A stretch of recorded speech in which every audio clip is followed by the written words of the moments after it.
Hello everybody. Good morning to all of you. Welcome. My name is Alassane Ao. I am a scientific project manager in the Le Français des Affaires of the CCEIP. We warmly welcome to you here today in this 57th ALTE meetings and conferences. So I will have the charge to be your master of ceremony today, and it's a very pleasure to me to do it. So welcome to you all. Just before beginning, I would like to inform you that it's an hybrid, if you want, a meeting, and we will have some participants who will be online. So there are some housekeepings that we will present soon in order to take it into account that participants.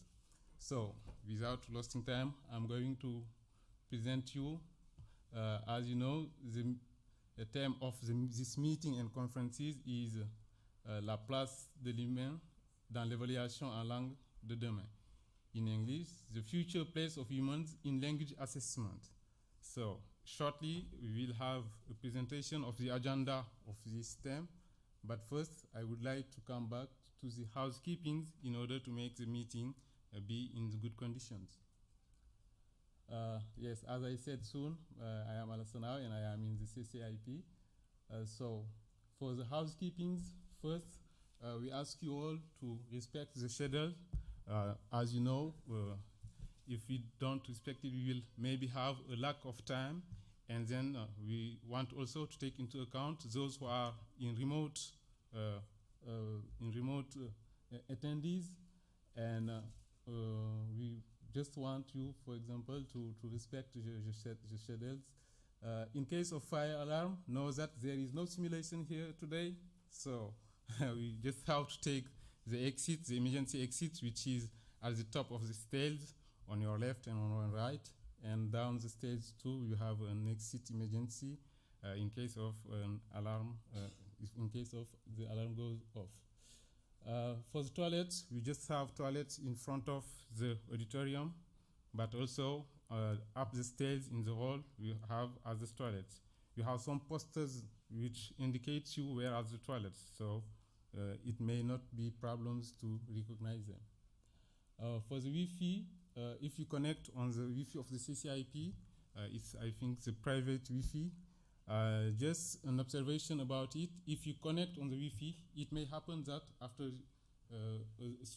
meanwhile, it may not be a connection automatically, and in that case, you just have to reconnect again in order to have the connection.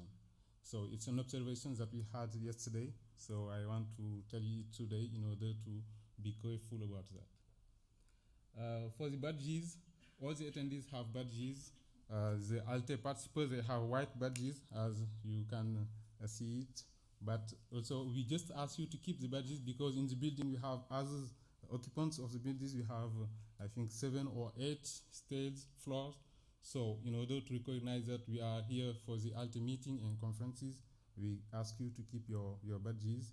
The staff of Le Français des Affaires, we have yellow badges. It's just to make it easy for you. For example, if you have questions in the moving of the building, you can ask questions to them. We have yellow badges like this. The online attendees, yeah, we have online attendees that, as I said soon, it's an hybrid meeting. So right now we are shown all around the world, all around Europe in YouTube channel. So I turn to you, online attendees, if you hear me. Hello, welcome again. And I just ask you if you have questions or comments, do not hesitate to ask them on the chat of YouTube. And my colleagues Julia and Sophia are here. They will have in charge to relay to us and will ask questions to the speakers, to whom we also welcome warmly again, because it's not easy, as you know. 4 years ago, we did not have, since 4 years, we did not have the opportunity to have meetings in presence, face-to-face, because you all know of the pandemic. So today is a very important day because since today we have 3 days, we are together and we can have face-to-face discussion, and it cannot replace the, I think that the digital, or how can I say, the meeting in distance, the meeting in videos cannot replace a face-to-face meeting because we have questions and we can interact directly. It's better than having a meeting in distance. So after that, I just want to add one housekeeping. It's about questions which are asked in this room. Seems that we have online participants, remote participants. We ask you just to keep the microphone on your chin in order to make them understand or hear the questions you ask. So, a little bit stressed at the beginning, but now I think that things are going better. I'm going to introduce now Graham, who is here and who will have few words about ALTE Association, but also who will introduce Nick, who is here, Dr. Nick. But also he will have to tell us some words about the ALTE Association. Also to present you the agenda of today's conferences. So I ask you all to welcome Graham, who is here just in front of me. Welcome, Graham, and the floor is yours. Thank you, Al Hassan. That's very kind of you to give me such a lovely introduction. So, does this move on? It's yellow, but is it green? Do that one? Yeah, there we go. Okay, so I'm sure you know me, or most of you, almost all of you know me, which is fantastic. My name is Graham Seed. I'm the Secretariat Manager of ALTE, and with me is Nick Saville, who's the Secretary General of ALTE. Lots of you who are here in Paris, I saw you yesterday, and for those of you online, welcome. I'm just going to run through very quickly today's agenda. I'm not going to spend long on this. You have it all in your program, but we are, for those of you in Paris, we are in this room all day today, but good news, there are coffee breaks and there's a lunch break as well. For those of you attending online, you're very welcome to stay with us for the whole day, but unfortunately you need to provide your own coffee and lunch. Too bad you're not in Paris, but we're very pleased that you're with us nonetheless. So what is ALTE? Some of you, or hopefully most of you, maybe know a little bit, but some of you, particularly those of you attending online, may not know too much about ALTE. ALTE is, of course, the Association of Language Testers in Europe, but not only in Europe, beyond nowadays as well. And all the information about us you can find on our website, www.alte.org, which is also available in several other European languages as well. So please do visit our webpage to find out more about us. In fact, voilà en français aussi. Qu'est-ce que c'est ALTE? Il existe un webpage en français maintenant. And also you can follow us on social media as well. So on Facebook, Twitter and LinkedIn, then please sign up, tweet, like, do whatever you need to do to get onto those social media platforms to follow us there. We post regularly, so that's a great way of keeping up to date with news and information as well as our website. Today we want to give a very specific thank you to two people who have served ALTE enormously over the last 20, 30 years, for a long, long time. We invited both of them to be here in Paris today, but for different reasons they weren't able to come. But we want to just take 1 minute to publicly acknowledge the work that they have done for us. Michaela Perlman-Balmer has been a long-standing representative of the Goethe Institute, and she first started coming to ALTE events back in the 90s, and then since then has served ALTE in many different ways, including most recently, or especially most recently, as the chair of the Standing Committee since the Standing Committee started back in 2008 or 2009, something like that. Unfortunately, she has had to retire due to ill health, but we wish her all the best in her future.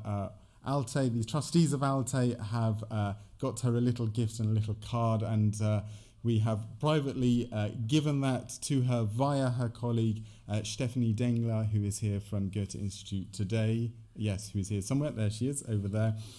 So through Stephanie and also Sarah as well, we say thank you very much, Michaela, for your fantastic work. So please, whether you know her or not, please give her a round of applause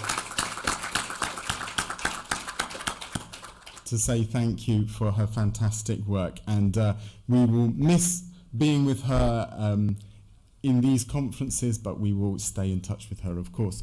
Gilles Bertrand is another long-standing person who has served and been a friend of ALTE for a long time. He is also now retired from being retired, making that final decision to spend life in a slightly quieter way.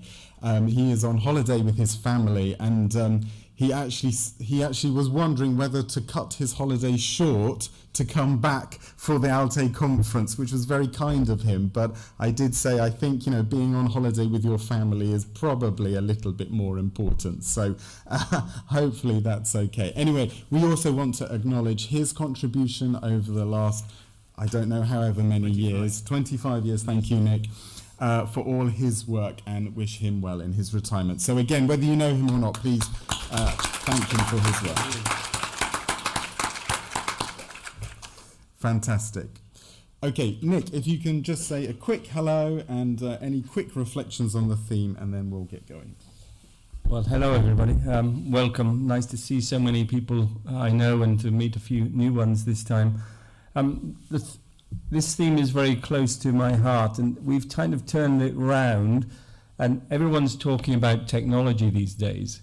But the question is, in what way will that help humans?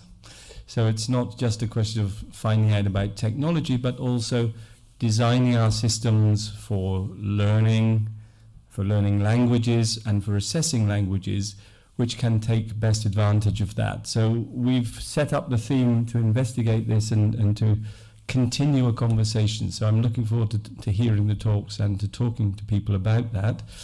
I just want to add my word of thanks to the organisers and my own team with Graham for organising this event under what has been still quite difficult circumstances in the uncertainty of COVID. So thank you everybody for your contributions. I won't say any more now. I'll pass over to the Master of Ceremonies. Thank you, Graham. Thank you, Nick, for your speech. Now, before getting started with the sessions, I would like to welcome our Deputy Director. He is here. This is Alexandre Hall, and he will have to open the sessions. Alexandre, welcome.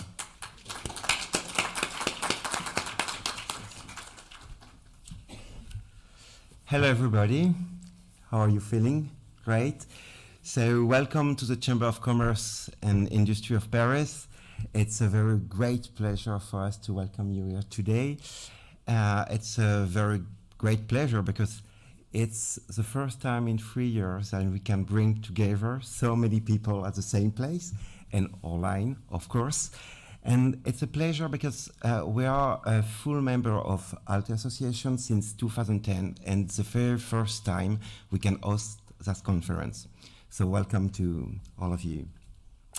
So you may ask why a Chamber of Commerce and Industry is involved into French and language assessments.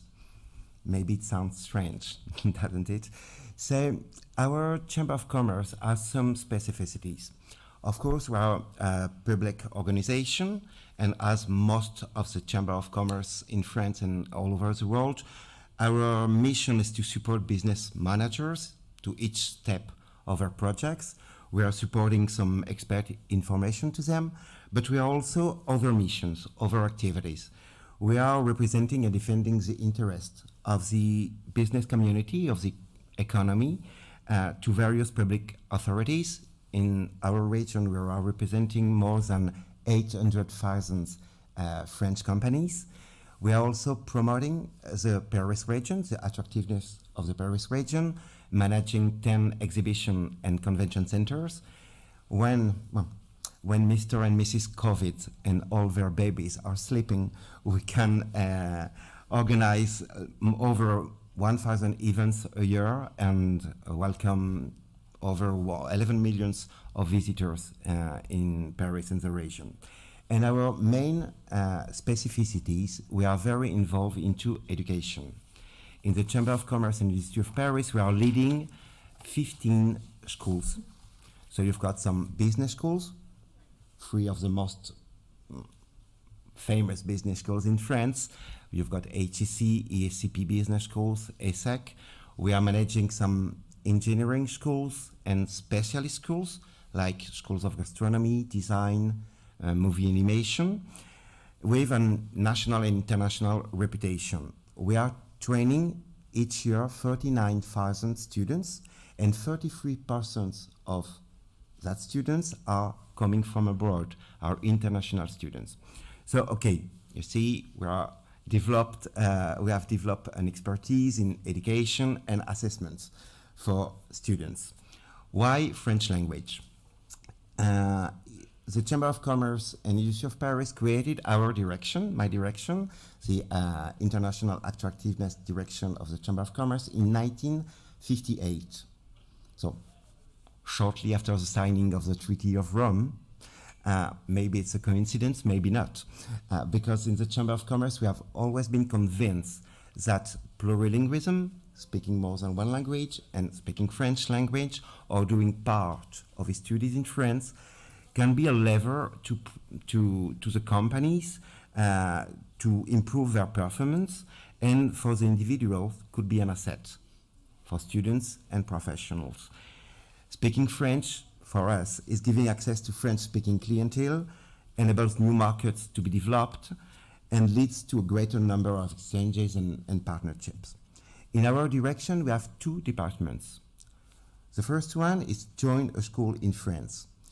This department was created with business schools to simplify the application of international students to 5 business schools.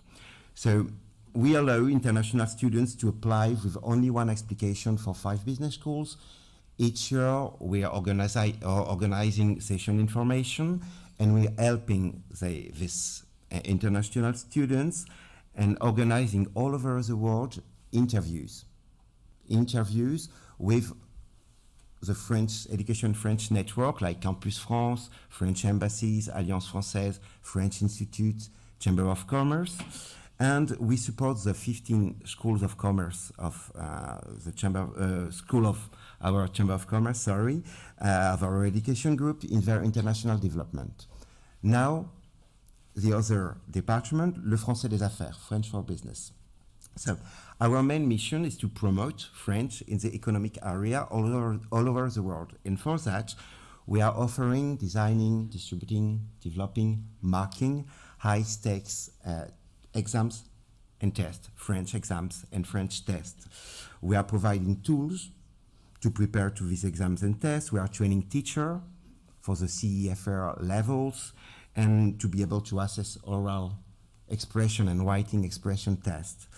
Last year, more than 80,000 candidates took our test and exam in our network of 400 accredited exam centers in 110 countries. So we've got tests and diplomas. We especially created in 1958 the first business French diplomas. These French diplomas, the aim is to assess the ability of professional and young international students to use French in their working field. We develop 4 exams for the working fields, for business French, international relations French, hospitality, tourism, catering French, and health, French for health. And at the end of the 90s, in 1998, we created le test d'évaluation de français, le TEF, French evaluation test, at the request in the 90s of our business schools, of the Chamber of Commerce, and of the companies we were representing.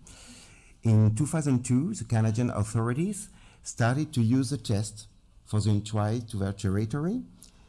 And since 2005, we have been developing the digitalization of our test. And since last year, since January 2021, all our tests, are taken 1% online. We stop the paper version of our test and diplomas last year. So we currently explore the possibility to introduce the remote testing, for the candidate's home and the auto marking of writing. So all that these projects lead us to question the place of human being in the evaluation of the language of tomorrow. Place of the human being in the evaluation of the language of tomorrow. That's good. It's our theme of the conference today. So that's all for me. I just would like to welcome Dominique Casanova. Dominique Casanova is our scientific manager. So join me to explain more precisely what this theme concerns us. I would like to thank Dominique Casanova a lot and to congratulate all our teams, all the ALTE teams to make this event possible today. So thanks a lot, Dominique.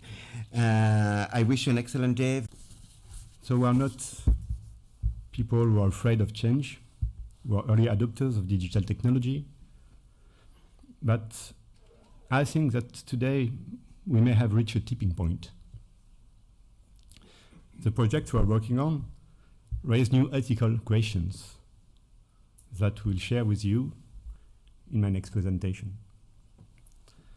So today's conference is an occasion to share views with ALTE members and scholars doing research in the field of technology on the theme of the future place of humans in language assessment. And there is a little difference with the French translation, and it's not just a hazard, it was wanted. Because technologies like remote proctoring or automated essay grading have the potential to replace humans, or at least minimize their contribution to language testing. So it's a major change. I think it's a bigger change than the one we have made before. And they may also contribute to change the way people communicate together and live together. So we think that they should be ended with care and in a relevant way. And I think that ALTE Association may help us contribute to define standards to have a good use of technology. So the question is how to take advantage of the technologies to improve the quality and the accessibility of our tests without narrowing their construct nor introducing questionable practices. Another question is how to think differently about the nature of language assessment given the technical possibilities at hand. Maybe the way we'll do language assessment tomorrow will be very different from today. We have to think about it. So we hope today's conference will help you take a step back and get a wider view of opportunities and challenges connected to recent advances in technology. So welcome again. Have a nice day. Profitez bien de cette conférence. And I hand over the mic to Alassane just before coming back.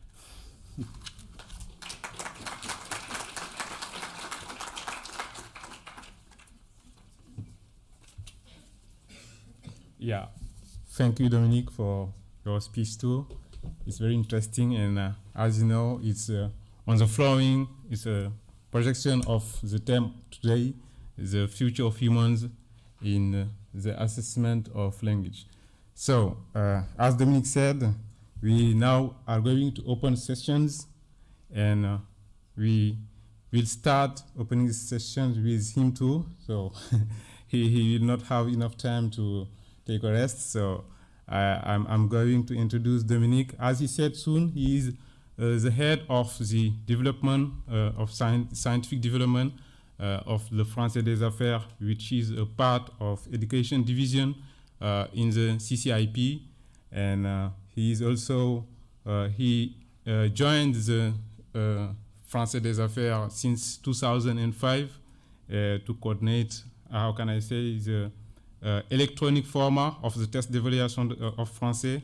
And he is now conducting some works in psychometrics and machine learning, so on and so forth, like writing written expressions automatically. So we introduced Dominique Casanova in order to present us the first session with the theme of technology in language assessment. Have you already opened the Pandora's box? Dominique, welcome. Again. Hello again. And I'm also very pleased to work with Alassane and the rest of the teams of the Français des Affaires. It's a really good place to be. Since we have some minutes ahead the schedule, maybe I'll talk a little about me. As Alassane said, I joined the CCIP in 2005, and at that time they were looking for a plurilingual person who was able to speak both to the teams of Le Français des Affaires, pedagogical team, administrative team, and to computer scientists who are developing our electronic version of the TEF, ETEF. And then I continue to develop my plurilingualisms by looking at psychometrics and then transferring psychometric competence in the Chambre de Commerce et d'Industrie de Paris. So I'm not maybe very at ease with human languages, but I have an experience with plurilingualism. So today we will make this presentation with, we'll also present you our really new realization, which is a chatbot. And it's an adaptive chatbot, because if you speak to this chatbot with a French accent, it will answer with a French accent. So let's start. Hello, Anne. Hello, Dominique. It works. As I was saying, the first time I'm using you in a meeting. Do you mean a political meeting? No. But by the way, what do you think of general elections? You know, this idea of asking people to vote for someone and giving the same weight to people, to adult peoples, without regard to their gender, nor their cultural background, nor their educational background, nor their professional activity. Isn't it strange? Wouldn't it be more efficient to have an AI algorithm who would study the programs of the candidates, the temperament, will see what problems the country is facing and what may be tomorrow's problems, and then select the best matching candidate to be a leader? What do you think of it? Well, it sounds rational to me. It would be cost-effective, quick, and would probably give better results. But given my data, you will have hard times getting it accepted, especially in France. Yeah, probably. Our societies wouldn't accept it. Not yet, I mean. But Margaret Thatcher said there is no such thing as society. Wow, what a reference. Well, I was in disagreement with her when she said that, but it may come.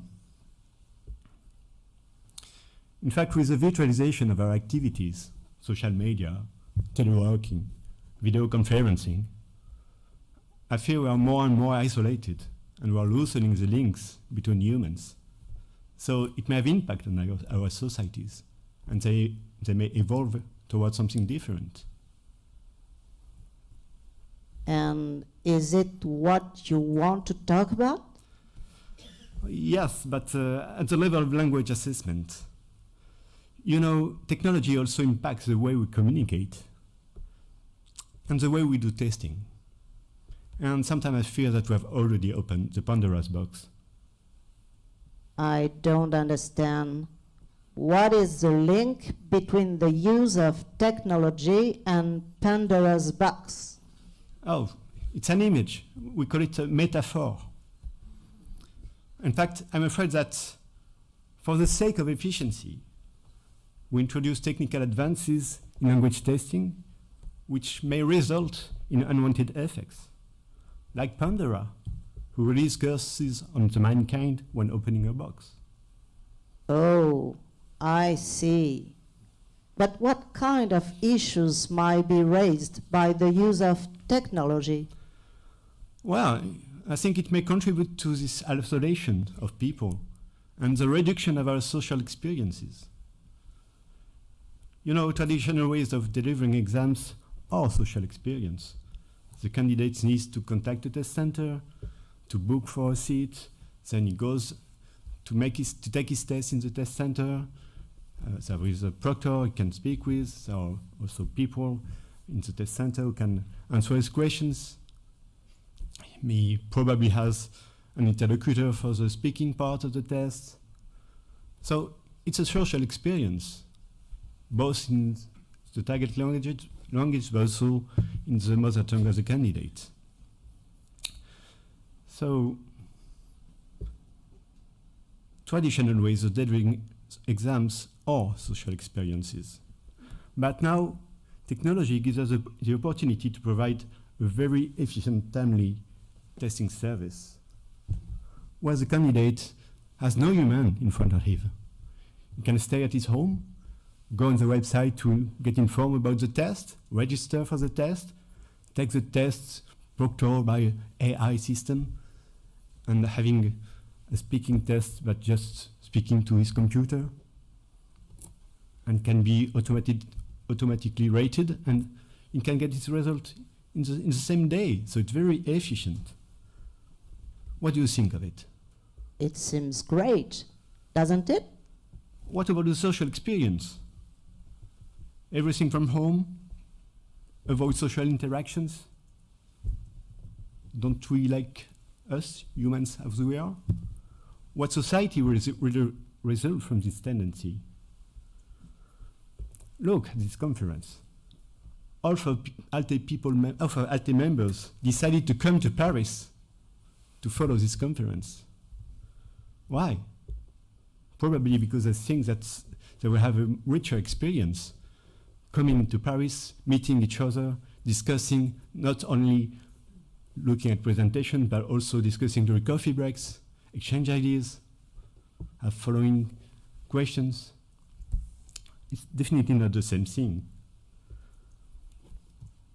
And it probably helps making part of the community. But offering a hybrid event gives the opportunity to reach new participants who maybe wouldn't have had the possibility to come to Paris. Don't you think? Yes, definitely. In fact, technology can be used as a supplement to make the service more available and enhance its quality, but not necessarily in replacement of the current way of doing things. Because you must have a similar experience in both settings. That should be the aim. For example, making distant participation available for test takers, but with human interlocutors. Let's go back to the CFR, which is the basis of many language assessment in Europe. The CFR popularized the action-oriented approach and the view of users and learners of language primarily as social agents. Isn't there a contradiction here? Language testing services in isolations versus user of the language as social agents? But do you think that all learners or test takers want to behave like social agents and have a social experience in learning or being tested? Well, it depends, of course. It depends on why they are learning the language and why they are taking the test. It depends on what we claim that we teach them and what we claim to assess. It also depends on the motivation behind the design and the use of the language course or the language test. Take a language course aimed at migrants and financed by the government. It is likely that this course will have been designed in order to enable them to act as social agents in their social sphere, their professional environment, even in their exchanges, dealings with administration. So it would be appropriate if the language test puts them in situations where they have to act as social agents, even if they are not interested in behaving like it. Okay, but you could simulate such situations, couldn't you? Yeah, of course. But simulation is often a crude representation of reality. Perhaps some members of ALTE will know what it is. In fact, it's the first video game for table tennis. And humans are so fascinated by scientific and technological advances that they may upload very basic realizations. And this video game was very popular. Now look at this one. It is from 2006. It's much more realistic. But being good at table tennis game doesn't mean that you will be good at playing tennis as a sport. So simulation of social interaction may be a bit limited too. And if you don't even offer people the opportunity of real social interactions, in learning, in testing, you reinforce this tendency toward isolation. Take a look at the social media, for instance, the way people speak in the social media. They're not directly confronted to their interlocutor, so it's more direct, less nuanced.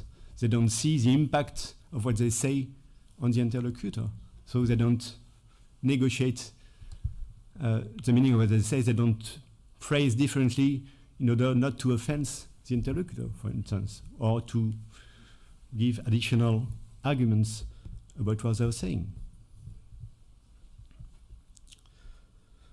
What do you think of it? I see your point.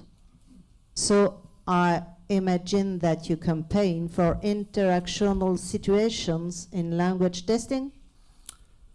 Well, as always, it depends. It depends on the context.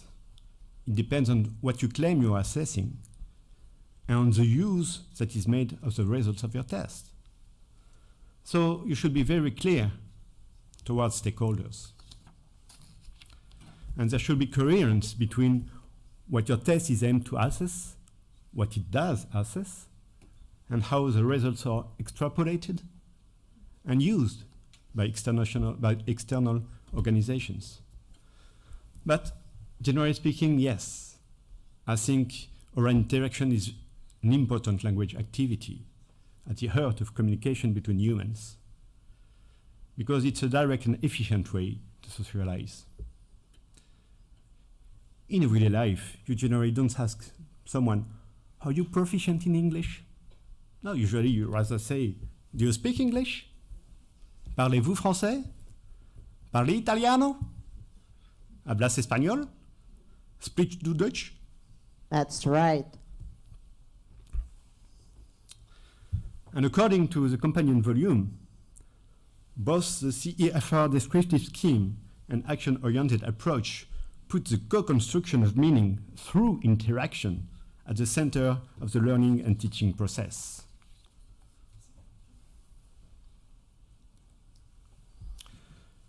And notably in a professional context, my conviction is that speaking is a key, notably speaking in interaction with someone. And you don't communicate only with words. François Renaud will discuss right after me this more in detail in his presentation. So there is another problem. Difference between humans and machines tomorrow is that the former will be more able to negotiate meaning with interlocutors, decode non-verbal communication, and show empathy, for instance. So these skills are probably the ones you need to develop for tomorrow when learning a language in order to differentiate from computers. Because I will be able to do other things. I will be able to write phrases, even to speak, but based on models which don't take into account the social interaction. So you are really in favor of semi-direct tests, are you? You are not. Well, it depends, as always, on the context, what you claim to your test assesses, how the results of your test are interpreted, and what they are used for. But as Dr. Fumio Nakatsuhara and Dr. Lin Mei put in their abstract, despite its practical advantages, a semi-direct test which does not permit reciprocal interaction between speakers is limited in the range of constructs it can assess. But they will also show us how the use of computer-delivered speaking tests can tap into a wide range of communicative language ability. Interesting. And do they use a chatbot for that? No. Well, an interesting aspect of their work is that they use relatively simple digital technology to reach their goal. So it's accessible. But why not consider using a chatbot like me? Because you only exist in my dreams. It will be very difficult to conceive. It will be a super research project, of course, but it will be very expensive. But you can have a look at this work of Gary Hockey and Evgeny Shukarev-Hudilainen. In fact, they developed a spoken dialogue system to act in place of a peer candidate in oral interaction. So they can rate interactional competence in a more standardized way. So chatbots will be more and more used in the future, won't they? Well, probably, and it raises ethical issues. The French National Digital Ethics Pilot Committee recently issued an opinion on chatbots. Part of this opinion concerns the interplay between humans and chatbots in everyday life. And there are several passages related to language. For instance, the use of chatbots with a habituation effect can have a lasting impact on human language and on the evolution of behavioral norms. But Nick Saville will play more specifically about the interplay between humans and machines. And here, I'm playing the sad clown, but he will probably give us a more optimistic point of view. But speaking of ethics, there is the most obvious topic, which is remote proctoring. What? This big brother stuff? Isn't there a proctor in classical exam rooms? Stop being binary, please. You can do more than that. Okay. I will use my qubits then and start seeing things like Schrödinger. Did you try metaphor here? Yes. Was it good? Well, it doesn't really work with me because, you know, in order to understand your metaphor, we should rely on a common background. And I'm not a specialist in electronics. Oh, okay. Sorry. In fact, it was more quantum theory than electronics. Never mind. So, regarding remote proctoring, it's not a trivial issue. Of course, there are some situations where it can be very useful. If your candidate is isolated somewhere, if there is a lockdown, if your candidate is unable to move, it helps you give access to your service. In such cases, it's filling a gap. But it shouldn't be an easy way out. You shouldn't consider it like a normal way of taking the test. Why? Because it's intrusive. you enter the test taker's private sphere. And it may pave the way for other violations of privacy. In this document, you have a framework to think about remote proctoring and the different questions that it raises concerning ethics. Because I don't want to pave the way for a surveillance society. And in fact, there are different ways of doing remote proctoring. You can have human invigilators or AI algorithm to report suspect behaviors, recording test takers and their screen and flagging suspicious passages. And of course, there are questions of data protection here. And the regulations may differ in different countries, so it's not an easy issue. On the other hand, a remote proctoring algorithm is perhaps more effective than human proctoring, be it on site or remotely. And there is no risk of corruption. Yeah, it's not a trivial issue, indeed. But in fact, there is some sort of contradiction. You don't want to do too much because of respect of the candidates, GDPR, things like that. But if you do not enough with remote proctoring, you may find issues. Like this is an article from 2 days ago. It happened in a concours, a test for entrance in business schools. And they did use remote proctoring, but since they were afraid of the reaction of candidates, they used a slight remote proctoring, and there was a lot of fraud. So if you do want to use remote proctoring, you need to assure that, yes, your test is really protected. So you have to see how is the room as a candidate, be sure that there is nobody in the room, so he shows you all his room. So in turn, you get into his privacy sphere. So that's complicated. And we should not just think in terms of efficiency. We should be able to justify the relevance of introducing such technologies in our tests.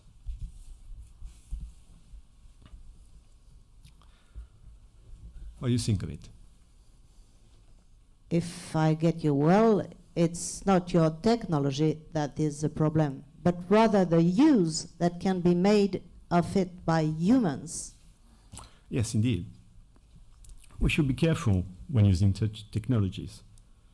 And we should not overestimate its possibilities, like for simulations, for instance. Like for rating, too.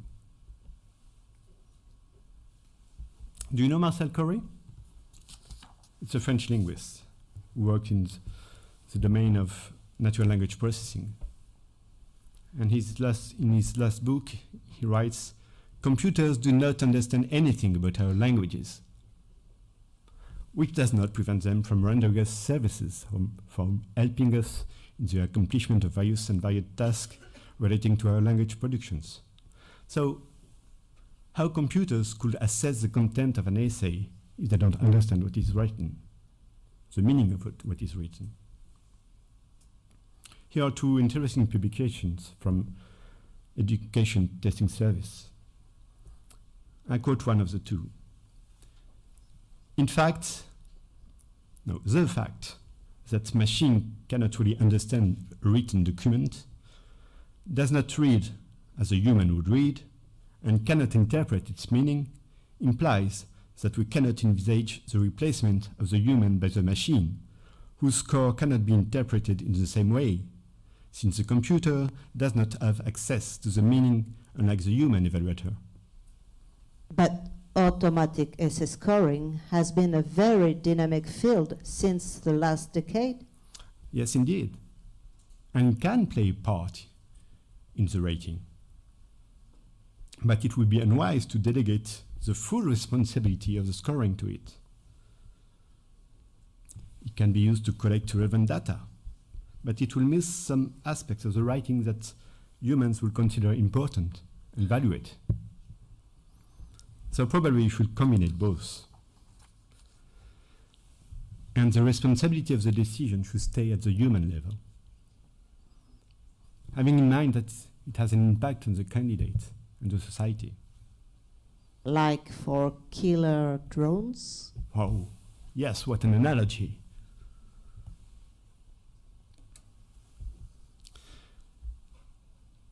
And there is another issue.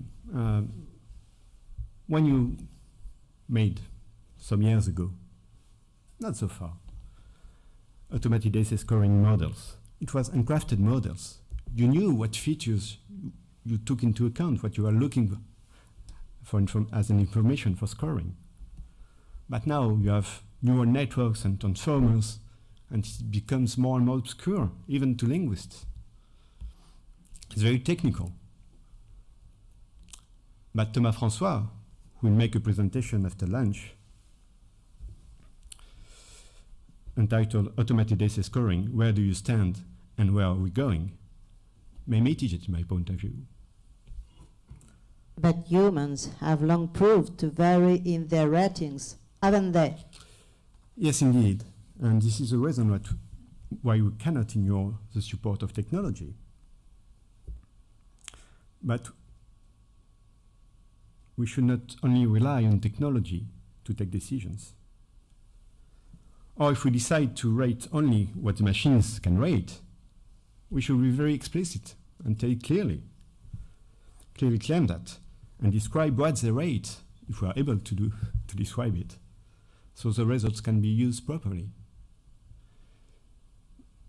But we'll probably give the feeling that a more complex use of languages is useless.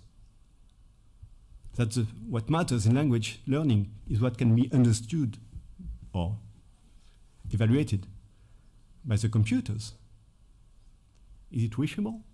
What about poetry? What about rhetorical figures? Other creative use of language that computers until now are not able to take into account. They are part of the social use of the language. I see. So, I think you have the same reservations regarding learning-oriented language assessment. Yes, indeed. In fact, there are different things I'd like to say about learning-oriented assessment. First, it's a nice concept. Its primary purpose is to promote learning. And maybe it's something that we have stepped a bit aside since our tests are used for selecting people to get into countries, but not closely connected to the learning they can have. So yes, I think it's important. And I'm really impatient to hear Eric Vaux's presentation on supporting role of technology in learning-oriented assessment. Nevertheless, behind the concept, there is a concern for effectiveness. And maybe it should be handled with care, notably when we speak of children.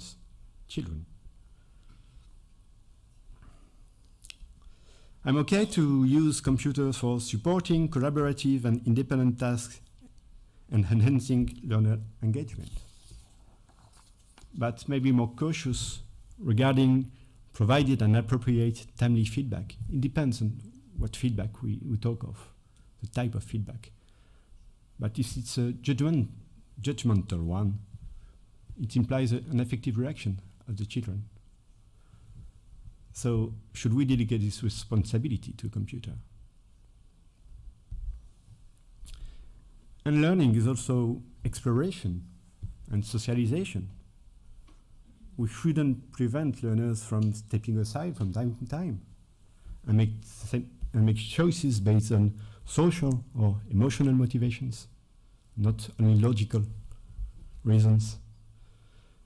The use of technology should help pave the way, pave the learning path, but this path shouldn't be bordered by a wire.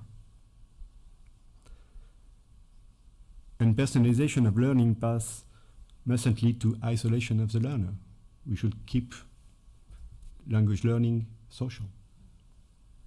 I'm a bit puzzled.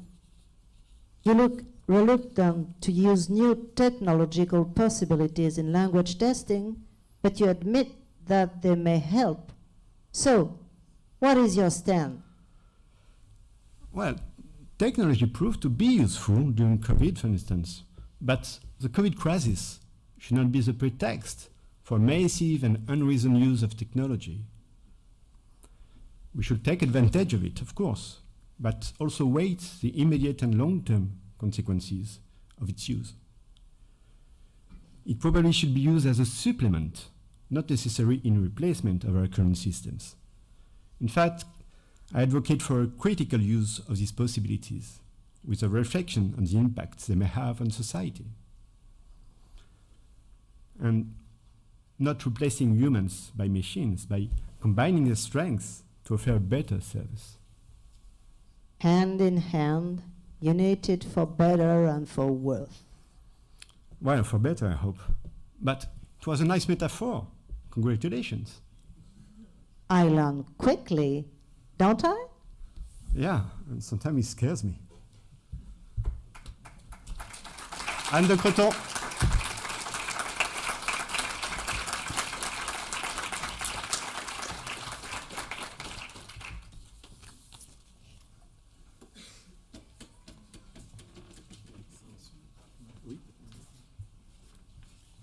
Thank you, Dominique, and Anne, who is just behind the auditorium. Thank you, Anne. That was wonderful. Now, I don't know if you have some questions to ask for this first presentation. Maybe some questions before moving to the next one. No? Any question? Yeah, we just have one here. I was just curious, you're talking about speaking, but microphone. Give him the microphone. I can talk really loud. You're right.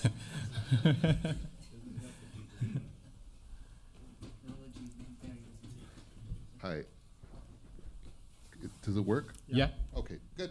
No, my only question is you focused on speaking, writing. Are you also looking at the the receptive skills, or is the focus really on productive English or language testing? Well, I think that the use of technology for receptive skill has been widely spread since a while. So I'm most focusing on new technologies and what they can change from nowadays and for tomorrow. And do you see a change also using technology for the receptive skills? Well, more and more we're using videos for listening, for instance, because now we have the capacity with technology to use videos. Before that, it was not always relevant because you had problems of bandwidth. So you can see this kind of evolution, yeah. Yeah, actually we saw an interesting presentation yesterday on using videos for higher usage. Okay, thank you. You're welcome.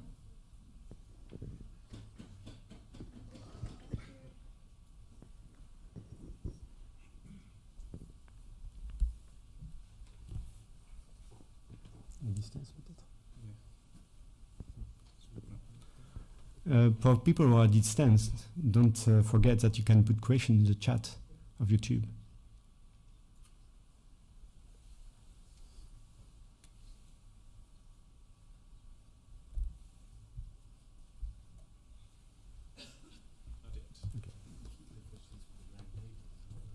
Yeah, there will also be a round table at the end of the day, so you can keep questions until there.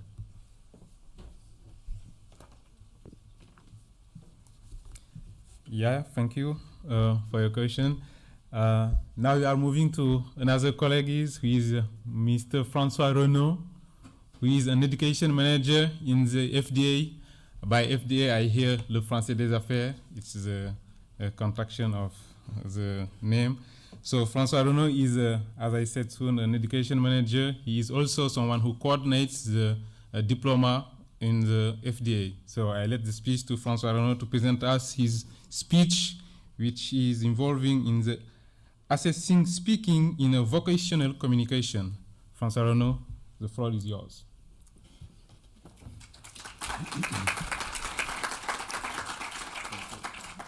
Thank you very much, Alassane. Thank you, all of you. Bonjour à toutes, bonjour à tous. A good day to you all. I'm François Renaud, and I will try to tell you a few things about assessing speaking in vocational communication. In 1958, the European Economic Community is created by Germany, Belgium, France, Italy, Luxembourg, and the Netherlands. In 1958, Peyo creates the Smurfs. And in 1958, the Paris Chamber of Commerce and Industry, of CCIP, produces their first professional French certificates, namely the Certificat Pratique Commercial et Économique and the Diplôme Supérieur de Français des Affaires. Since then, the CCIP produced a variety of tests, certificates, and diplomas in several professional domains and for a variety of levels of proficiency. In 2015, the CCIP collection of professional French certificates amounted to 15 different certificates in 8 different domains from A2 to C2 levels. In 2015, well, a bit before that, the CCIP started to think about reshaping this collection and address some of the limitations of the then current collection and range of certificates, namely the legible variety of levels, length, duration, format, content, assessment exercises and methods of the various certificates. A limited demand in certain domains, the absence of a certificate addressing the needs of A1 speakers when recent theories and school books were published in which professional French was taught to beginner students, the rather small number of professional documents in the exam material, traditional 4-skill approach, that is reading, listening, writing and speaking, and an emphasis on linguistic correction and specialized vocabulary, as well as rather academic assessment methods, as in academic exercises such as MCQs, as opposed to authentic-looking communication tasks. So I am in no way implying that the previous CCIP exams were bad stuff.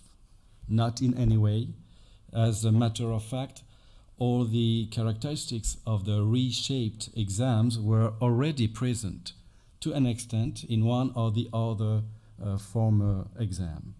And the reshaped exam are evidently legitimate children of the CCIP culture of teaching and assessment of professional French that has been built for now more than 60 years. Now, the reshaping keywords were simplification, authenticity, and action, as in action-oriented approach.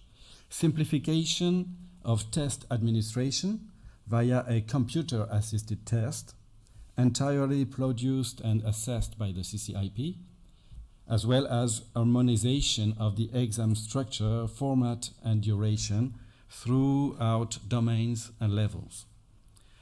Authenticity, insofar as the new French diplomas activities are designed to be as close as possible to real-life professional situations, and they use a variety of authentic-looking professional documents, scenarios, or mini case studies to prove the candidate's ability to perform in professional communication tasks. And action-oriented approach to language assessment in which the candidate no longer reads or listens in order to understand, point, but in which the candidate understands what he or she reads or listens to in order to perform professionally, as well as the inclusion in the assessment criteria of task performance indicators, in addition to the traditional criteria on language tools mastery.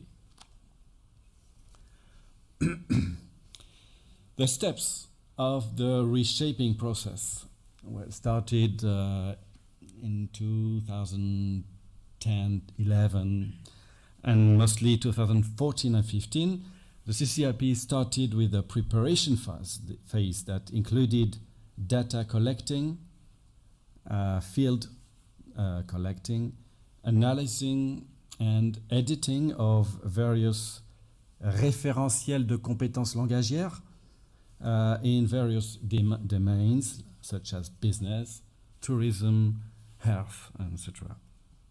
Then we had the definition phase, which consisted in selecting frequent and or important communication situations which imply the use of transversal language know-hows and tools that are accessible to a definite level of proficiency, the design of the modal activities, like the specifications of the test, and the conception of one or several prototypes. Then we had the experimentation phase with experimentations in various fields and subsequent corrections of the models, to finally get to the publication phase of the new sets of exams for business at the end of 2016, for tourism and hospitality, for international relations, and finally, 2 years ago, health. So the result of this reshaping is that all exams present the same structure with two sets of activities.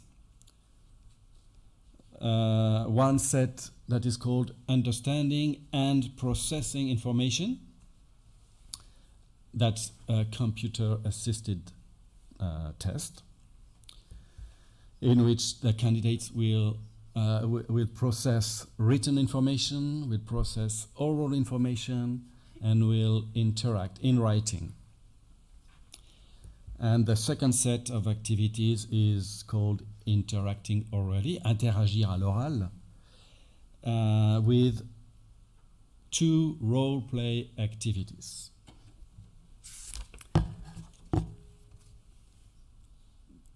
The construct of the exam is based on the action-oriented approach of communication. The title of this presentation reads, Assessing Speaking in a Vocational Communication Context. I should try to define what I meant by vocational communication. You can find in the literature a diversity of words like vocational communication, institutional communication, occupational communication, or professional communication. We at Français des Affaires use français professionnel as the main word. Okay, the CEFR explains that occupational domain embraces everything concerned with a person's activities and relations in the exercise of his or her occupation. In exploring professional communication, which she published in 2012, Stephanie Schnur gives a large definition of professional communication, which is conceptualized very broadly as interactions which may take various forms and which take place in a context that is broadly related to work and involve at least one participant who is engaged in some work-related activity.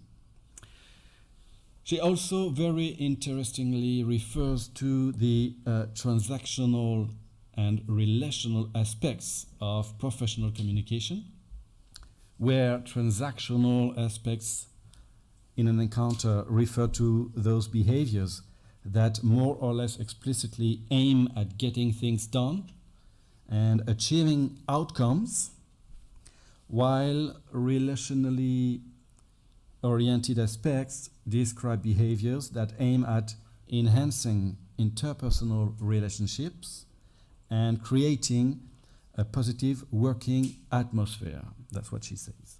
That's what she writes. So basically, professional communication is any kind of communication which involves at least one professional participant. That's a broad definition. And a commercial standardized assessment tool, such as the French DFP diplomas, cannot test every possible communication situation. With the professional French diplomas, the CCIP is considering only a part of that professional communication.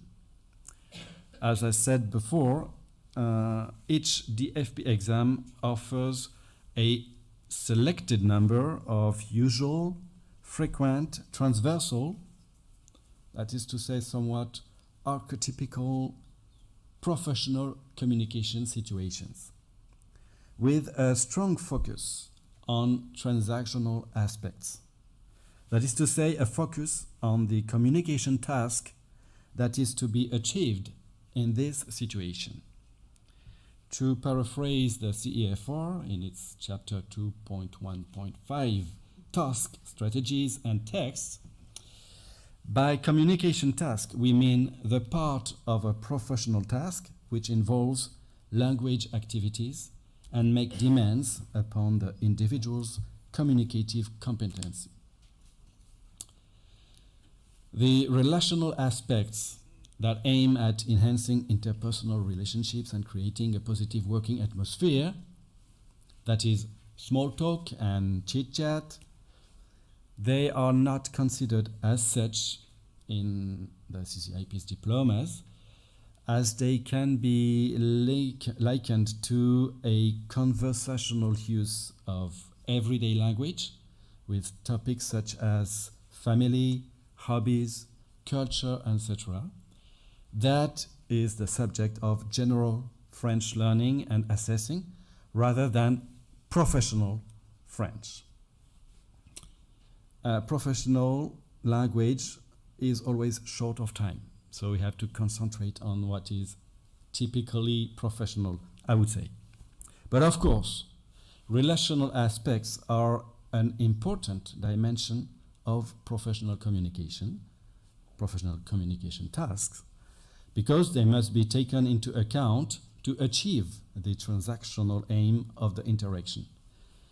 By paying attention to the interlocutor's feelings during the current interaction, by being able to attentively listen to him or her, to offer reassurance, to consider the interlocutor's feelings and respect the interlocutor's faith or integrity. We're talking about good practices of professional communications as they are taught in any professional school. In short, most instances of professional communication are characterized by an overall orientation towards outcomes, that's transactional aspects, while still considering relational aspects. The activities that can be found in the DFP exam correspond to various types of interaction, manager to team member and backwards, colleague to colleague, professional to external professional, such as supplier, for instance, professional to lay people, such as customer, patients, and so on. and various genres of discourse, such as information, like in presenting facts or figures, instructions, like giving or following orders, negotiation, assistance or guidance, like giving, explanation, or advice. You can read here a list of these language tasks that constitute the interagir à l'oral, interacting orally, sections of the DFP exam for various domains and at various levels. You can see that the first task, IO1, is an interaction where the participants' discourses are necessarily interdependent and must take into account the interlocutor's questions or answers, wishes or advices, arguments or worries in order to fulfill the task. The second task, IO2, is more a production, as in continuous speech, and with a precise duration, but in both tasks, if the general structure and main issues of the interaction or production are predictable to an extent, a significant amount of improvisation is expected, as well as great liberty in wording. So, how does the emphasis put on the actual efficiency of a communicative act appear in the conception of the communication tasks of the exams? Well, each speaking activity, we call them activité, follows the same formal pattern.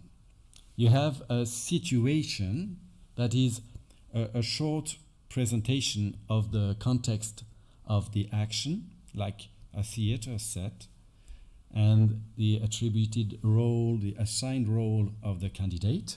The role of the candidate being always that of a professional person engaged in a work-related activity. You have a task, a professional communication task with a precise description of what the candidate is expected to achieve, so expliciting the aim and the way to achieve this aim in language-related tasks. You also have resources, documents, that is information to be processed, input information, to be processed in order to reach the communicative aim of the situation and task. In business exams, that can be an email with instructions, can be tables or graphs, a product sheet, a CV. In tourism, it can be a menu, a restaurant's menu, an extract of a tour catalog. In international relations, you can have a proposal for negotiation. You can have a humanitarian, a mission fact sheet. In health, you can have a disease fact sheet, the patient case, a treatment memo, and so on. The exam communication task. The exam task is a communication task. Performance of the task implies that the candidate is not only taking in or giving information, but that the candidate is processing useful information in order to achieve a communicative aim, taking into account and strategically adapting his or her speech to the interlocutor's input and response. The candidate is then expected to adopt a professional posture, to select useful information, to organize the information for maximum impact, to use correct language, as in vocabulary, grammar, phonetics, and so on. This leads us to the following question. What kind of assessment criteria may point out the various factors of this speaking efficiency that are not limited to the use of linguistic tools such as phonetical or grammatical levels of comments, but include verbal and nonverbal abilities, as well as interactional and mediation strategic decisions. Here is a simplified presentation of the current assessment grid that is used in the DFP exams. The grid offers 2 sets of criteria and 3 levels of proficiency. The 3 criteria related to task performance are professional posture.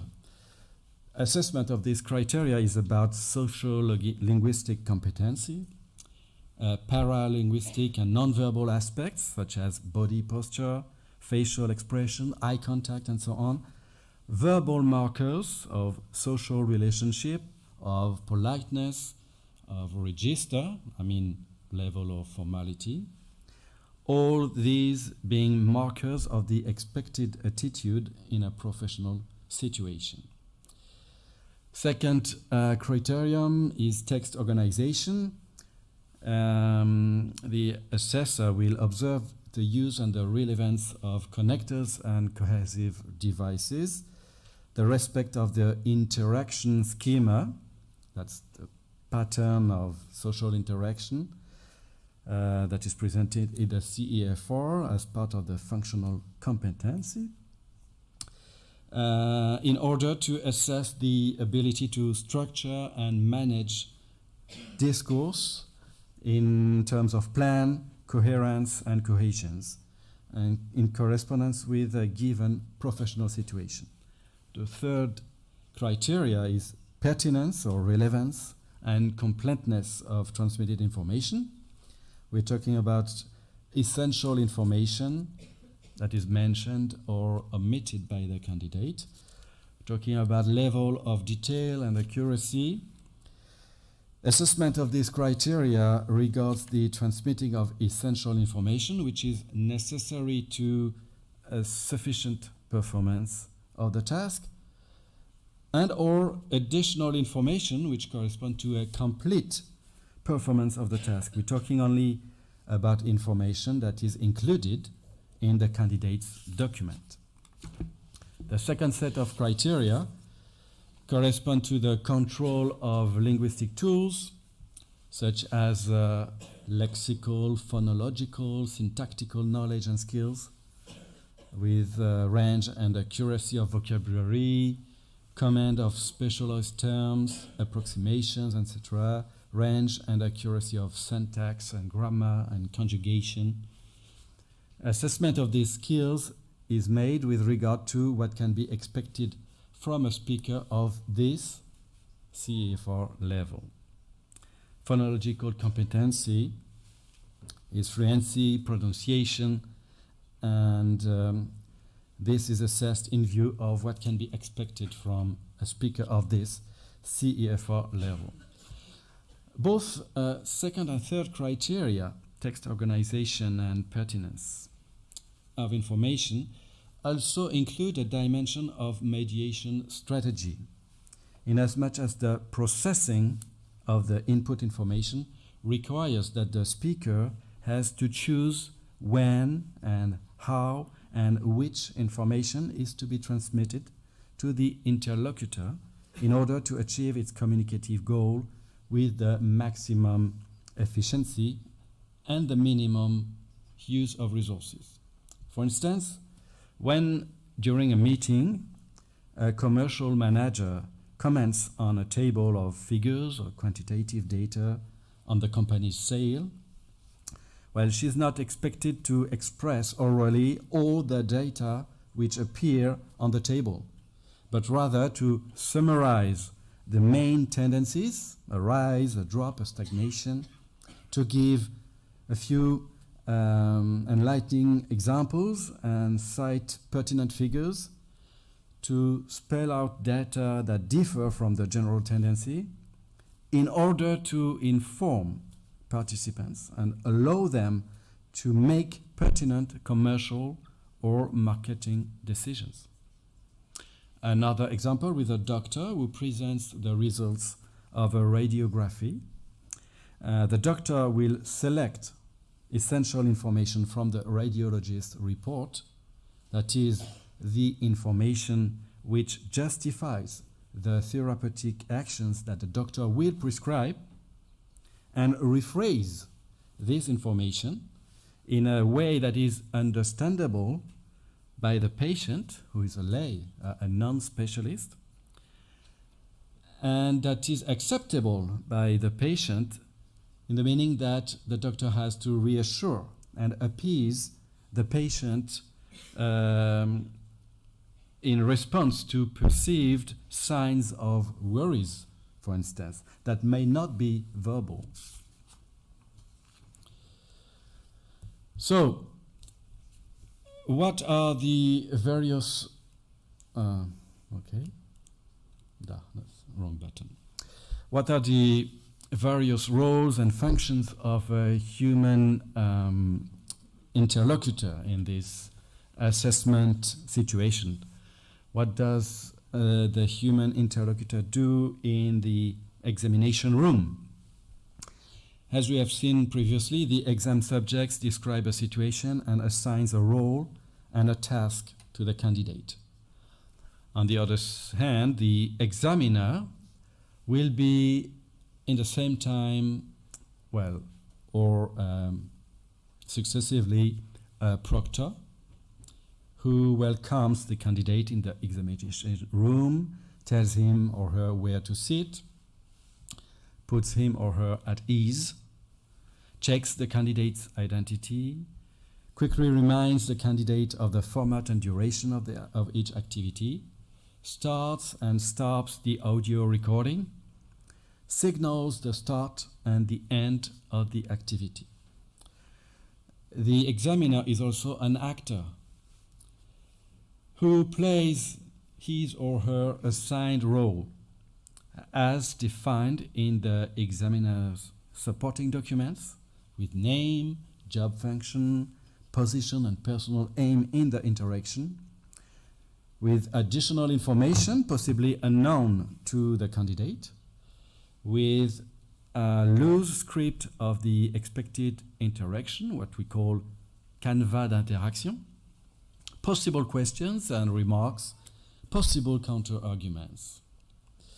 In the first interaction activity, the examiner plays an active role as an interlocutor to the candidate, depending on the subject, and as it is specified in the examiner's supporting document, he or she will answer the candidate's questions or ask him or her questions or present counter-arguments following the indication or using the suggested script or rephrasing the information which appears on his or her supporting document. In the second production activity, the examiner plays a rather passive role as a listener. In some cases, particularly if the candidate stops speaking well before the end of the allotted time, the examiner will ask a question or raise an issue to which the answer is, of course, present on the candidate's supporting documents. So ask a question or raise an issue in order to elicit more speech from the candidate and collect further proof of the candidate's ability to perform the task. In both instances, the examiner must keep the professional attitude and manner of speaking in accordance with the usual practice in that kind of communication situation. The examiner is meant to give the candidate every opportunity to speak and demonstrate the range and quality of his or her competency. That is, not speaking too much, for instance. The examiner has to adapt his or her level of speech to the candidate's expected level of proficiency. And the examiner must be able to skillfully follow on a thread of the candidate's speech in order to elicit nuances from the candidate, for instance, or provoke some unexpected turn of the conversation in order to push the candidate a bit further outside of his or her comfort zone and allow him or her to show further proof of his or her ability to complete the task. And finally, the examiner is an assessor who establishes the level of the candidate's performance for each of the criteria on the basis of what the candidate actually demonstrated of his or her ability. Deconstructing the whole performance of the candidate from the various points of view which constitute the different criteria of assessment.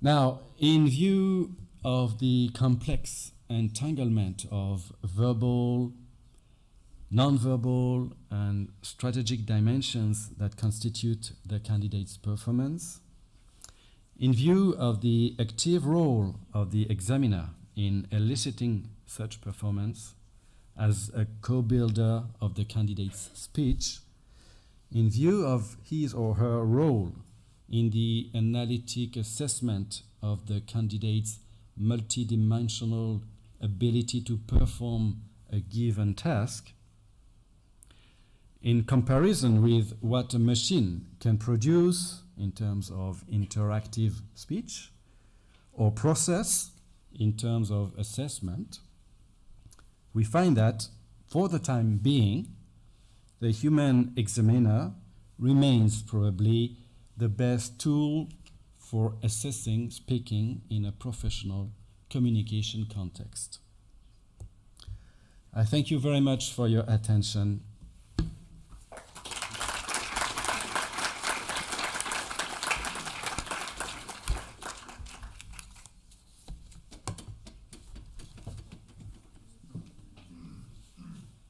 Yeah, we almost have 11 or 10 minutes left, so if ever you have questions, feel free to ask. We are on time, so we have the schedules taken till this moment, so we can have the freedom to ask questions and to make debates. Feel free. Those who are also on online participants, you have also to have your question, to ask your questions. Our colleagues will relay it to us, and we'll give it to the speakers. Feel free. Any question, for example, here in the auditorium? Yes, we have Thomas Francois.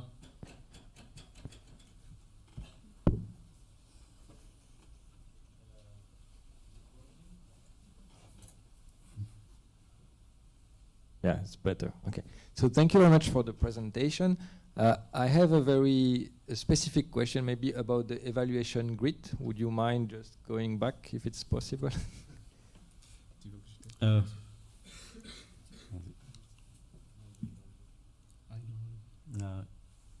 Okay, well, we'll do without it, maybe. So, you remember that your first rubric was about the professional posture. Correct. And so I think this is very interesting that we have this type of more communicative dimension along with other linguistic one, obviously. But my question is about the way you can really assess that, because even for language, already sometimes it's difficult to know what is a good fluency, what is a good lexical sophistication, then what is a good professional posture. So it's really seems to me that this everything rely on the assessor to assess that, or am I wrong? Do you think that we could go further, expliciting the type of rule and what we are expecting for that? Yes, that's what we try to do with our assessors in the guidelines we give them. Of course, this professional posture, as I said, is nothing more or less than what is commonly taught in professional schools when it's about communication skills. When you address a public, how do you stand? Where do you look? What kind of gesture can you make or not? We're talking about this type of common knowledge in the professional world. I'm not talking about secondary school students who are learning to do that. I'm talking about students who have a training in hospitality, in business, in health, or whatever. And we find that in the training process of these people, there is always an issue about communication skills, how to address your client, your colleague, your customer, your patient, and so on. This is not always a common practice by every professional. There is a measure of ideal in this professional posture that we try to observe in the candidate's stance, but this is part of a successful task performance. I'm not sure if I answered your question. Yeah, to some extent. I mean, it's probably also, I think, an open area of research. Sure. So the thing is, some research or surveys show that the communication skills, delivery skills, are among the most value one by a professional, and that students lack sometimes this type of, as you said well.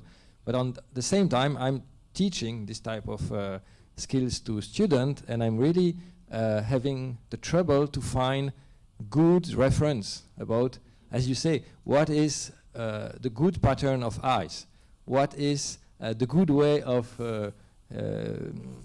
having fun, what is acceptable clothes or not, you know, and of course, yeah, there is a lot of variant, yeah, for sure. There's a lot of variation from one geographical area to another, of course. There is a lot of variation from one company to another in the same field of occupation. It's very different from one kind of occupational culture, let's say communication. People don't act and speak the same way in marketing and communication as in health or as in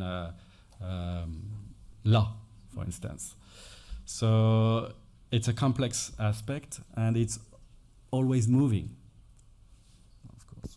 But just to finish, if I can. So if we want to automatize this type of evaluation, we need to deal with this problem.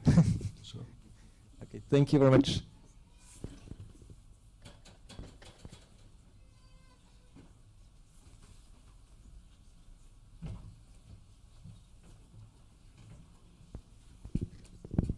Thank you. Okay. Merci for your presentation, very interesting. My question is more or less related to the same slide you presented, so about the assessment grid and the rating criteria. And I was wondering whether the weight between the non-verbal and verbal is the same. In particular, again, in relation to the posture, if we have this case with posture under the sufficient level and text organization and pertinence complete, which is the outcome? We decided that in this 5 criteria grid, each criteria would have the same weight for the total amount of available points. So each criteria weighs 1/5 of the total points, say. And there is a complex, that's more Dominic's and Allison's part, calculation of the weight of each tick of each box, whether it's insufficient, sufficient, or complete. But basically what we pedagogical persons asked from the mathematicians was that the pass line should be when a person is sufficient in every aspect, with a possibility of failing on one criteria that could be, how do you say that? Compensated by a complete performance in the other criteria. That's basically the idea. How it is made, how it is calculated, I couldn't explain that. But it's more or less the fact. Yeah. Thank you.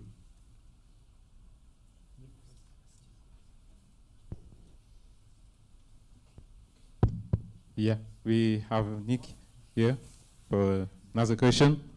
Yeah, go on. Merci, François. Very interesting. And what your talk illustrates is we are now seeing, not just with your team but elsewhere, a re-emergence of specific purpose testing for languages, where the context and the specific variables of the event are built into the construct of the test. And it's what some people are calling scenario-based testing, and particularly recently at a symposium I attended in the USA. I'm wondering whether you are looking at the possibility of using virtual reality technology in simulating more authentically, more immersively, those kind of scenarios. And is this a reality which might be realized in the near future or further afield? Well, there already exist various tools that are used for training of people in vocational domains, where the person is immersed in a virtual reality that replicates a professional situation. Typically in what you call that? Chirurgical operation chamber, room, fire emergency, plane piloting and things like that. So this technology already exists, and well, I can't see why it shouldn't be used as a tool for creating an immersive communication situation in which the candidate could perform the task in a more realistic way. Of course, development of such tools are tremendously expensive,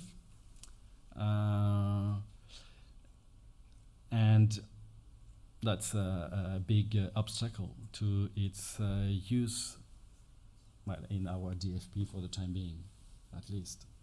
But I'm sure that it can, well, there's definitely a way in that direction, because these tools will getting more and more democratic, I mean, accessible, and more sophisticated, and you can have more and more possibilities to invent or recreate very specific situation that would be sufficiently framed, sufficiently organized to be able to transform them into an assessment situation. Thank you. Et voilà. No. I said, et voilà, we have the coffee break now. First cafe, it's just near the Jacker auditorium. We'll come back in a half of hour to move on the sessions. Have a nice coffee break to all of you. Thank you.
Yep, it's 11:20.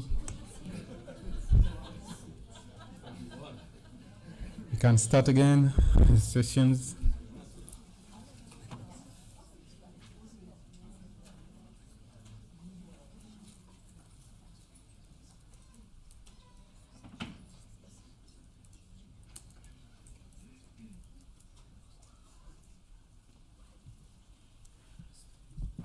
This presentation will be in a remote presentation,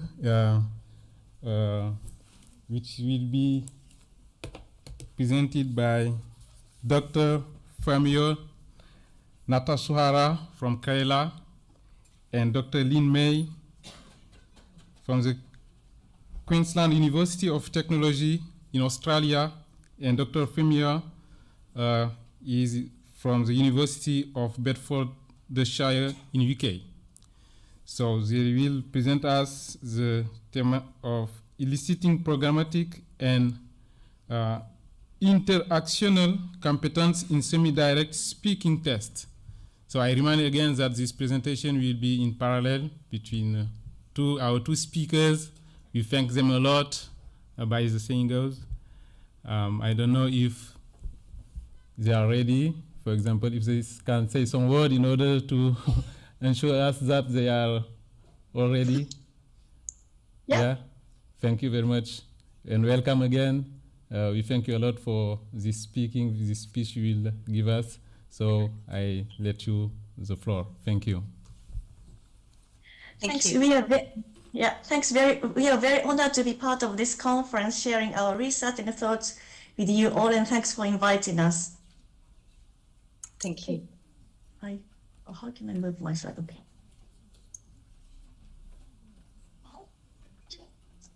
First of all, we'd like to acknowledge that this project we are going to present now is funded by the British Council, and also a project has got 4 other members, Chihiro, Inoue, and Edith, Caroline, and Richard. So thanks to them as well. And our full report is also available online if you are interested later.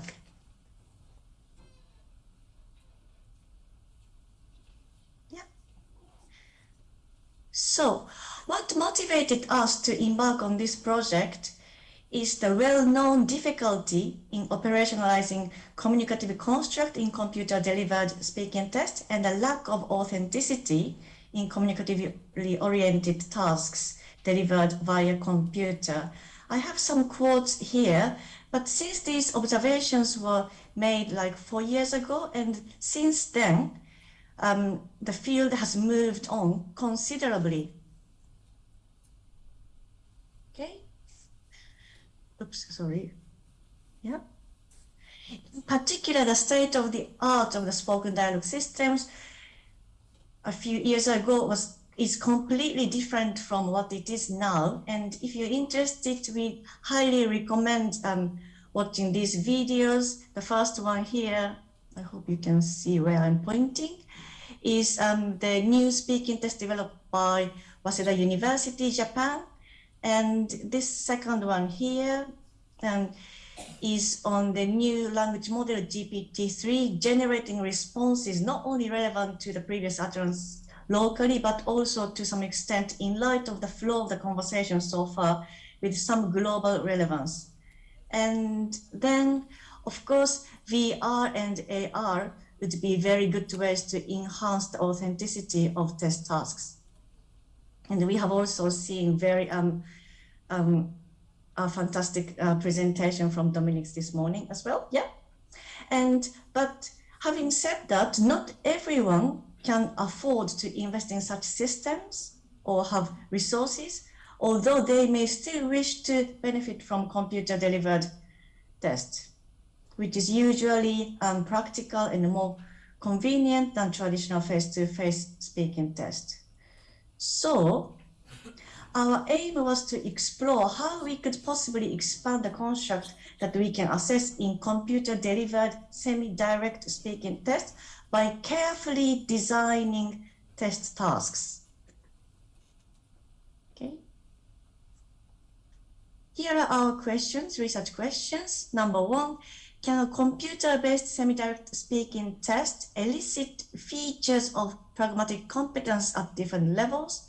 Number 2, can a computer-based semi-direct speaking test elicit features of interactional competence at different levels? Yeah. And methods. This is the overall research design of our project. We first developed test specifications for pragmatic competence and international competence task. We are calling the PC and IC, so you will hear those acronyms in our talk, and created 2 PC and 2 IC tasks accordingly. We then recruited 48 candidates in China and Austria whose proficiency ranged from B1 to C. We didn't differentiate B1 and C1 and C2.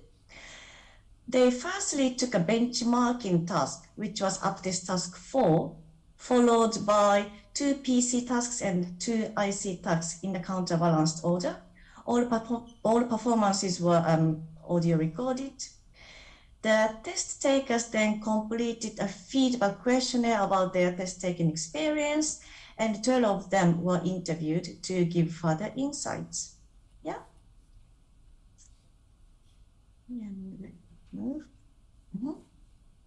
And in order to develop our tasks, we had some guiding principles.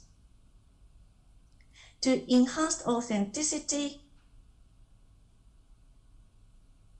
of the task, we consider the use of visuals and videos were very important, so we made sure to include them. And for the IC tasks, we wanted to include a generic clarification request after the first part of the test taker response. For the PC tasks, we carefully planned power relationships between speaker and hearer in the 2 tasks, and we made sure that all language included in the task instructions and prompts were standardized and accessible to the test takers. For that purpose, we explicitly used English vocabulary profile and English grammar profile. For our target learners, which were actually B2, we made sure that all written prompts and an audio prompts were at B1 or below. Okay. The thing we also like to note here is that we didn't mean to develop listening into speaking tasks, so we didn't want to hinder the demonstration of test takers' PC and IC skills due to a lack of understanding of listening input. So we provided some written text for scaffolding purposes, and we piloted our tasks prior to the main test. And to design the tasks, we used socio-cognitive pro forma to build our detailed test specifications. Okay, we now want to show you the actual tasks, but before that, let me show you the specifications a bit. So we specified all parameters in using specification, socio-cognitive specification pro forma.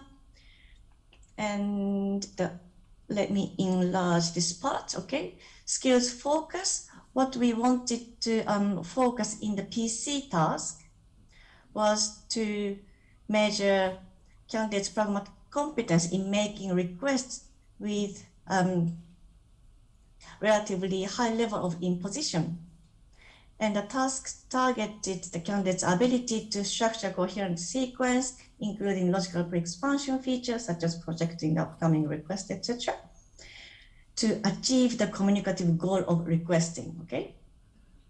And also the ability to connect different pre-expansion features appropriately and to deliver the intended meanings while being sensitive to the social and power relationship between interlocutors, imposition, and showing awareness of those contextual factors by using language for mitigation. And lastly, to use a wide range of pragmalinguistic devices appropriately. Okay, so now I'm going to show you the first task, the PC task we developed. Hope you will enjoy it. In this part, you will be given a situation to make a request appropriately. After a situation is explained, you will have 60 seconds to prepare your talk. You will then have 60 seconds to speak.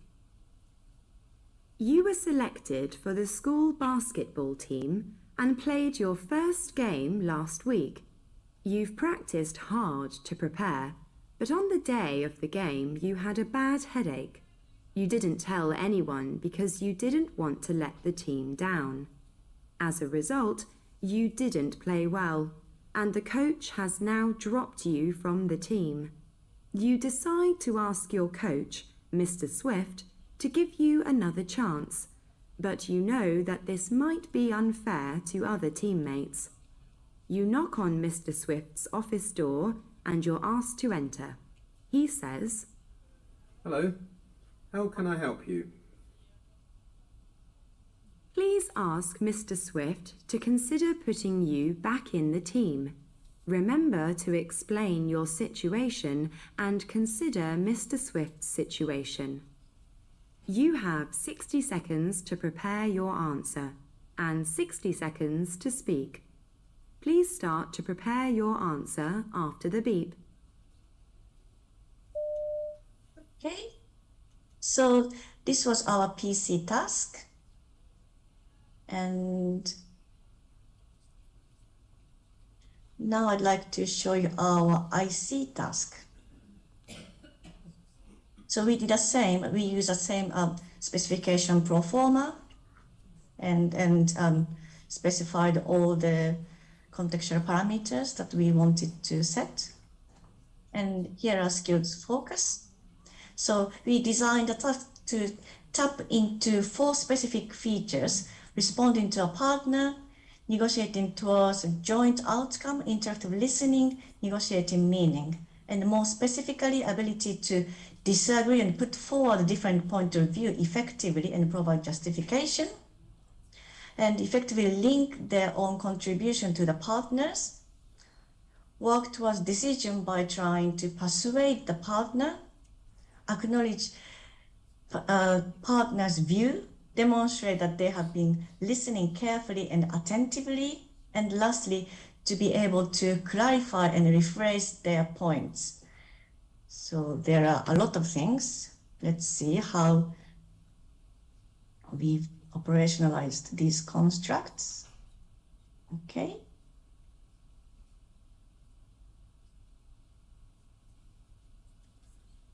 In this part, you will watch the video of your classmate Jan, who will argue for the use of group presentations. Jan will make 2 points in her talk. After you watch Jan's talk, you will be given the 2 points that you are going to make. You will have 60 seconds to prepare your argument and 75 seconds to speak. Please talk to Jan in a way that shows that you understand Jan's points, and use the 2 points to try to persuade Jan to change her opinion. After you have finished speaking, you will hear a question from Jan. You will be given 30 seconds to answer the question. In a classroom, Jan starts talking to you. Have you heard? We can now vote on whether to do a group or individual presentation next term. I'm definitely going to vote for doing a group presentation, and I hope you will too.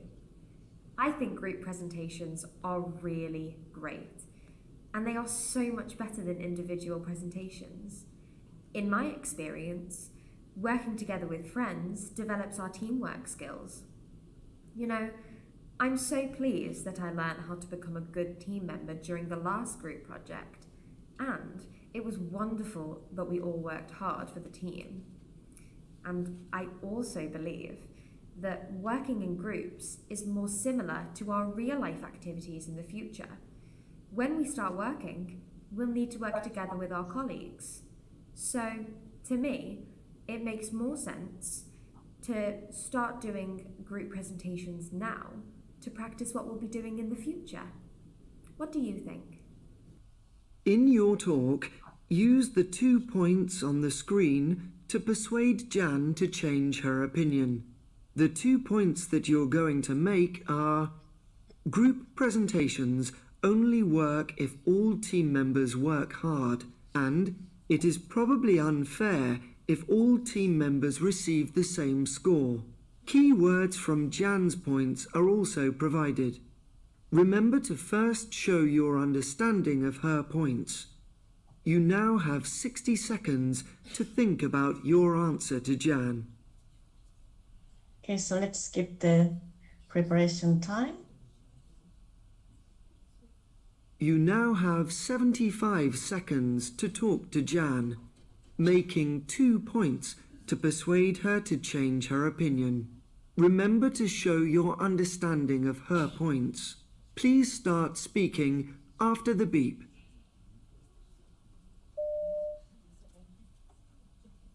Okay, so we are skipping the speaking time as well.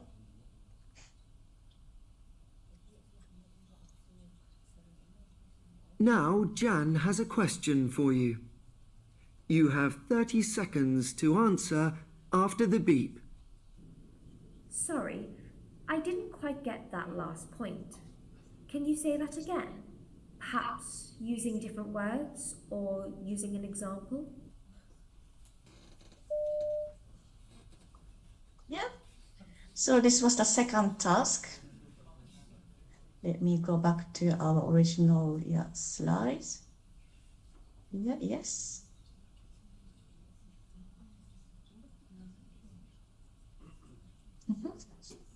So as you have seen, we actually used just Microsoft PowerPoint to develop this task. So I'm sure that you are really surprised how low tech it is. We just embedded audio and video files. So even if you don't have access to most recent or advanced technologies, actually we can achieve this just by using our laptop and then smartphones. So we just wanted to show an example of what we can achieve if we carefully design our test specifications and tasks. Yeah. And okay, so how did we analyze the data? We firstly asked 2 trained raters to score the benchmarking performances, and when there were some disagreements, we invited a 3rd rater to rate the performances, and all test takers were categorized into 3 levels: B1, B2, and C. All PC and IC recordings were transcribed and analyzed for interactional moves and for pragma-linguistic devices. So Lynn is going to talk a bit about that. And interactional moves were more like macro categories, such as acknowledging speaker's point of view or project upcoming disagreement. And pragma-linguistic devices are micro categories of lexical features, such as downtoner, upgrader, politeness markers, and so on. Survey responses were analyzed with descriptive statistics, and semi-structured interview recordings were transcribed and thematically analyzed, and we came up with 14 main categories. Yep. Thank you very much, Fumi. Okay, I'm just going to highlight some of the key findings. If you'd like to read more about this, our British Council validation report is freely available online. So I'm just going to highlight some key features that we found here. So in terms of the task that was designed to, or the 2 tasks actually, that were designed to elicit sort of features of pragmatic competence, I just want to draw your attention to the 3 kind of features which have the circle around them in this chart. So the first one there is PS, and PS is that the candidate was able to produce what we call a problem statement. So this problem statement entailed stating what the problem is and also why the request is being made. So this is a very important part of an effective request. Okay, and as we can see here, you see that B1 is here in yellow, the B1 mean, B2 mean is in blue, and the C mean is in green.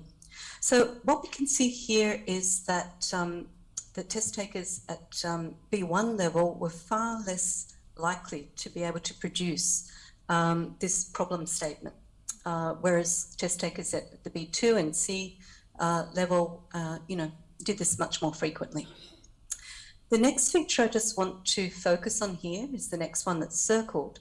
And this feature is a face-related statement.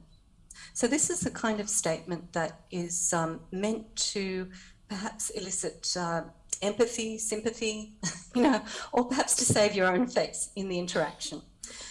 So again, we can see that with this one, in fact, our B1 candidates, were less likely to be able to produce this than the B2 candidates, but this was much more frequently shown in the performances of the C level candidates. Now, the third feature that I just want to draw your attention to on this chart is this one that you can see PUR, and this is projecting the upcoming request. So again, a very important part of the kind of mechanics, if you like, of being able to effectively, put a request forward, that you project that this is coming. And again, you could see that this was much more frequently done at the C level.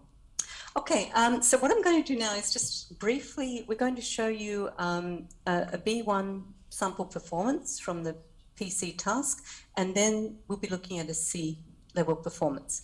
I've just highlighted some features to draw your attention to there, but what you'll see is that the actual transcript is on the left, and then the features that we coded are on the right in that column there.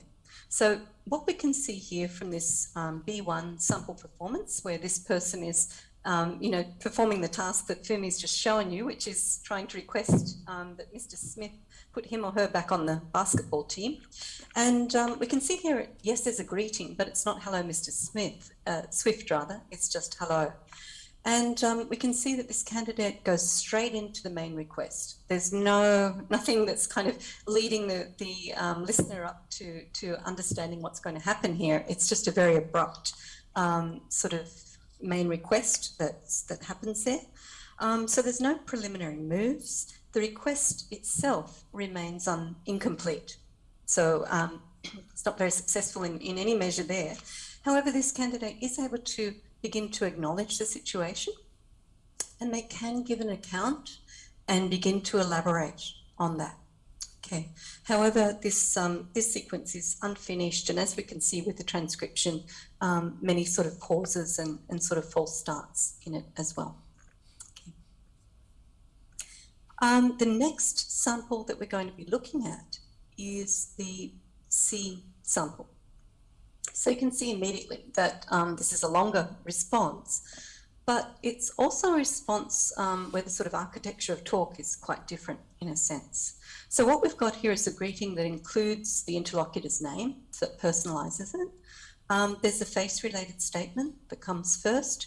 The request is projected, so you've got a very clear, projection of the upcoming request. You've got more face work, one might say. Okay, so more sort of empathy, sympathy building, getting you on my side sort of things happening there. There's then quite an elaborate account. So, why is the request being made? What's the problem here? And almost at the end of this, we actually come to the main request. Okay, which is then followed by acknowledging, the interlocutor's situation again. So there's a lot of sort of latticing, one might say, of face work and preparing the listener for that request there. Okay.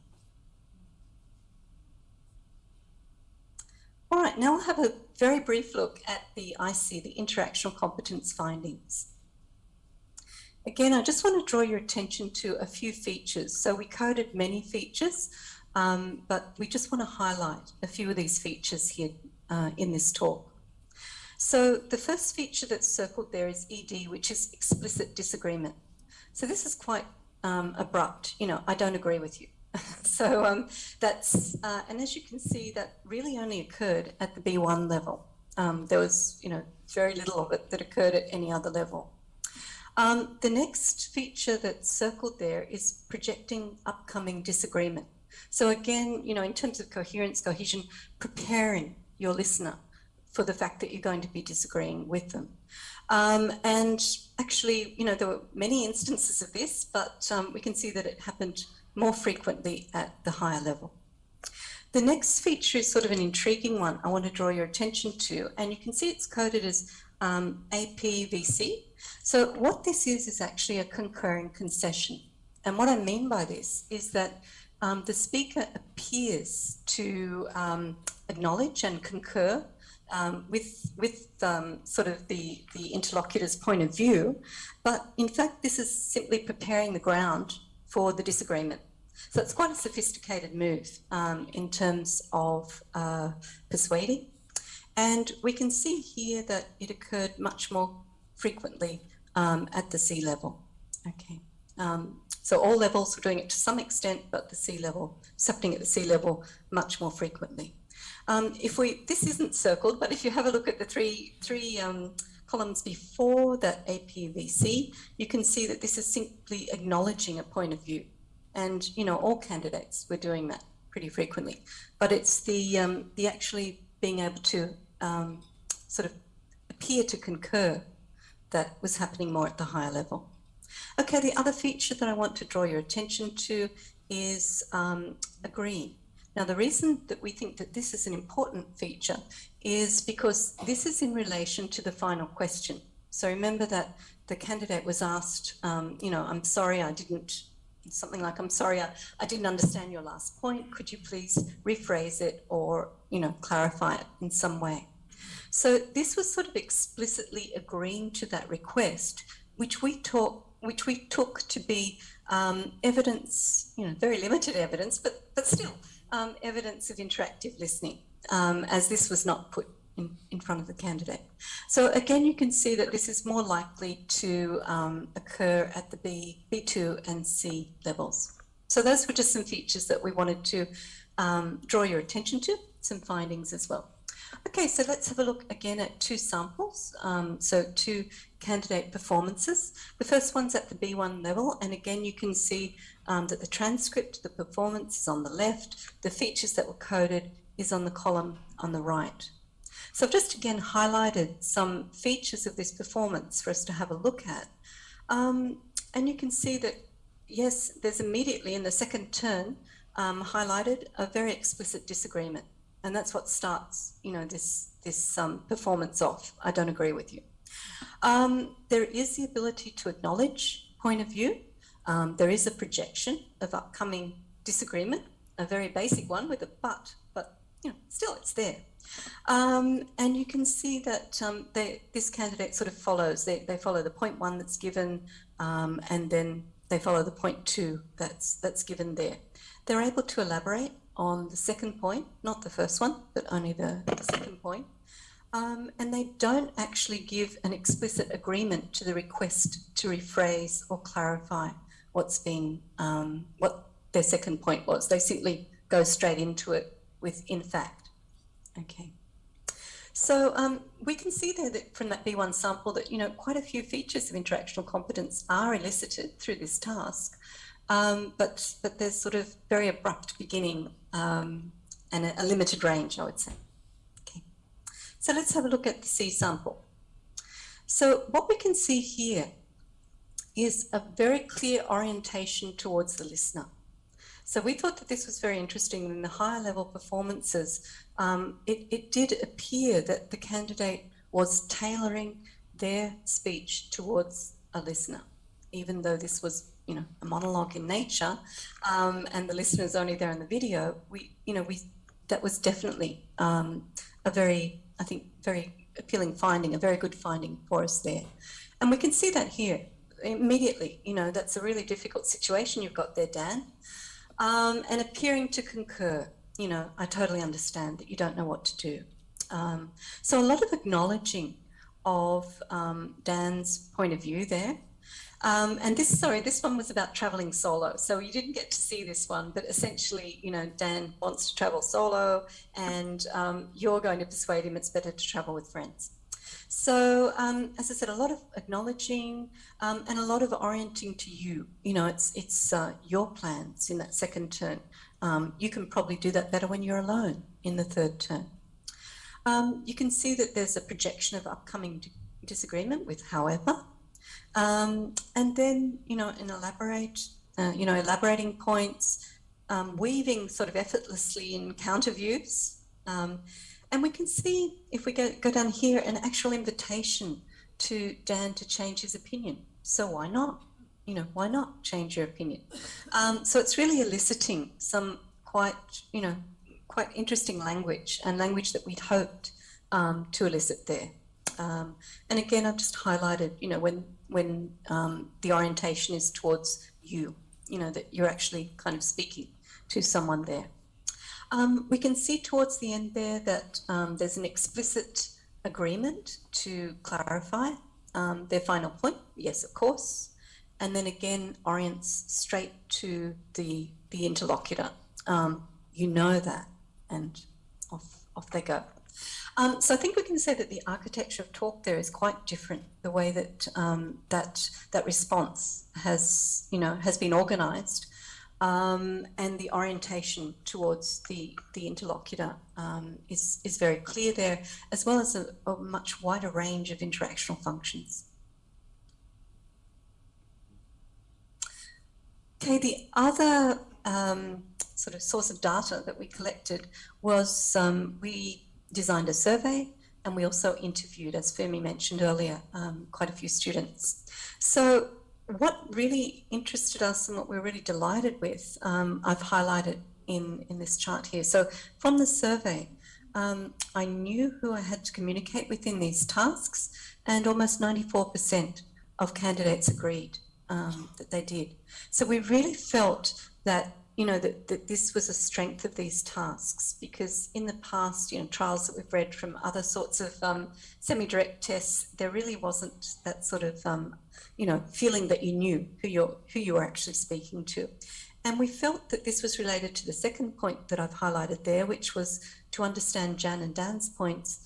The video was helpful or very helpful. And again, almost 94% of candidates agreed with that. So we kind of tried to make it as authentic as possible within the confines of a very simply designed semi-direct speaking test. But we felt that feedback, was very promising. And we've got a couple of quotes here from the interviews as well. So they've got one learner saying it was definitely better with videos. You can really see the visuals. It was just a bit more human and realistic. So that taps into one type of context, providing context, and also authenticity. And the second comment there from an interviewee was in relation to being asked about persuading. So this was related to the interactional competence task, and so we asked our candidates, does this, do you actually do this in your real life? Does it happen often? And the candidate said, I think it happens at any time. It's quite common in our daily life. So again, that was very promising, that these features of language are features that are not just used in the petri dish of a test, but they're actual, features that are out there in the real world that our candidates are engaging with as learners, not candidates. Okay, back to you, Fumi. Okay, so thanks, Ling, and let's move on to the conclusions, very brief one. So just to summarize our findings, we have observed some good evidence of selected PC and AC features being elicited in our semi-direct speaking tasks, including a range of PC features for requesting and pre-expansion moves, and selected IC features such as acknowledging an interlocutor's view or clarifying, exemplifying points in order to resolve a communication breakdown. Yeah, and we were particularly happy that they knew who they were talking to, as evidenced by the way they spoke, they formulated and directed the utterance to the listener. Having said that, there's a caveat. We saw some variation in performances even within a level, so it will not be very easy to precisely identify the criteria features that will distinguish levels very clearly. But this is not the problem of the delivery mode, but this is inherent problem of IC and PC assessment in general. nevertheless, we believe that the study has shown how we might be able to tap into some PC and IC features through semi-direct testing, and it can be achieved even if we don't have access to most advanced technologies, as long as we carefully design those tasks. Yeah. So ultimately, what our study wants to highlight is perhaps the importance of test specifications and task design that enable us to target and elicit in a principled way the construct that we aim to assess. Yeah, it's very basic. It is really a fundamental thing, but it's something very important that we shouldn't forget as the part of the thing that cannot be possibly replaced by computers. Yeah, on this note, yeah, we'd like to thank our audience. Thank you very much. Thank you, everyone.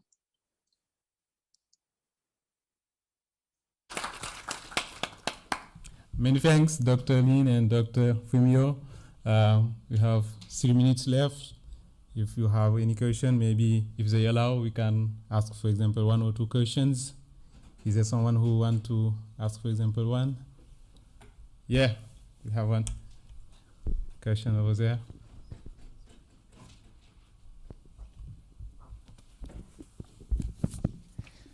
Hi, thank you very much for your presentation. I was curious about how you would develop these prompts at scale, like for an IELTS or somebody with like tens of thousands of test takers, or even just for a smaller program. Like I coordinated a university program for placement and admissions purposes with maybe 750 test takers a year. So you would probably still need a bank of, I don't know, maybe a dozen prompts. I was wondering if you could speak to that a little bit. Shall I first and then Fumi? Yeah, thank you for that question. We actually found that it was an enjoyable and creative process as a team, because we did have a team, sort of dreaming up these prompts and sort of trying them out on each other, because I think once you've, I guess that we sort of, we had a very clear mandate in terms of a request, a particular request. We wanted one situation where interlocutors were at, you know, a similar level of power, but the degree of imposition was quite high, and another where the interlocutors were at very different levels of power, you know, the basketball coach and trying to get back on the team. But I think that if you have a team who are, you know, who understand task development, and you're guided by those, you know, specifications, then I think it's very doable. What do you think, Fumi? Yes, definitely, yes, yeah. And actually, the development part was definitely, as Lee said, very enjoyable, and it's really achievable by a small team of researchers. And as I mentioned in the presentation, we used English vocabulary profile, English grammar profile to make sure that all input texts are standardized. That is a very important part of test development. And also we used sociocognitive proforma, test specification proforma. So we didn't have the time to show everything, but for example, speech rate was even controlled. We looked at literature and what is the best speech rate for the target learners. So we planned every single thing, and then we operationalized it accordingly, but using just mobile phones and laptops. So it is really definitely doable. Thank you. Yeah, thank you very much. Thank you all. Sorry. Our time is up.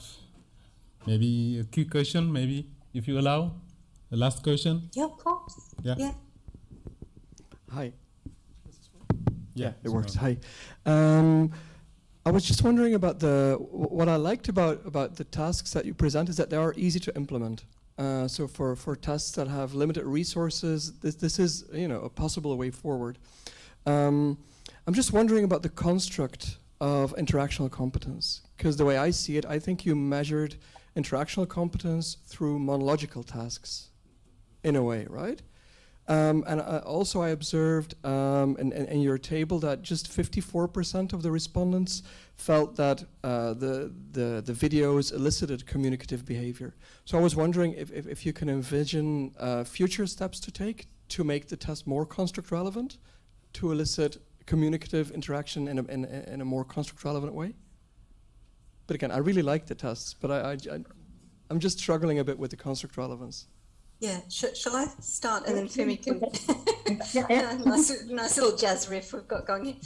So in its very nature, this is a monologic task. That is, and so what we tried to do was to think about, well, how can it be? How can we infuse it, for want of a better word, with sort of a little bit of context, a little bit of visual sort of context, and the kind of, and a reason to communicate. That seemed to be but yes, by its nature, it's monologic. So that is, I mean, that's a starting point with a semi-direct test, and there's no getting away from that. But instead of saying, well, we can't include IC, it just simply cannot be included with the semi-direct test. We started from a different premise, and we sort of said, well, why can't it?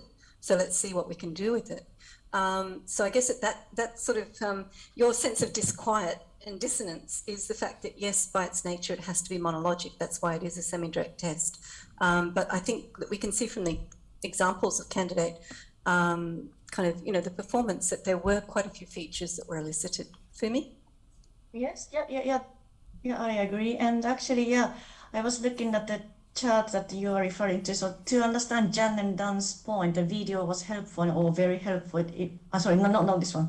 The next question. The video helped me to feel that I was communicating with Jan and Dan, 54%. Yes. So of course they know that they are not really communicating with the hearer. But having said that, as Lynn said, yeah, this was the best we could. And the clarification requested terms, actually they worked quite well, surprisingly. So this was exploration study, and we are actually proud with what we have gained from that experience. And in educational settings which lack resources, and as you also mentioned, like developing spoken dialogue system on your own or using AR, VR, I don't think it is actually possible at all. So this is probably the best possible way we could do when we don't have any resources to rely on. And the result was not bad at all. That's the message we wanted to communicate. And the key thing is really the test specifications and task design. We need to be clever, and we need to be really disciplined in what we are doing. But if we are careful in designing tasks, we can achieve something we didn't know that we could achieve. Thank you very much. Let's now reintroduce, I would say, Dr. Nick, who will talk to us. Thank you very much, doctors. On the hot topic of the interplay between humans and machines. So, Dr. Nick. Hello again. I'm wielding one of these. It's an important part of my talk. So that's not. Yeah. It's gone forward. So no, the red one. Red one. I must have pressed it by mistake. So the technology always does this, doesn't it? Yes. So good morning, good afternoon, hello, wherever you are. The title of the talk highlights the need for humans and machines to work together in a virtuous way. So in other ways, to deliver benefits to individuals and to society as a whole. And yes, there is such a thing as society. This is not 1987. So how can that best be achieved, and how can we, as language testers, contribute to the discussion? So an opportunity for thought leadership through ALTE. We are, of course, living in the age of the fourth industrial revolution, as they call it, characterized by the digital devices, the connectivity between them, and the big data we can generate. And this screen shows some of the machines that we're referring to and we've been hearing about, so I won't dwell on that. I would say, though, that this is a continuation, for me, of a thread from my talk last year. Some of you may have been there, in our virtual reality symposium, where the medium was the message. And so we're extending that conversation, I think, and it's been going on, I would say, for about a decade. But we've been disrupted recently by the emergence of the AI, so educational artificial intelligence, on top of the educational technology which has been around for some time, including the technology we've just been hearing about. So quite basic technology has been there, but this bit in red, I think, is the bit which is concerning people. And this is also something which came up in my talk.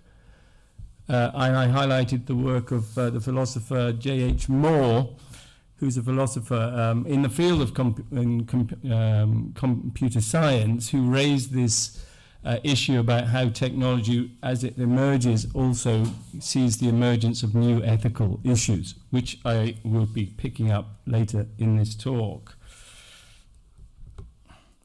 So if you've bothered and had an opportunity to read the abstract, I raised these two questions about the risks and how they might be mitigated, and what we can do to ensure that we continue to interact, not put machines on one side, but continue to interact with them in a way which opens up possibilities for us to achieve better learning outcomes, better results on our tests and so forth.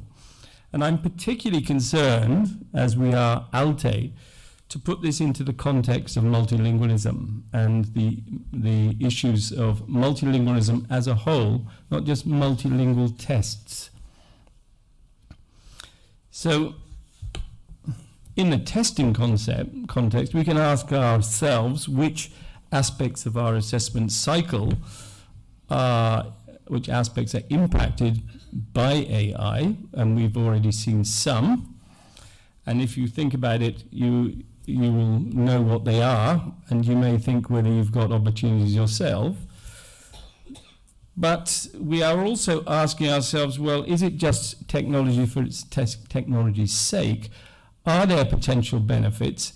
And what are people concerned with? Because if we don't address those concerns, as we heard from Dominique, we may not be able to take advantages of the opportunities which are now emerging. And the opportunities are things to do things differently, to enable new forms of assessment that weren't possible, to focus on how we can more effectively, in a sense, integrate learning and assessment, perhaps addressing some of, again, Dominique's concerns, and how we can work together better to promote the ethical dimensions. These are things I think which are open to us. Last month, the Secretariat ran a mini survey for me, asking members and others what they were concerned about, and just looking at those responses, which weren't huge, but were also coming from other organisations like ALTE in the UK. I've got these 6 points which seem to occur all the time. The top point is we must keep humans involved, and hands up if you agree. Anybody not agree? Okay. Then there's the more important bit, is the comparisons of performance with humans and machines, and issues which then are more to do with understanding AI, which are things to do with, well, data protection, risks of bias, transparency.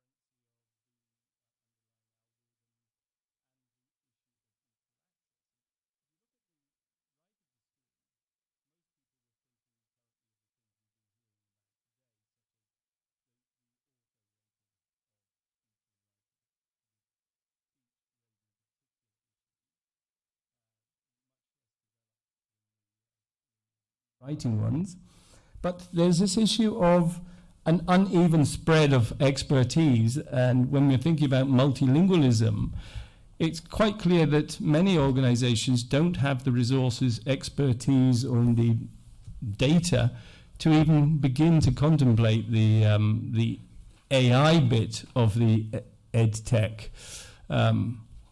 What we've seen though today, and in some of the other presentations, is that we can move forward with limited resources on the EdTech part, such as the video we've just heard about, in order to get further in the debate about the AI. So it could be more evenly spread across our membership if we think about it that way. So I boiled this interplay down into three main issues: hybridization, ethical concerns, and making sure we don't lose sight of our educational and social values. And last year, of course, we were talking about hybrids and hybridization, which have become so well known in the pandemic era, and that was a fairly light-hearted document which I referred to last year about the year of hybridization. But this event is a case in point. It's become part of our normal way of thinking, of combining two things. Something which has been going on for a long time, actually, so blended solutions. And these blended solutions took advantage of the existing technology to move us forward during the COVID period, in class and at home, or in person and remote, being particular sort of blends that we saw. But as we've just heard, some traditional ways of doing things have been revisited with technology, even the simpler technologies such as video conferencing and videos. And of course, we were able to do that because it's not new to have blended courses. So we used to refer to cloud-based learning a few years ago when we referred to the cloud. So having learners connected both within the class and outside of the class. And what's been emerging is the things which are in the cloud, which enable those connections and enable that learning. But this is a slide I used in 2014. So it's a long time ago that we've been thinking about that. And the so-called flipped learning or flipped classroom has also been around a long time, enabling us to think about where and how we do assessment in what I call the systemic approach to learning-oriented assessment. What you can do out of class, such as self-assessment, what you do in contact with teachers and peers, and what you can do yourself if you're connected at home to the technology. So our Write and Improve program is practice in writing with formative feedback, which goes directly to the learner, but can also be used by the teacher. So the EdTech has been rushing ahead, I would say, with addition of Ed AI, partly because of this need to do things outside of classrooms during the COVID period. So at home assessment with remote proctoring and an increase of automated writing and speaking. And we heard from Dominique some of the concerns that have been going on. But the issues around more educational processes have also been about how we can use adaptive systems more effectively to integrate assessment of different types into learning programs with formative types of feedback. And to enable that, we've seen a vast array of development going on using mobile devices and ways in which practice and feedback can be built into the way that they work. Now, I think this raised the key issue, which is how acceptable is it for mobile devices to be used in education? They've recently been banned from schools in China. But my previous picture had the school, the mobile device, and the learner in a virtuous triangle. So we have to find some ways to address the issue of resistance, and how might we do that? We've seen some recent innovations in the uses of video, and we heard a very good workshop from Eric during this conference, and we've just heard a very good presentation about semi-direct testing using video.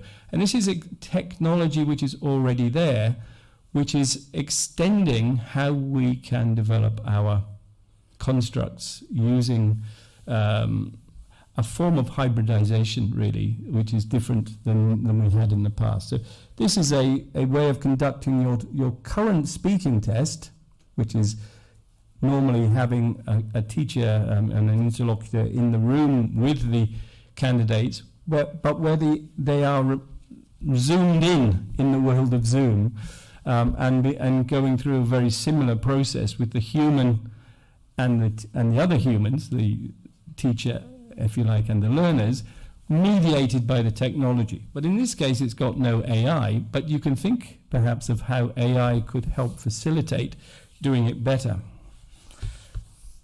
And of course, this has come up, and I wanted to ask the question about it, is in what way might we begin to think about building in something which creates more authentic experiences outside of the real world, but where it seems like the real world, so the immersive technology. That's the Oculus headset, and I think, Francois, you mentioned the cost. That's about $300 at the moment. Google Cardboard came out about 6 years ago, and it cost about $3. So working in this space, I think we're going to have to think about the acceptability, but also the availability of these types of technology if we want to take advantage of them. So my question is, how can we extend the uses of AI? And I think that these are the 3 points: hybridization, ethical concerns, and social values. So it's a by design process. So it's creating the virtuous combination of the humans. And the humans are the ones listed there, and the machines are the ones listing there. And the design principles, as we've already heard, are already in place. But what would we need to do to supplement them if we're going to then move forward in this extension in a way which does not lead to unintended or unhelpful consequences of our activities? I think in the past couple of years we've been driven by contingency, reactively. What I'm thinking of is how we can become more proactive using design as a way of thinking about that. So constructs, yes, good, we've seen a lot about constructs. Positive outcome, such as communication skills, action or an approach, yes. How can we make sure we don't narrow it down by applying technology which doesn't deliver our benefits? So here's something of all the humans that we need to support. Well, obviously the learner at the center, but teaching and teachers. I feel strongly that we will need to combine the human expertise with the support of AI systems. So seeing them not as master, but as helper, as friend, as assistant, as colleague, perhaps, side by side, but how do we make sure not as master? And we've already seen this being raised around the issue of chatbots. Chatbots work as a helper, right? You know, what's the weather like, Alexa? You know, and you get it back straight away. Well, it's helpful, but you can see contexts where, you know, if it becomes something like 2001 Space Odyssey, that you find yourself the victim of the machine. And this will require an engagement, changing our attitudes and our knowledge before we then move forward to changing our behaviors. I think this is a key point. So communication, as always, and clarity of it for stakeholders is really important here. And this is a plea. This is something I came across in a webinar by a man called Wayne Holmes a couple of months ago. And I like the visual here of 3 buckets. And he talks about learning with AI. So what we're talking about is using it as tools for learning. But in order to achieve that, you have to be learning about AI, and you have to be preparing for it. So you can't just pick it up and do it if you don't understand it or if you don't know what it entails to do it properly. So I think you sort of work back from preparing, learning about, to being in a position to do it. And I think this is a helpful way of thinking. So learning about AI, there's still quite a lot to do, I think, in explaining what we mean. so it doesn't become the kind of frightening robot image, of a machine. And the machine isn't really a robot of the kind you see in science fiction. It's operating automatically behind the scenes somehow. And it enhances what humans can do in replicating similar capabilities and behaviors. And so they have to be appropriately designed and implemented in our context. So it's about applying to the context. I think this has already come up, certainly it was raised by Dominique.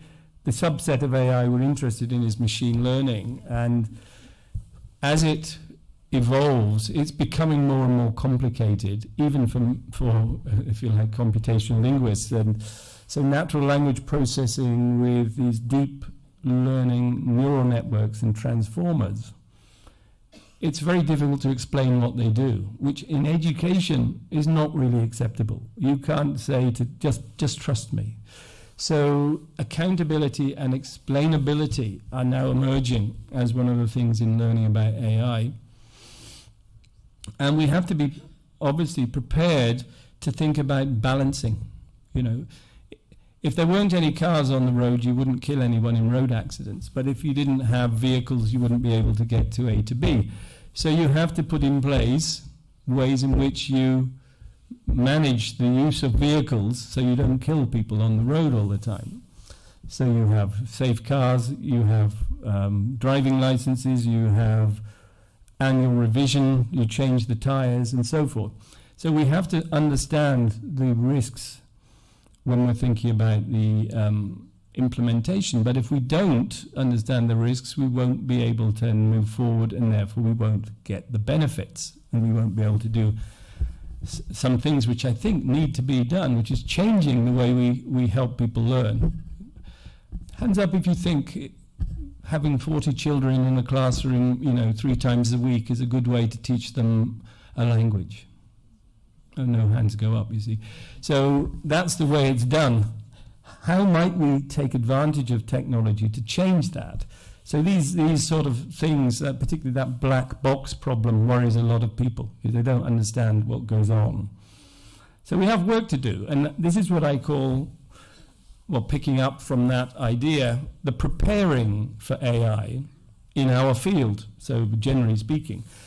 And this is the idea of society existing, because it's about the system level effects across stakeholders, across the humans, not just for one human, the learner or the teacher, but other humans, parents, policymakers, inspectors of schools. Have we got any inspectors of schools in the room? Yes, we have. So that's very good. We need to engage with those people. And it's a form of social contract, I think. And I find it very helpful using the work that came out of the MIT Media Lab a few years ago in thinking about what became known as keeping the human in the loop, which was a way of ensuring that the evolution of algorithms were supervised and monitored by humans in such a way that the autonomous systems were not allowed to escape, if you like, and become rogue systems. So it's become quite a common use in computational sciences, but I think it works very well, generally speaking, thinking about system level effects in education. It's making sure that the people are in charge, not the machines. And then this was elaborated by the guy I put up before, about keeping society in the loop. And this is really what I'm sort of moving forward with, because as things emerge, you get a co-occurrence of things. It's not a linear development. You have AI and then you understand it, then it all works. These things are emerging as people are using them, right? So it's really good if we can have a lower barrier to entry into the world of AI, to get more acceptability even in the more simple ed tech applications, so that people have a chance to engage with what it really means. And that's where we can then ensure that those people who are engaging are working with us to ensure that the bit on the left is being addressed as things emerge. So this is what we would call, in preparing for AI, for language education, particularly, ethical readiness. And what I'm going to end with, really, and leave you with, is the need for some practical frameworks and tools which then allow us in ALTE some opportunities to engage with these issues in the way that we traditionally have done with our principles of good practice. And here's a good fun one, which came out a few years ago. We need the 10 commandments for AI, ethical AI.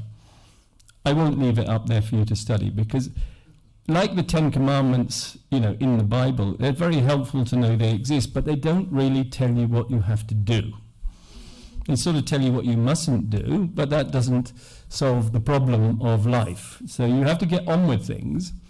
And a year ago, when I was speaking, hot off the press was this very excellent publication, which actually followed on from the work in the House of Lords in England, which gave rise to this Institute for Ethical AI in Education, which provided a very helpful report with a number of checklists, a sort of vademecum for anybody thinking of engaging with AI in education.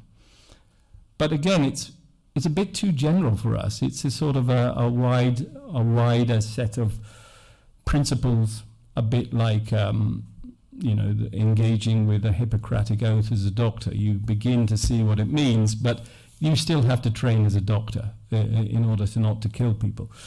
So just to make one point, though, that this is work coming out of the English-speaking world, and I haven't personally found as much, possibly because I don't know about it, coming from the point of view of other languages. And this is something I'd like to get from ALTE members, is what is going on in your world of Italian, Romanian, Estonian, Basque, all a range of languages in considering this. I'm grateful to Dominique for forwarding this very useful enjeu d'éthique, which came out last September, and I highlighted some issues that I was thinking about when raising the role of the ami virtuel or ange gardien.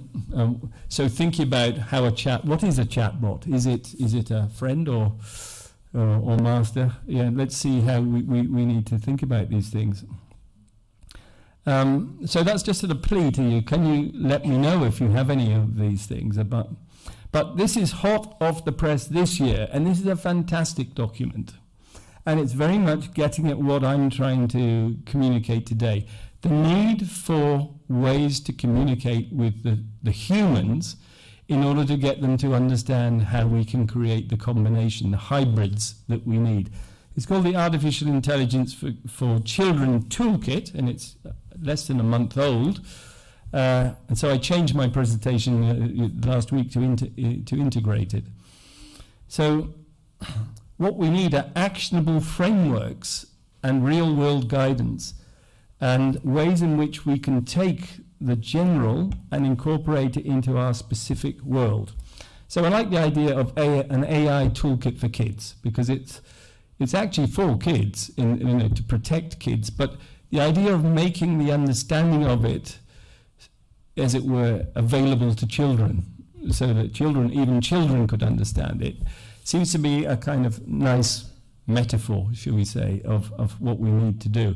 I think it's consistent with the idea of our own idea of trying to get positive impact by design. As we've heard already, you need to design in things more effectively from the start if you want to get the outcomes you want.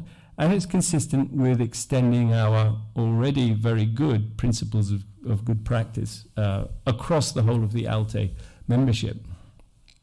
So there's one part of it just to highlight. I won't go into the detail because I haven't got time. It's something called FIRST. Now, it's a sort of word you might be able to remember, right? It's an acronym, of course, as usual, and it highlights these 5 words: fair, inclusive, responsible, safe, and transparent. Now, these are all good words for us, and they're already, if you like, embedded within our mission as ALTE in setting standards and sustaining diversity, and already embedded in many of our principles in how we go about assessing. So we need to see how these can be extended, and I think the first way of doing it is quite good. So you won't be able to read this. I'm going to blow it up a little bit in a minute, but you've got a checklist model. So you've got the words, what they mean, and can you tick them off? So it's a checklist model which expands the first criteria in order to set the desirable goals. So you start with what you're trying to achieve.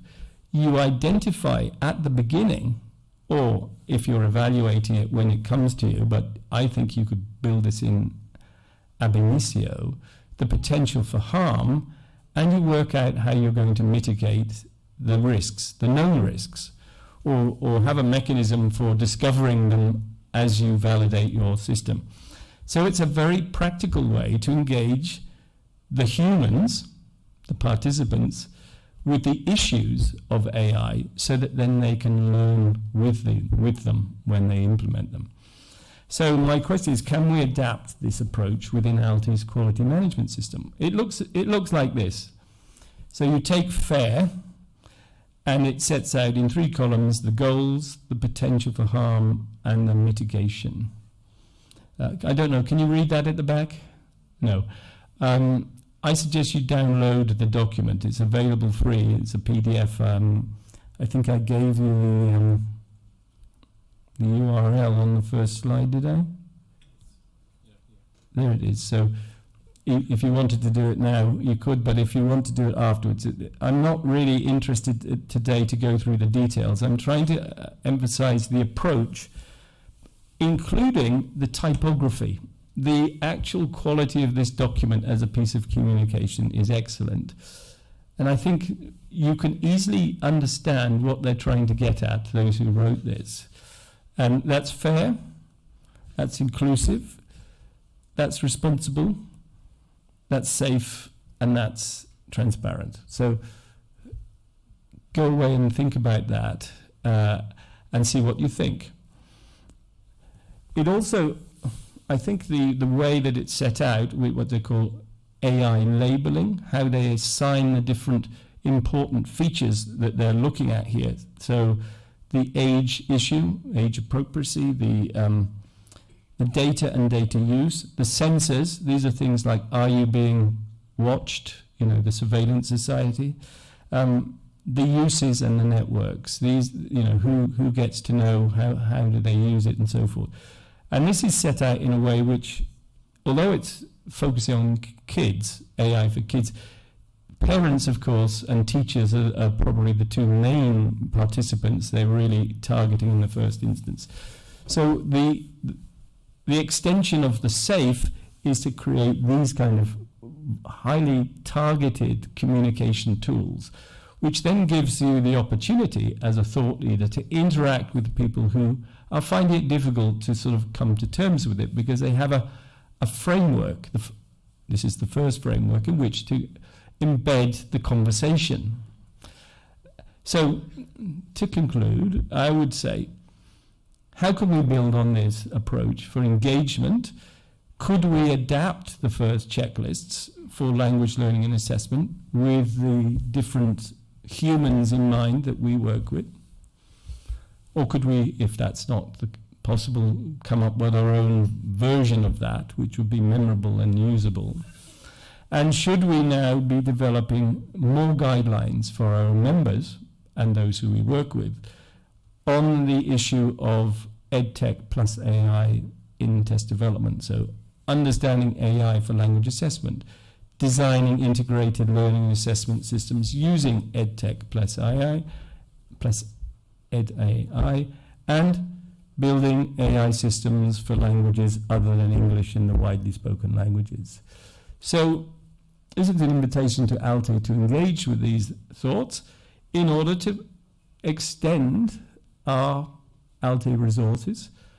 And if you don't know them already, we already have a large number which work very well for targeted audiences.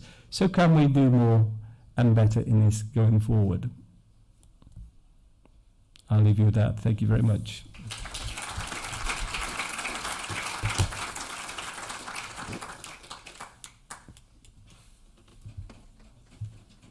Thank you, Dr. Nick. We had 5 minutes late for this presentation, so I propose you to have lunch break. If you have questions, for example, I'm talking to those who are in the remote, you can ask them on the YouTube chat. We may, for example, come on them on the round table, which will happen at 3:20 in this afternoon. Thank you, and now let's go have lunch. It's just one floor down, but we can go together, to take lunch together. Thank you very much, and see you soon. We start again at 2 p.m. and we just have 1 hour past half to take the lunch. Thank you.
Welcome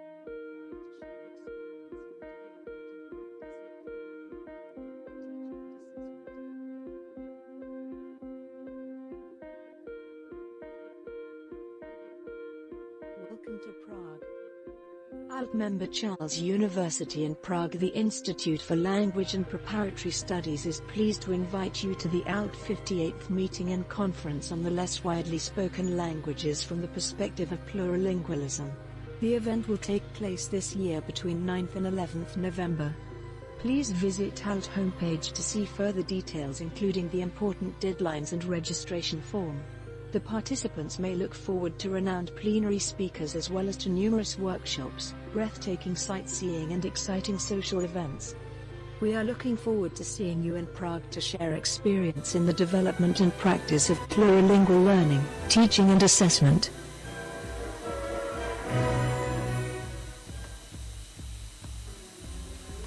Welcome to Prague. ALTE member Charles University in Prague. The Institute for Language and Preparatory Studies is pleased to invite you to the ALTE 58th meeting and conference on the less widely spoken languages from the perspective of plurilingualism. The event will take place this year between 9th and 11th November. Please visit ALTE homepage to see further details, including the important deadlines and registration form. The participants may look forward to renowned plenary speakers as well as to numerous workshops, breathtaking sightseeing and exciting social events. We are looking forward to seeing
Including the important deadlines and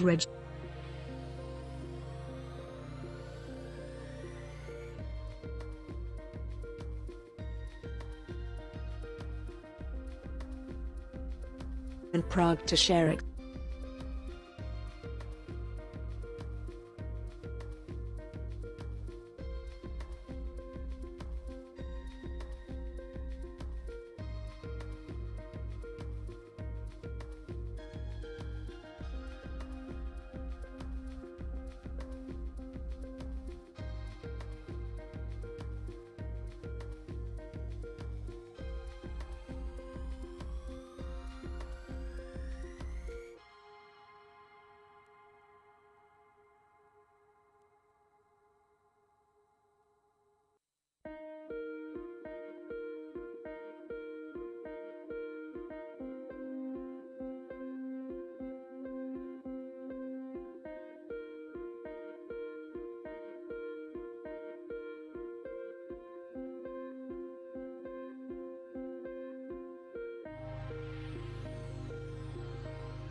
Yeah, welcome back to the meeting.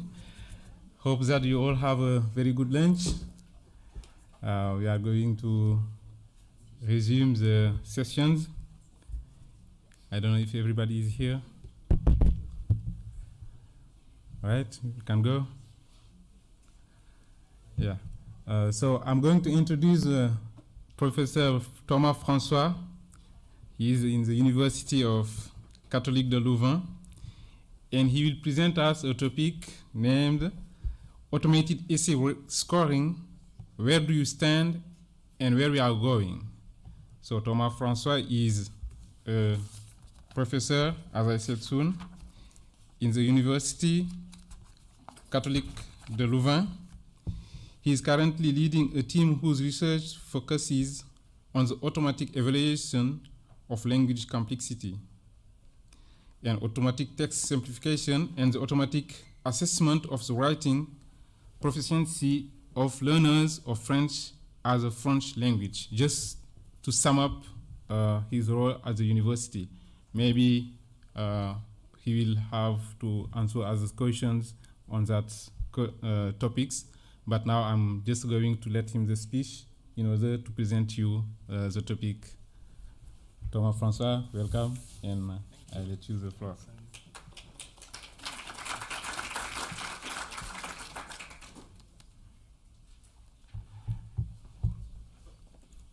Okay, so good afternoon to everybody.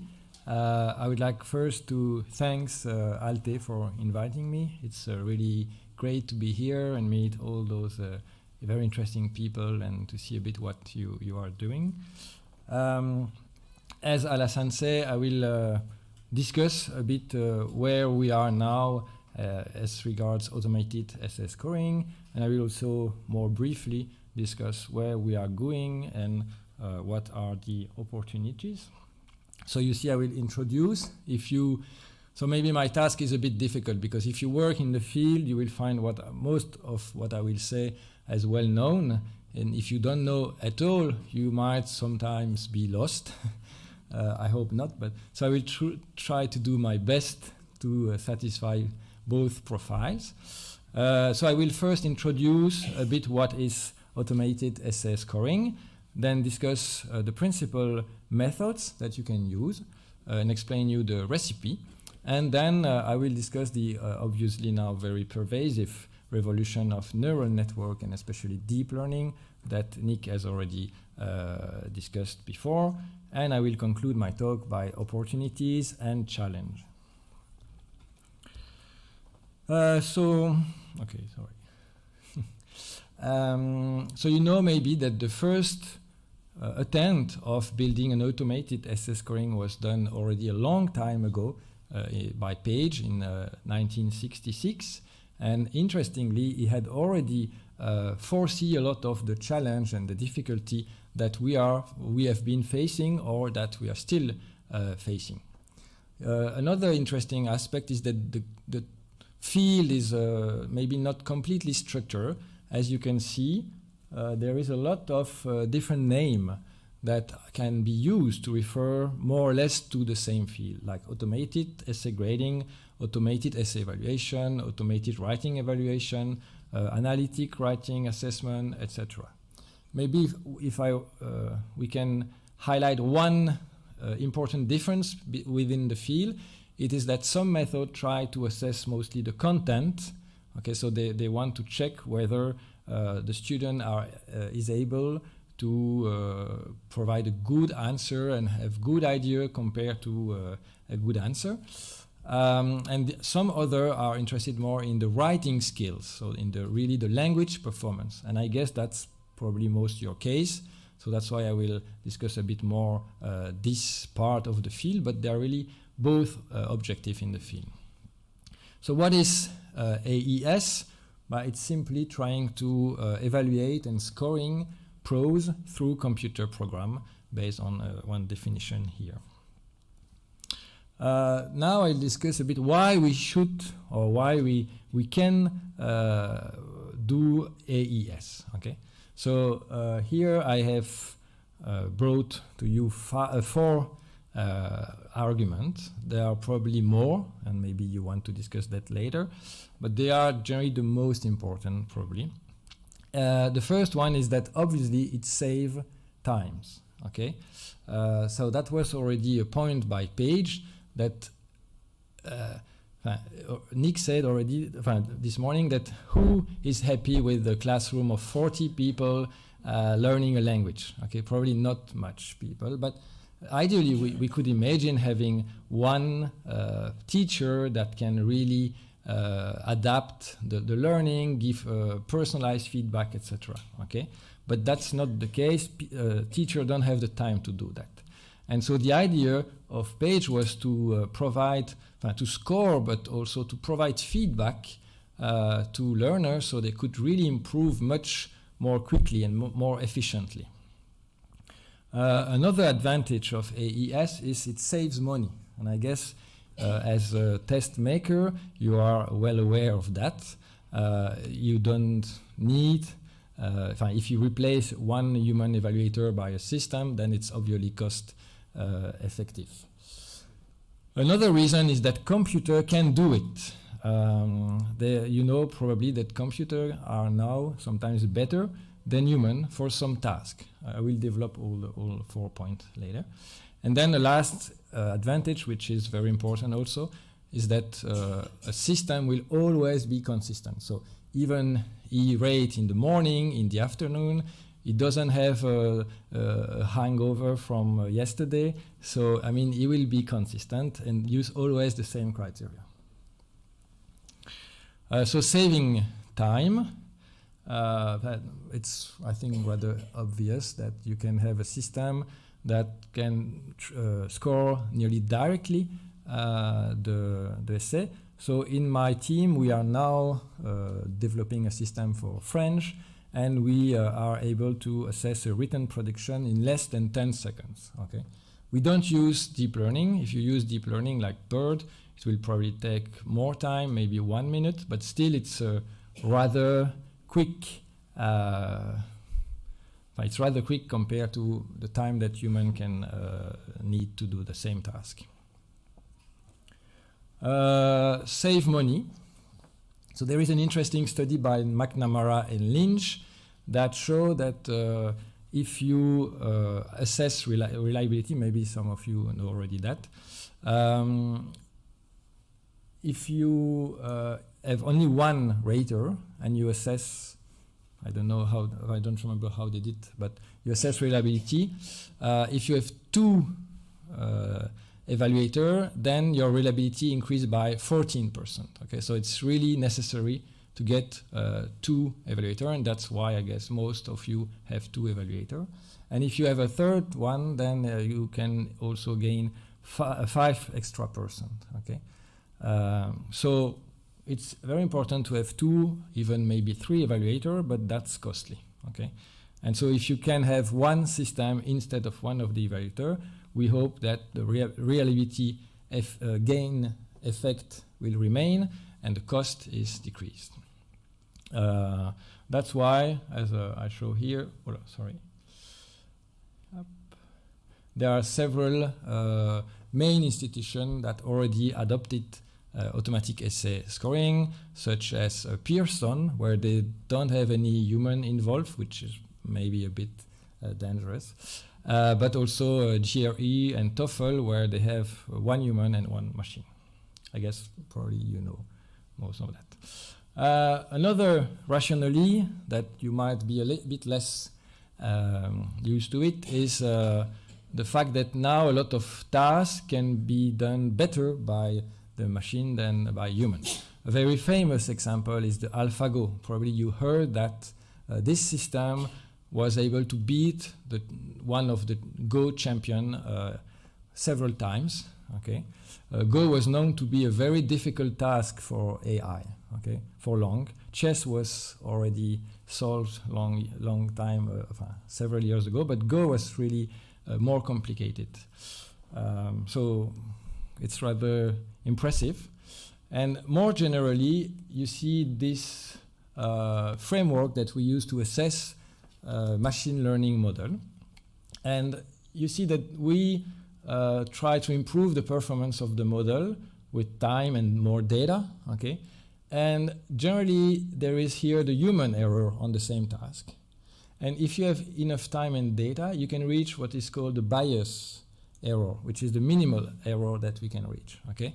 And for some tasks, the bias error is the same as human error, but for a lot of tasks, and especially when humans disagree, which is the case here in assessment of essay, but the system can actually beat the human, okay? Which is good news, I would say, for us. And finally, it can also increase reproducibility and consistency. You know, I guess you know very well that humans sometimes have difficult to reach a good, very high agreement. They can vary in severity. They can have also systematic bias. So the machine, as I say, might help. And also there is this idea of negotiation between either human, there are some paper about that, but also the communication between human and machine that was already discussed this morning.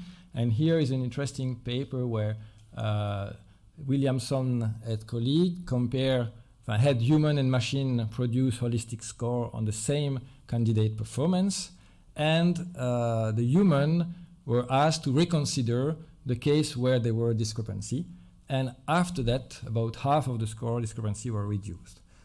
So it seems that it helped to have the contribution of the machine. Okay, so now that was the introduction.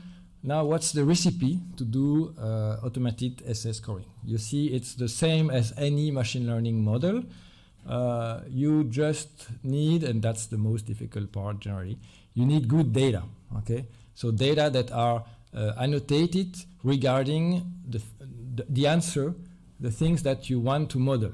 Okay, so here the phenomenon that we want to model is generally the CFR score, but it can be other score too. Okay, once you get this corpus, you need to define, to identify text characteristics that are connected with writing proficiency. Okay, there are plenty. This is connected to the construct. So generally you have an idea of what is good writing. You can derive different feature, and we call that engineered feature. Okay, why? Because humans generally have to think about what is a good feature, and they have to implement themselves. There are obviously some systems, and I will discuss later, where we don't need to do that. The third step is once you have the data and the feature, you can put all together and select your favorite statistical model, or you can select different one, and you train the model. You can then validate the model on unseen data. Okay. So what are the models that you can use? The simplest one is linear regression that you probably know. It has a very important advantage. It is readily interpretable. Okay, and as we already discussed this morning, interpretation is now a very key aspect. Interestingly, even if it's a simple model, it can sometimes remain competitive with more advanced machine learning model, like in this paper. Okay, one issue of this model is that you cannot combine too many features. Otherwise, it will overfit the data generally. But there are some solutions. Okay, because if we can just use a few amount of feature, then maybe we will not be able to cover all the rubric, all the construct that we define and that we try to represent here. But if you use regularization, and there are different ones, it is possible to have more variables entered in the model. Of course, some of them will be dropped automatically by the model. Okay. A bit more modern and a bit more fancy model is ensembles. So as you can see here, And in Ensemble, you don't train one model, but you train several models, okay? It can be different types. So you can have linear regression, support vector machine, neural network, etc., okay? And each of these models will produce one score. And then you combine all the score to get the final prediction, okay? It can be through voting or other system. You can also weight the different systems. So if you have system that works better, you can provide, give more weight to this system, okay? And there are several work in the field that use Ensemble. It is a rather successful one. Then, before the revolution of the deep learning, probably the most popular one, was most popular system was support vector machine. Okay, did you heard about that? No, no, most of you. Okay, so how does it? How does it work? The idea is that you have generally two classes. Okay, you can extend it to more than two classes, obviously. And you want to distinguish between the two classes. So you see, you can just draw a line, and it could be that one or that one, and it will work, okay? But depending on where you draw the line, your model will be more or less generalizable, okay? And in support vector machine, the idea is that the best way to draw the line, which is generally hyperplane because you don't work with only two features, is to maximize the margin between, you see, the hyperplane and the different class. Okay. Of course, this is when data are separable. When they are not, which is generally the case in the type of data that we have, it's a bit more complicated. Okay, but here I just give you the gist of how the model works.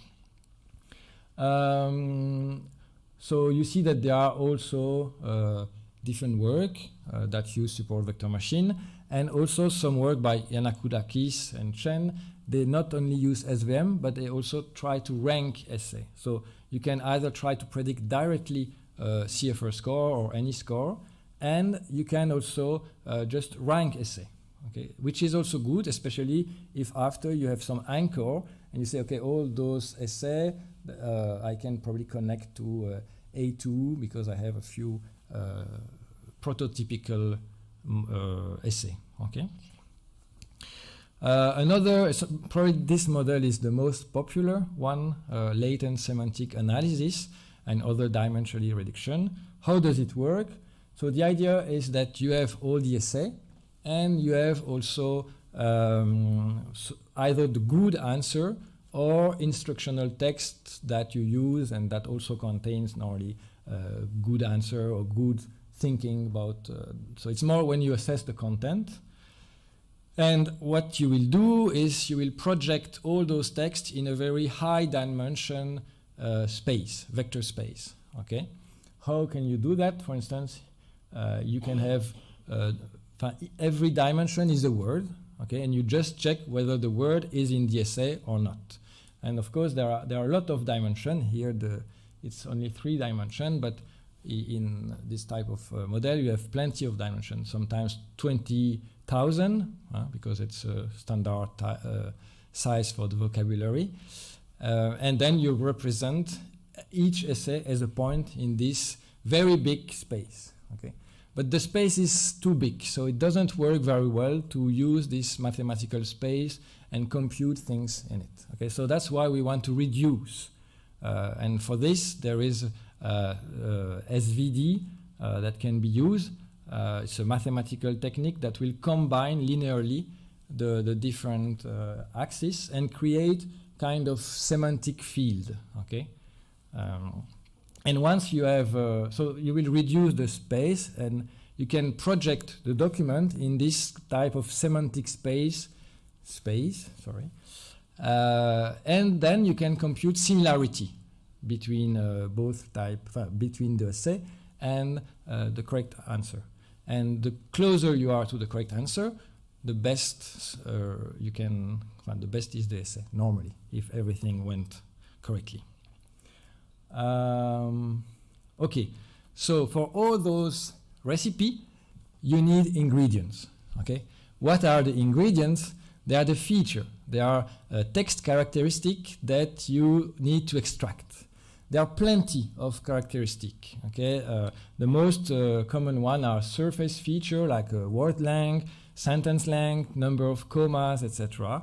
There is a lot of work also about discourse feature, because we know that using just surface feature is not very good, is not well connected to the construct. Also vocabulary, frequency of word. If you use more unfrequent word, you probably have a better command of the language. If you use better collocation, also that probably you have a higher level in the language, etc. And obviously we can also detect grammar and grammar error and spelling error.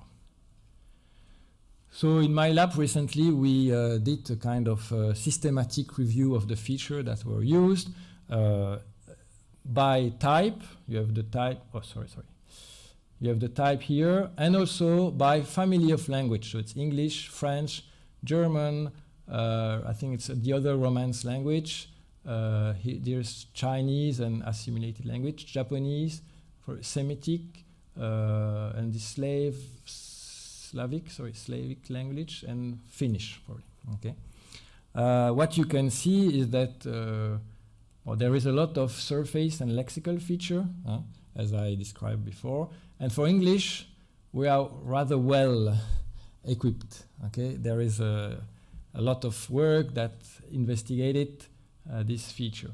German, interestingly, also there is a lot of features that were used. For the other language, is not so good, as you can see. That's for the surface. Here it's the other part of the table for surface feature. Then you have other type of feature. So error-based. Generally, those type of error are well considered in the field, as you can see. Part of speech feature, they are also rather well considered because also they are easy to implement, to be honest, which is not always the case of error feature. That's much more challenging. You have morphological feature. Here you see that you can still work. Even for English, you don't have much of such feature that were considered, or at least we didn't find in the paper. Maybe we missed some paper. And then you have prompt-specific features. So you can compute the similarity between the prompt and the essay. There are also other similarity-based features. So that's the LSA that I just explained. A few syntax feature, but not much, as you can see. A few semantic feature, and here it's just for English and German. So that's, for example, the number of meaning per word, hypernymy, hyponymy, etc.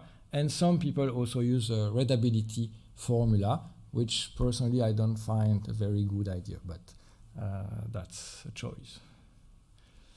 Okay, so from all this discussion about the feature, you can see that if you work on English, you are happy. There are a lot of things available. There are also tools that you can use, such as Cometrix or other. If you work on German, thanks to, I think, in particular, Detmar Meurer and his team, you have also a lot of tools. For Chinese, it's okay, but for French and other language, it's not so okay. Okay, so there is still work to do if you want to have this type of ingredient, because the thing is that now with deep learning, we don't need anymore to do that. We don't need the human to engineer the feature. I will explain later why, but the system can create the feature by itself. Okay. Also, yeah, one thing that I discussed yesterday in my workshop is that there is not much, surprisingly, feature based on explicit knowledge that we use to define the L2 curriculum. Things like English vocabulary profile, can be CFR-Lex, but that's probably not used much yet, or I don't know, other type of explicit knowledge. Just a small advertising for our work. So if you are interested about French, now the situation is actually much better than the one I just described, because we have implemented and make available on the web Fabra. Okay, and Fabra is a French aggregator-based readability system to. Sorry, I don't remember by heart the title, but it's a system that will compute more than 400 features from a text. A lot of different features, so lexical, syntactic, semantic, etc. So nearly all the features that I listed before are there, except a few that are really specific for to automated essay scoring, but we are working on it, so we will later enrich Fabra. How does it work? You can input the text, and then you get a result like that. So you have the name of the feature. It's not very user-friendly, but if you put your mouse on it, you will get some help. Okay, and there is also documentation. And then what you see that is actually maybe original in our approach.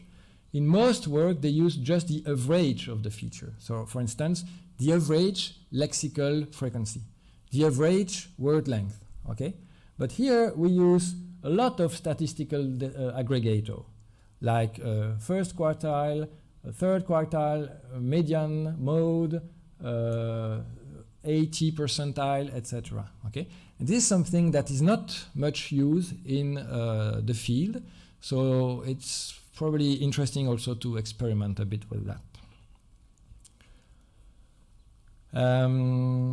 Okay, so last slide about the feature. It's good that we can implement a lot of feature, as you have seen, but not all feature can be entered in automated essay scoring. There are actually some issues, some elements that you should consider. The first one, which is obvious, your feature should be efficient to predict the performance score of the writers. Okay, so it should be correlated with the score given by the evaluator. That's obvious. Second point is that you can have different features that will encode the same type of information or very similar ones, so they are redundant. And it's not very good to enter a lot of redundant feature in the model, so you have to be careful about that. Something that was already discussed, the variable need to be fair. Okay, so you should not have a variable such as the age of the test taker, or the fact that he is a native or non-native, or whatever you can imagine. So you have to be careful about that. This is rather obvious, but which is slightly less obvious is that sometimes some of the feature may actually capture this type of test taker information, and they can be biased. Okay, so that's also something you should be aware of and check for that. And finally, a very important thing is that ideally the features should have construct validity. So it might be that the proportion of commas in the text is very informative, very well connected with the scores, but if you enter that into the model, then the model can be cheated later, and people can put a lot of comma and then get a high score. Okay, so if you enter a feature that have construct validity, normally you should not have this problem, or a bit less. Okay. Okay, so that was for the classic approach of automated essay scoring. Now we will discuss the deep learning. Okay, who knows what is deep learning? 4, 5. Okay, well, 10%. Okay, good. So you will maybe understand a bit this buzzword. So first, yeah, it's very popular.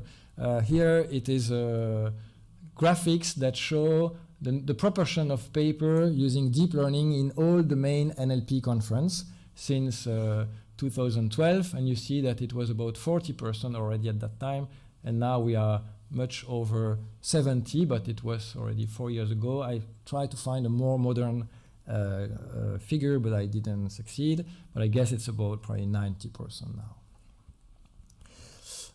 What is a in neural network, you have a neuron. So what is a neuron? Okay, so if you remember your science course, you know that we have the information is brought to the nucleus by the dendrites, and then it's sent to the next neurons by the synapse through chemical transmitters, okay?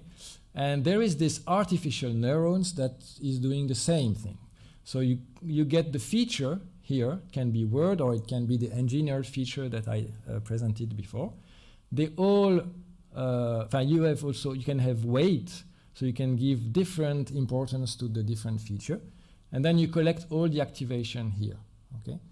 And then you have also an activation function that you can apply on the sum, and you send the result to whatever, either it's the output or it can be another neurons that will also process the information differently, okay?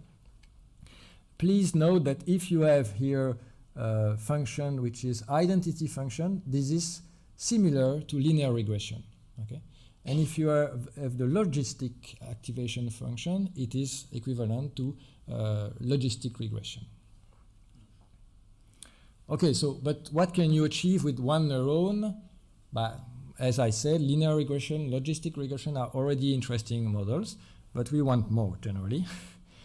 So in the area of neural networks, so during the 80s, 90s, the model looks like that. So you have here the feature, the input, you have the output, can be the CFR level, and you have a hidden layer. So you just have one hidden layer. The information from the input is processed there. There is already a lot of weight, so each line is a weight, okay? So you see it's already a complex model, more complex than linear regression, obviously. It's a lot of linear regression that are combined together in a non-linear way, okay? But still, it was not so powerful, okay? But with the deep learning, what you do is just stacking more neurons, more hidden neurons, okay? So you see, it's not magic. It's just getting bigger, okay? But why couldn't we do that before? Because there were mathematical reasons that prevent from training efficiently this type of structure, okay? So I will not go into detail, but that's when someone found the solution that we were able to efficiently train this type of feature. What you can look also that is very interesting for us is that, I don't know if you see very well, maybe I go to the next slide. Well, it's not much better.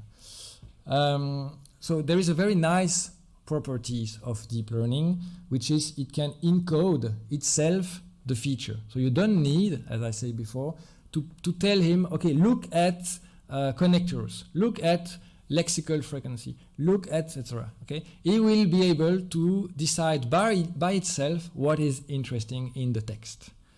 And if there are some methods to represent and interpret the different level of information, for the information that is encoded and at the different level. And very interestingly, we see that there are kind of hierarchy. So for the first layers, you have very basic information.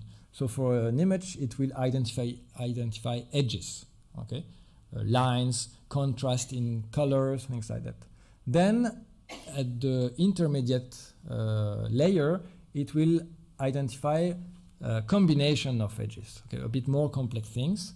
And then it will be able to identify feature like nose, eyes, etc. And then finally decide on which face, okay?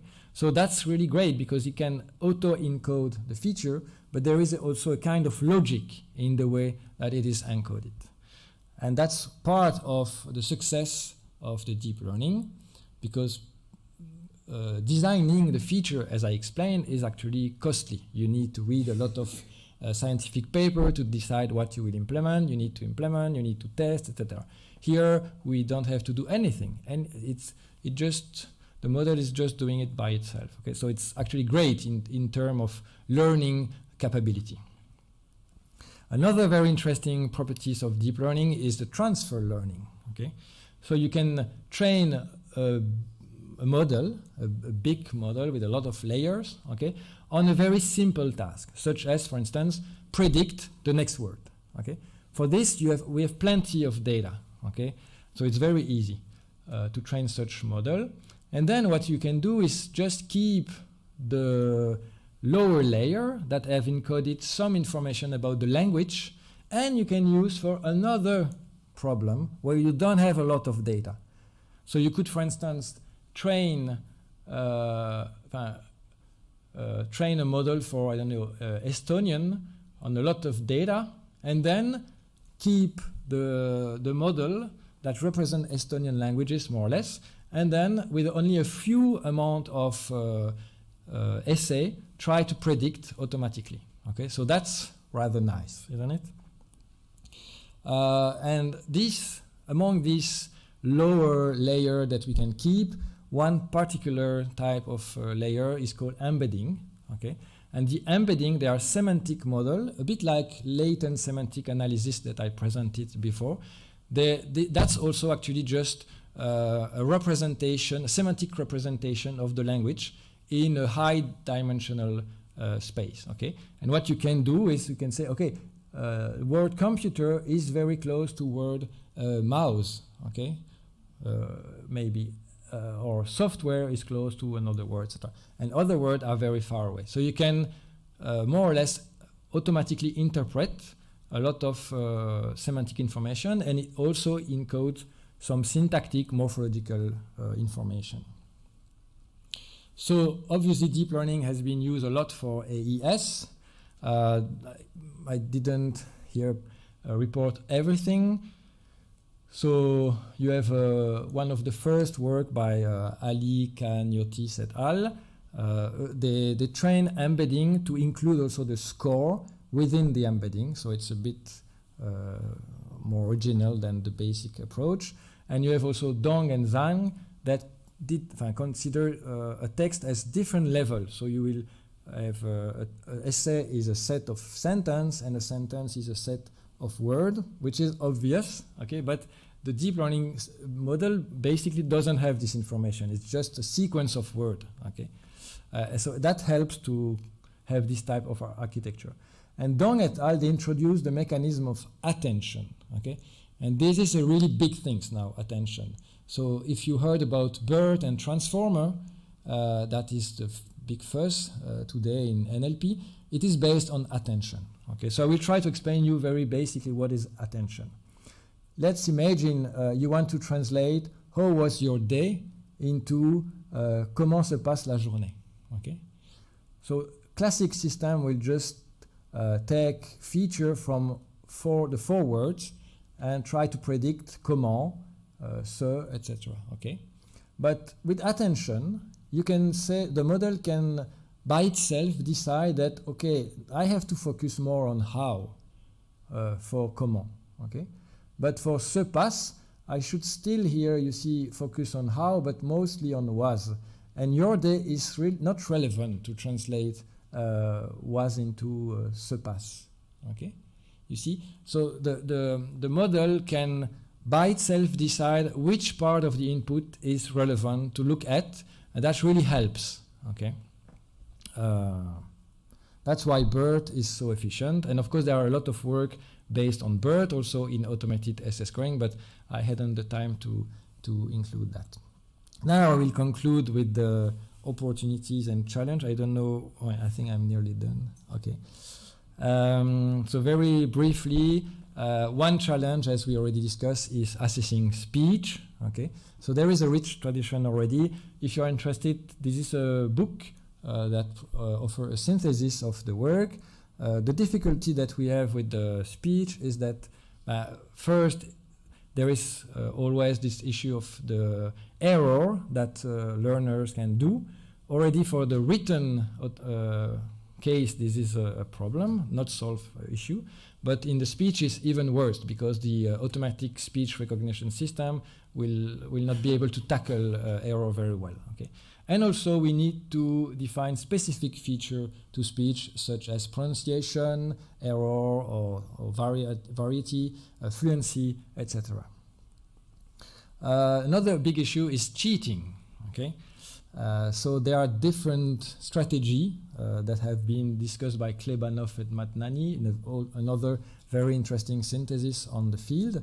One is the use of shell languages, so that's the part of discourse that doesn't really bring information, but that will help structure. So, for instance, one thing that I should say is blah, blah, blah. Or we have to consider this, etc. And the point with this is you can use in any essay, and it looks nice. So generally, the automated essay system would give good point if you use that. But if you use that just to cheat the system, that's a problem. Okay, you have the off-topic responses. You have the problem with plagiarism, and also, and probably this is a coming issue. It's already there, but I mean it will be probably much worse soon. You can automatically generate it essay. Okay, maybe you heard about this Babel generator that you can just give 3 keywords. So I gave automated essay scoring, and it generated a text. So just here, this is an extract. You can see that the text make no sense. Okay, but it is grammatical mostly, and it use a lot of fancy words. Okay, personally, maybe I don't know all the words. So if you automatically assess that, that will be probably C1 or C2, wasn't it? Yeah. So we have to be very careful about that. The good news is that there is a work by Cahill and other, and they show that using some of the feature that I described before, you can distinguish between those generated essay with the genuine one. So we will probably be able to develop filter that can detect it. Of course, as the generation system will be better and better, those filters might not work so well. So that's really an issue probably. Another issue is the interpretation and fairness, and that was also discussed before. So deep learning is known to be a problem for interpretation, okay? But actually that was already the case before. So can you interpret a SVM? Probably you can't. I can't, okay? But yeah, with deep learning, maybe the problem is a bit even bigger because there are more weight, there are more parameters in the model, so it's even more complex to interpret. But there are also a lot of work on that. And one possibility is what is called the attention map. Okay, so we can, the model can automatically highlight the part of the text on which, if you remember the attention system that I explained, when he takes a decision, he will give more weight to some part of the text. Okay, and so we can visualize that, and then we can think that there is a connection between that and the interpretation of the decision. Okay, and there is a very heated debate about that, and we have an a paper at ACL that do an introduction to this debate. So if you're interested, you can have a look at the paper. And I think I will try to close. So there is also the issue of offering feedback, but so there is also some work there. And to conclude, you see that AES has several advantages: cost saving, consistent, it may increase reliability, but it's also important to keep the human in the loop, you know, for preventing cheating, and also for other reasons that were discussed this morning. You also notice that there is a lot of work for English, not so much for other language, so we should be careful about that, considering multilingualism. And there are still a lot of challenge in the field, so if you're interested, please contribute.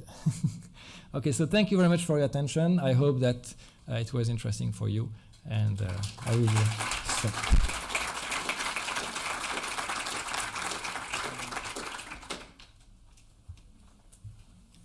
Thank you, Thomas. Thank you very much.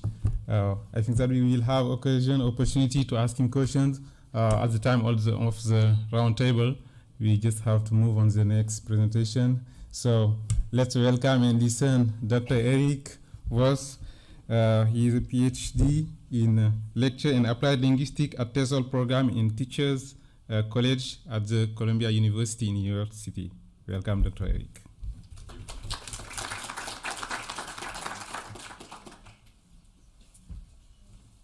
Thank you very much.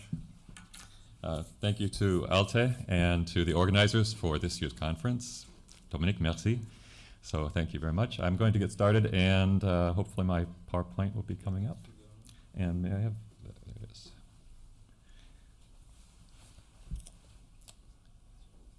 There we are. Thank you. Today I'm going to be talking about the supporting role of technology in learning-oriented assessment. And so here's the outline. I'm going to start off with looking at some learning-oriented assessment frameworks, and then I'll move on to looking at how technology can fit into a learning-oriented framework, and then a few applications for technology supporting LOA, and then I'll end with a conclusion. So first of all, learning-oriented assessment. So teaching and assessment have been viewed as separate entities for quite a while, and we're looking at ways where we can provide learning opportunities for assessment. So looking at pedagogy and assessment as one entity. We begin with our learning objectives, and through a learning task, assessment task, we provide feedback on the outcomes to support learning. So we support learning through assessment practices. So the primary focus is on the potential to develop productive student learning processes rather. And the challenge, however, is to link the types of language assessment into a coherent model that values learning processes and learning outcomes. So first of all, let's take a look at a few of the frameworks that have been introduced for learning-oriented assessment. And one of the earlier frameworks, 2006 by Capel and Carles, had three components of learning-oriented assessment. First of all, assessment tasks as learning tasks. Secondly, student involvement in assessment processes. And third, forward-looking feedback. So the quality feedback that students receive should help them focus on improving their learning. So looking forward rather than looking backwards for feedback. And although this article was a case study using technology, there's no explicit or guidance to technology in any of the components for the framework. Second framework developed by Purpura and Turner, focusing on learning-oriented language assessment, has many interrelated dimensions. There are quite a few. And so the first would be a contextual dimension, looking at the context for the task, proficiency dimension, elicitation dimension, proficiency about the language and the knowledge needed for the task, elicitation dimension, also other dimensions related to socio-cognitive ability, instruction, affective, and social interactional dimensions. So this is quite complex, looking at a variety of different aspects to develop a task as both an assessment task and a learning task. And although technology is mentioned in the descriptions of these dimensions, we don't see technology explicitly or guiding us in any of the dimensions in this framework. And the third framework we're going to look at is an ecosystem, and we see learning at the heart of this system as well, this ecosystem. And we have assessment and education. We also have a plane between the learner and the social world, looking at learning in the classroom and also outside of the classroom. And once again, technology is discussed when discussing this ecosystem, but I'm looking for something that's more explicit to help us guide our implementation in a framework. So first of all, if we develop a framework that includes pedagogy and assessment, these are pedagogical knowledge and assessment knowledge as spaces. We're looking to combine those. So they're not two separate entities as I showed in the first slide, but we're looking at our knowledge of pedagogy and our knowledge of assessment to develop these tasks. We also should focus on our content knowledge. So when we're developing our learning objectives, we want to develop the content, the language, and decide what the students will be learning or being assessed in the task. And I'd like to focus on the technological knowledge in this presentation because that seems to be missing, again, explicitly in the frameworks. So a little bit further in our analysis, we can combine the pedagogical and assessment knowledge into something we might call learning-oriented assessment knowledge. I'm going to, however, keep the PAK just as a reference because it refers to pedagogical and assessment together as a pedagogical assessment knowledge, even though I'm referring to it as LOA knowledge as well. And then we have content knowledge, and we'll use the acronym CK. And then for the technological knowledge, I'll use the the letters TK. And we can represent this in another way as knowledge spaces. And you can see they're color-coded. So in the blue, we have a content knowledge space. And we have our LOA space in yellow, or PAK LO space. We also have our technological knowledge. And I'd like to draw your attention to these spaces where they overlap, because that's where I'd like to guide your thinking, not just the knowledge about content or pedagogy and assessment or technology, but how they're integrated and how they overlap. So for example, we can combine technological LOA knowledge overlapping. We have an area here where technology and content overlap. And in the middle, we have a space where all three overlap. So that's our goal. Our final product is the technological LOA content knowledge. And of course, we have a contextualized circle around it. So everything is contextualized for our specific purpose, for our specific project. And this is similar to a framework that's been used in EdTech for quite a while. And this is an updated version, which just introduced the contextual knowledge. And you can see the term pedagogical knowledge and pedagogical knowledge throughout. And so if we can just change that to LOA knowledge, it merges with what we are looking at.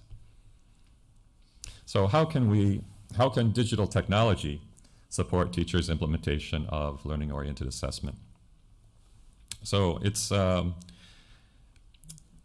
important to remember that the computers don't have a philosophy of teaching and learning.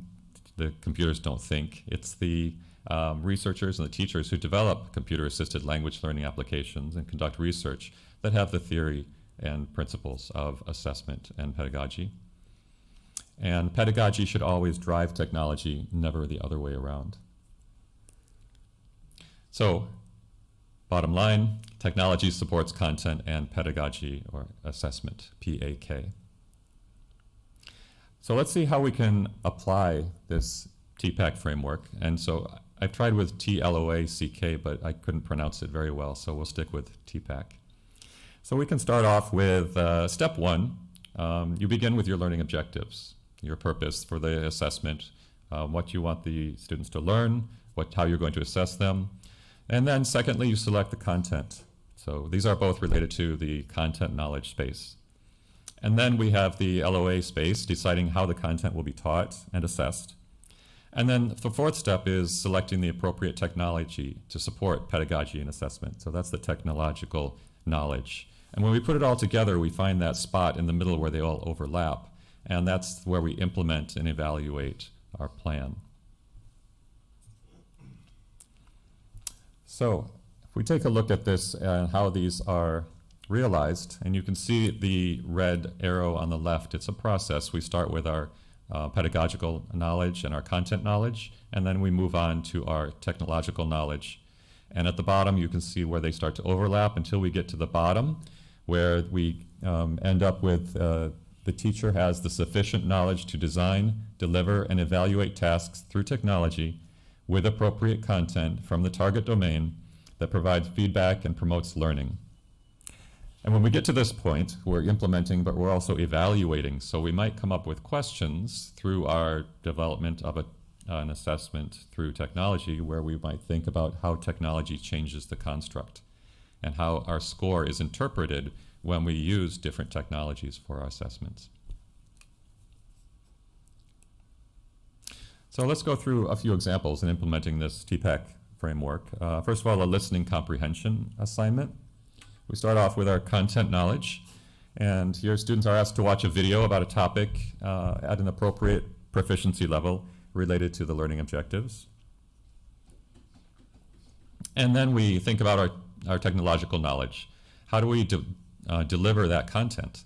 So deciding how to deliver the video on a laptop or mobile device, if that's what we're looking to do. And that's our combination of TCK, technological content knowledge. And then we think about our pedagogical assessment knowledge. The instructor has developed questions to evaluate students' comprehension of the video, provide interaction and immediate feedback, and keep track of students' responses and scores. So full plate there. We want to do quite a lot. That's our pedagogy and assessment. And we want to add the technology, so we need to select authoring tools that'll help us create, deliver a video with interaction and immediate feedback and keep track of the student responses and scores. So that's our combination of TPAC. And we can put all of this together then, and we might come up with interactive video as our solution. And this is where we overlap these knowledge spaces to come up with our solution, our final product. And here's where we implement and evaluate. And this was part of the workshop that I did yesterday, putting timestamps at different places in the video to provide feedback to the students as they're watching the video. Another example related to task development, we start off with our content knowledge. So there's this sequence, remember, starting with content and pedagogical assessment knowledge, and then adding our technological knowledge to support LOA. So first of all, tasks should be developed according to specific linguistic characteristics and abilities that L2 learners are expected to know and or need to know. So this is our guiding principle for content knowledge. And this can be applied to a variety of assessment tasks. We could identify linguistic characteristics for a target domain. We can identify high-frequency academic collocations if we're looking to develop an academic collocational ability test. We can identify level-appropriate reading passages. We can develop materials to assist learners in hedging and academic writing. So this is based on your identification of the content for your particular purpose. And then we can think about the technology. Well, how can we use technology to support our identification of linguistic features or properties?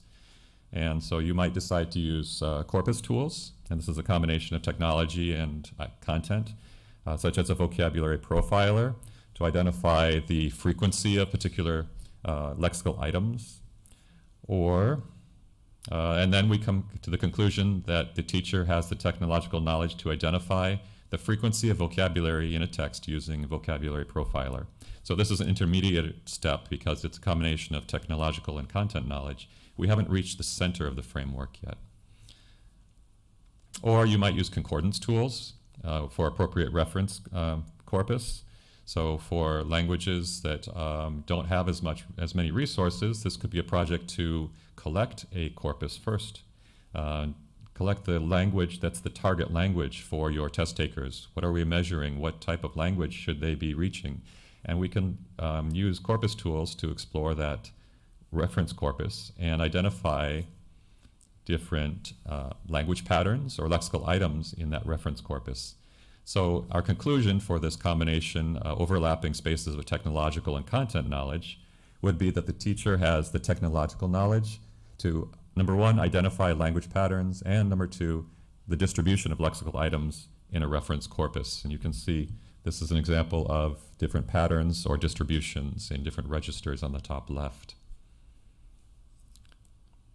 Let's take a look at a third example, and this example is when we have limited technology because many of our environments are different. They're not all the same, so we can adapt this framework to our individual environment or purpose. And this time I'm starting off with the PAK, the LOA knowledge. So first of all, the teacher is leading a discussion on a topic in a physical classroom. This was either pre or post-pandemic. And students do not have their own laptops, so sometimes technology is limited. They don't have them because they can't afford them, or they're told not to use them for reasons that the teacher decides. They could be distracting. But the teacher still wants to get feedback from the students. So the teacher would like to get immediate feedback about the students' understanding of the topic that they're discussing in class. And the teacher would like to do this by eliciting the responses and collecting individual responses. Now in a classroom or even in this room that we're in right now, I could ask for your feedback and ask you to raise your hands. And as a teacher then I'd have to count and I'd have to remember who raised the hand, and it would be quite a lot. So we can look for technological solutions to help us, and we can apply our technological knowledge. How can technology support the collection of individual responses with limited technology? And so with our technological knowledge, which also includes awareness of what technology is available that we can use for our purposes, we might identify something such as Plickers, which is software that is used only by the instructor. You can see here in the picture the instructor is using a tablet. But to use this, the instructor first of all has to print out the different codes on paper and distribute them in the class. And depending on what direction the student's holding the code, that's the answer that the student wants to present, A, B, C, or yes or no. And in this way, the teacher is the only one using the technology, then the students are using paper-based, and this way that the teacher can collect individual responses and save them for later analysis. And so this would be the goal of combining T, PA, and C, TPAC. As a fourth example, remote proctoring. We start off with our LOA knowledge. And so we begin with the idea that the teacher needs to administer an assessment to students at home during a pandemic or post-pandemic. And so we think about our technological knowledge. How can technology support language assessment administration in remote environments? And we've heard about this at the conference so far. We have different options depending on your purpose, depending on your construct, depending on what you would like to do. One option is video conferencing software. If you'd like to have a human interlocutor and that interaction with a human, this is one solution you could use that utilizes the technology for your purpose.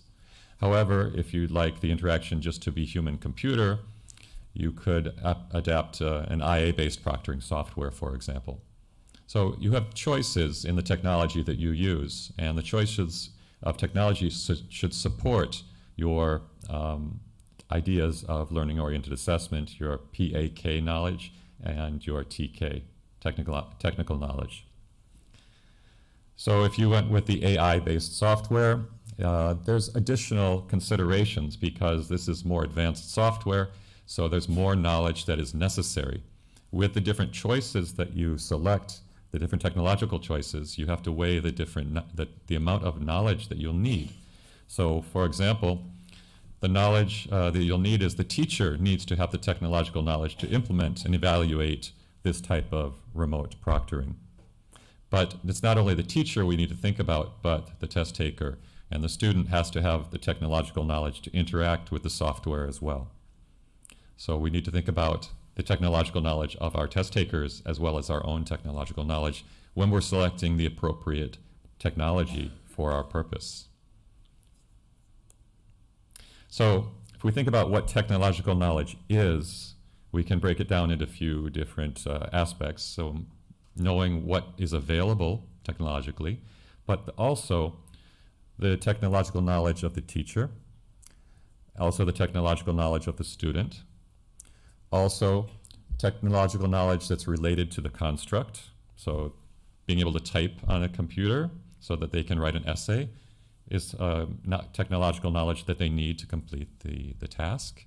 However, we also have knowledge that's not related to the construct. So if we have the IA-based proctoring and the student's web camera is not working, they need to have the technological knowledge to go into their browser and allow permissions for their web camera to view them. And so that's additional technological knowledge that we need to take into consideration when we're deciding which technology to use for our purposes. So we have on one side the teacher or the test developer looking for technology that fits the purpose of their assessment, following the PAK and the TK, and PAK and the CK. In the middle, we're looking for technology that can help our develop our learning tasks. On the other end, we have the teams and the people who develop software. And so somewhere we need to come together in the middle. We need to have the teams develop software that fits with the learning objectives, that fulfill the outcomes and the appropriate pedagogical and assessment theory that we're implementing. But we also need these tools for the teachers to use, or the teachers to author, so that it's not too difficult, that can be used by both teachers and students. Okay. So taking a look at the future, we're going to have some technology that we may be aware of or may want or may not want. So you may see what I'm showing in this picture already. And if you don't understand yet, imagine that we have the teacher is in a physical room with smart glasses And in the smart glasses, we have web cameras. And in the cameras, if I put this on, facial recognition will identify who you are. And so I, as a teacher, can see your name above your head. And I can also decide what other additional information I want to see. So if I just gave the students a quiz, I see their scores. And then I can interact with the students in real time with my knowledge. So feedback is not only towards the test taker, it's also towards the teacher. So that's another perspective on the flow of information.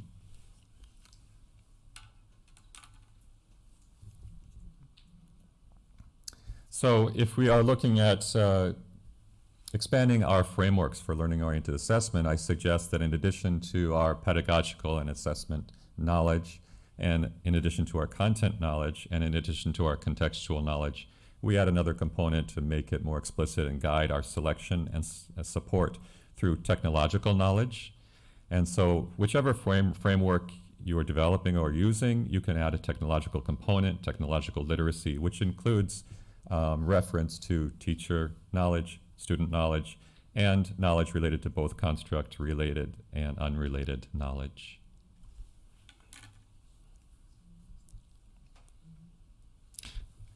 I went a little fast. I thought I would be short on time.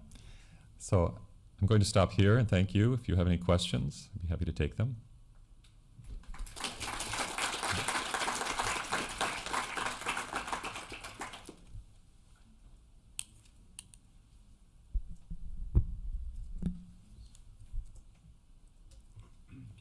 Or move on? Yeah. Okay. Merci.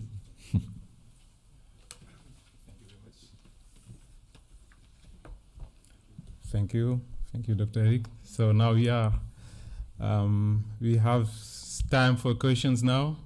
After it's the round table, which will happen between Dominique Casanova, Thomas François, Nick, and Fumio, who is on the remote, and François Renaud, who is here. I don't know, yeah, he's outside. So you have to ask your questions. Feel free to ask any questions you have. It's time to answer to all of them. I just turned to the remote attendees. Do you hear? Because I saw soon that there are someone who had problems in the song. If you have some problem, you just have to put it on the chat in order to make us understand what's happening and to correct it. So welcome to our speakers for the round table, and Dominique Casanova will be the moderator. Thank you.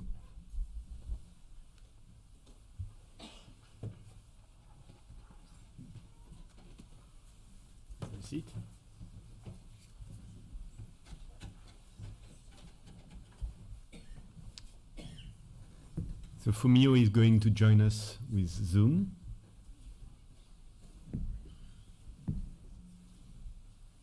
So we'll be in direct with England.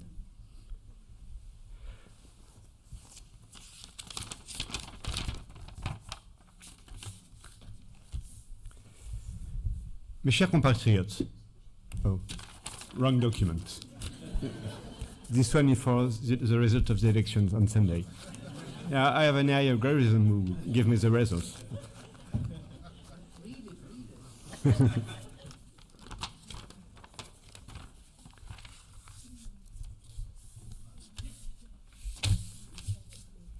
We'll have some questions. Fumi is going to join us. Okay, I think. The first question is a bit provocative. Yeah, hello Fumi. Hi, can you hear me okay? Yeah, it's fine. Excellent. Given the advances in natural language processing, will we still need to learn foreign languages in the future? If so, which language skills will be the most important to develop and to assess? Does anyone of you want to take the floor? Can we start by just saying, yes, we will, and then explore in what ways? Or does anyone disagree? Does anyone disagree with the idea that, yes, we will have to learn languages? Yes, I heard someone disagreed. Can I just? Okay. Fumi's going to disagree. No. I don't mean to disagree, but can I just share my thoughts? I think it really depends on how essential that particular language is for us and why we need to learn it, and how accurate we want to use that language. So I think it really depends on the situation. And if I may continue, sorry, I'm not really going to take really good turns because I'm the one remotely joining, but if I could continue. And even if the system becomes really advanced, I think translation will take some computation time, so it will not be really instant. And I feel that the micro delay will be annoying if you need to use the language for living on everyday basis.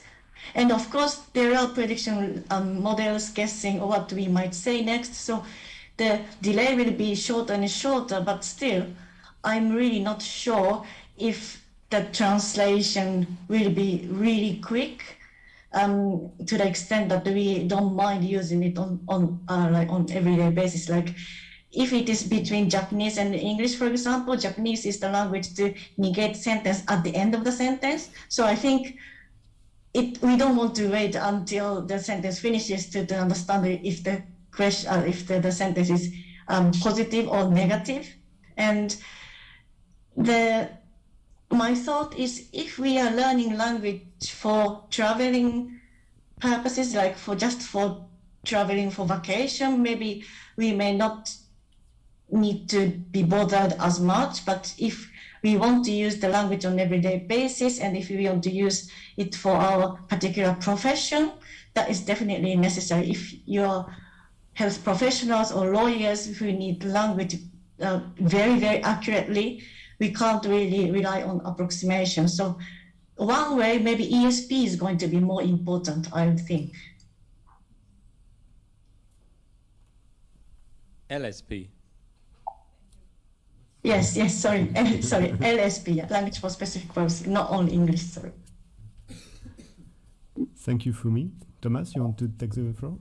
Yeah, so I definitely agree with what Fumi said. So I think it really depends on the type of language. So I think for a written language, we might actually be rather concerned because to prepare my workshop yesterday, I had to translate text from French to English. I used DeepL, and as I said to the one who attended to the workshop, I had to do very few edits. Okay, so it's and I guess some people here use DeepL when you write in another language. So it's still, of course, now we're at a position where you still need to know the language to correct when DeepL go wrong in other system. But that we can maybe imagine that at some point that won't be very necessary. Okay, but yeah, I would agree that for oral, that's much more a pain of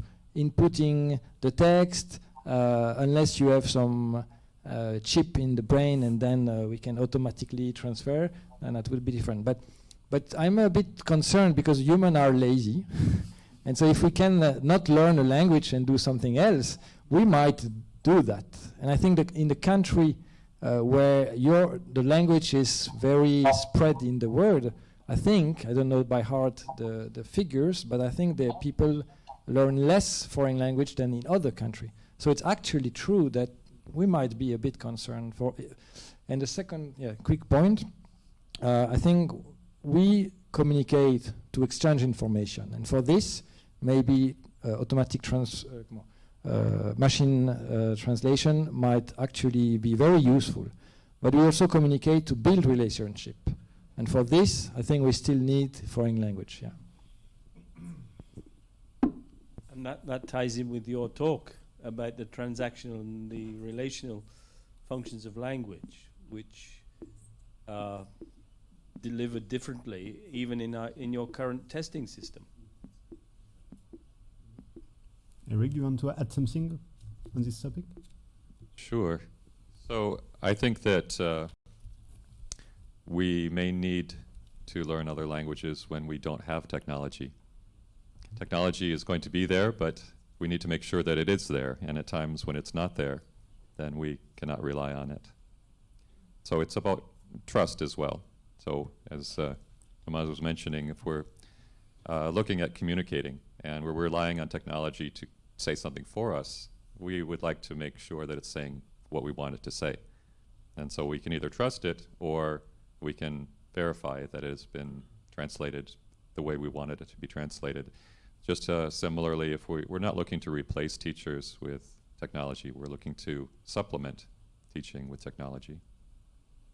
I think that would tie in with the idea of making sure the human and society are in the loop in the way we see machine translation and the like developing. So in particular, in certain types of context, for example, with first responders flying into an earthquake zone, coming from England or France, into a country where many languages are spoken which are not known to people in England or in France, having access to tools which help you immediately translate certain types of language in order to communicate with people who are being rescued or need help, extremely useful. But they're very limited tool functioning applications rather than something generalizable to the whole of society. And in order to make them work, you still would have to know certain types of knowledge of language, maybe more metacognitively oriented rather than just the knowledge of language in terms of grammar or words. So it might even shift the way that we learn languages in order to use the tools better, but not to let the tools replace the learning of language. Thank you. François, do you want to take the floor? It's difficult for me to... Is it okay? Yeah. All right. I'm very impressed by those brilliant brains that surround me. And I was thinking that, yes, communication is far more than just words and sentences. There's this question of urgency and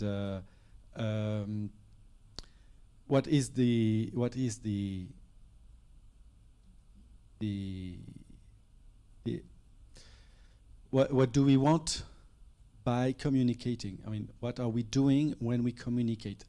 We do not do the same thing every time we communicate. We communicate for many reasons, many different reasons. I think the machine can accompany, supplement, make better some types of communication in some types of situations, and that's a helpful tool. And in other types of communication or situations, the tool will be of no added value, I think. Well, that's what I was thinking. Thanks. Thank you, François. Something just came to my mind that I think it was Thomas who said in the presentation that some languages have better and larger corpora and also some more sophisticated tools attached to it, but for minor languages, of course, it is not the case. So the translation and the ALTE system will not work for minor languages, so we still need to learn, and we want to learn those languages, right? Thank you, Fumi. So I move to the next question. Do you think that chatbots are a way of the future for language training and assessment?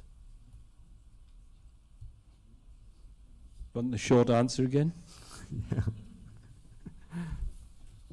Yeah, even a short answer.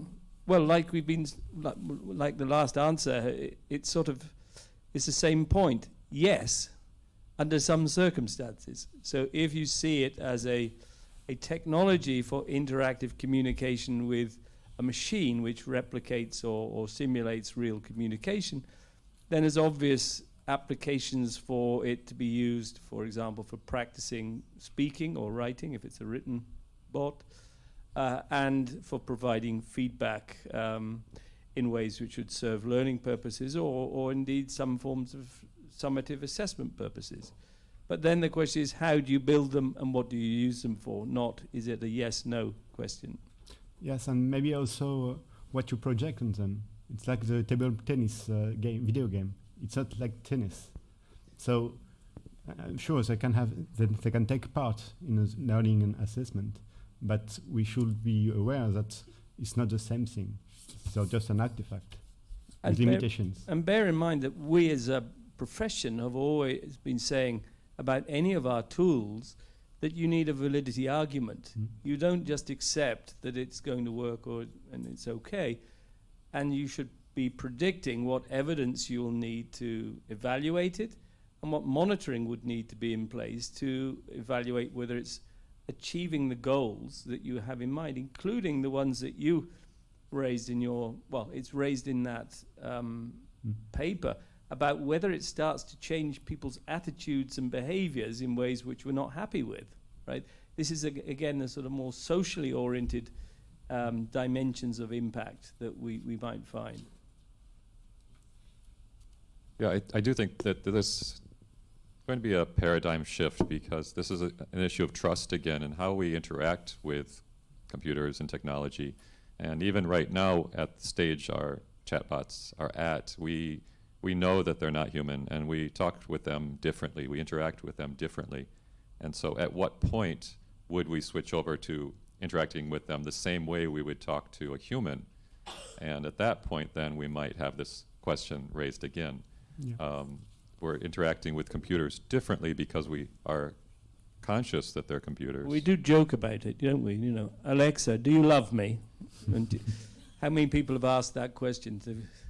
It's been, you know, Siri, shut up.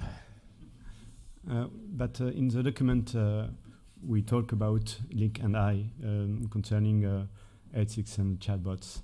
There was a reference to deathbots. I don't know if you know deathbots, but it's people who have recordings of people they loved and they lost.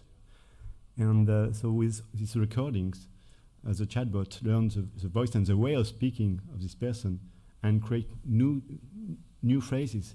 He tells things that the person didn't tell, but he is able to have a discussion with the person. And once again, there are limitations. For instance, in Japan, they say, okay, it's okay for 40 days. You cannot use it more than 40 days. But what made the buzz was that a Canadian person, his friend has lost his girlfriend, and so this guy built a bot for his friend so he can continue to have discussions with his lost girlfriend. So it raised ethical values. So I will switch topic.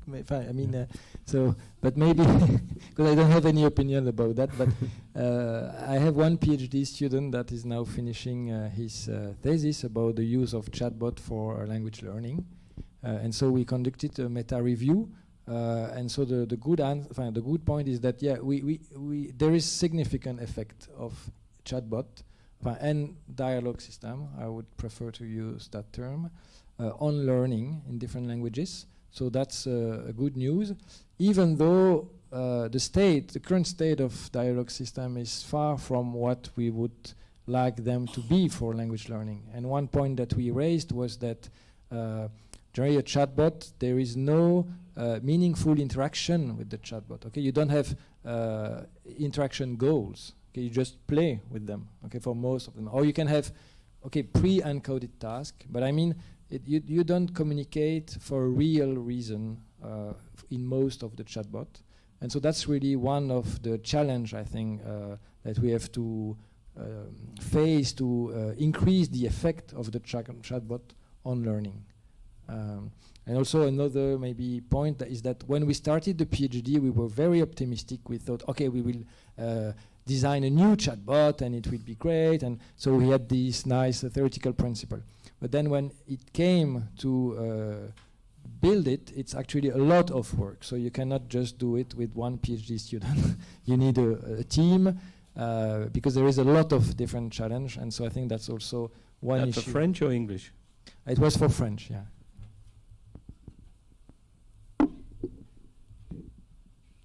This is your area of expertise, isn't it? Dialogue systems. In that direction. So I think that if we can expand this a little bit in the definition of what we think of as a dialogue system or a chatbot, because we have the textual entry back and forth, but we also have spoken dialogue systems. But if we think about what's possible with technology, we can think about more embodied agents and emotional recognition with the chatbots. So technology is able with computer vision to see the humans that it's talking to and start to recognize our emotions, our gestures, our interaction. And I think at that point then we might see some development in the interactions between computer and humans when we start to factor in these other embodied features. Yes, and the question is, do we want that? Yes, it will improve chatbots and it will be more interactional and more authentic, but we will develop research on personality through algorithms, and it may scare some people. Exactly. This is part of the ethics and privacy, and I think that that's a very big topic as we go forward. This is part of this human in the loop and human decision making as we develop our technology. It's always humans making decisions, and that's the challenge, the most important part. When motor cars were first invented, people had to walk in front with a red flag to warn the public. So you could only go at 2 miles an hour in a motor car, right? So in order to get the benefit of the motor car, you had to set up a whole societal acceptance of the motor car in order to be able to drive it safely, which has evolved now to the point where we have to now take them off the road again for different reasons. But that's 120 years later. So I see us as that the society in the loop is to try and find ways to take advantage of the possibilities we're discussing while dealing with the risks that are clear and patent that these sort of things offer as the negative impacts. So there's always a trade-off in these things, you know. How do we get the right trade-off? Just maybe I wanted to add it, to follow you, that there is this field called robot-assisted language learning, which is actually what you describe, and it really opens new avenues because you can add the pragmatic aspect in the learning also, which is really interesting, I think, but even more challenging. Umi's there listening, and maybe the machine in that particular case of learning and even assessing has this advantage that it's not true. It's not for real. I mean, there is no big things at stake. If you make an error, if you take the wrong decision with the machine, it's no big deal. So that's a good advantage when you're in a learning situation or even an assessment situation, as opposed to artificial communication that is believed to be real. I mean, like the deaf boat you were talking about. I mean, the person who uses the deaf boat is in a kind of fantasy that the bot is a real person. Whereas when you're in a learning process or even in an assessment situation, you know that the person in front of you is not a person, is just a robot that reacts and speaks and communicates just like a real person, and that's interesting because that's what we want to test or that's what we want to learn. But it's no big deal if it fails somewhere, and nobody will be harmed in the process. So that's not a problem, that we know that the machine is just a machine, I think, in that particular context. Thank you, François. Maybe we have some reaction or questions. Oh, Fumi want to speak. Sorry, Fumi. So if I may say something very briefly.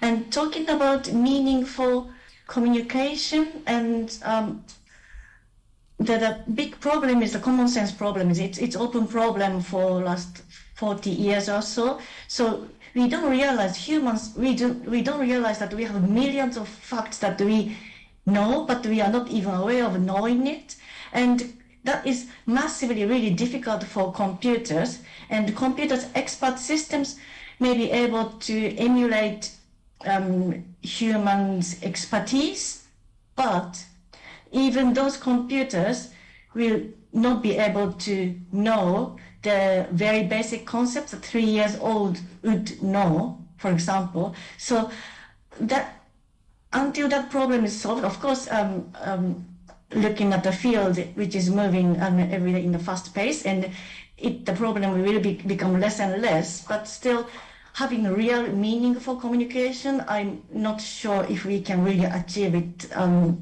sometime, at least soon. And also talking to computers would be like, for me, talking to people who don't understand the Gricean maxims, you know, the quantity, quality, manner, and relevance. So that is another issue, that whether we want to keep talking to computers who don't have those maxims acquired. That's all I wanted to say. Yeah, good point. Are there reactions in the room? People want to ask questions?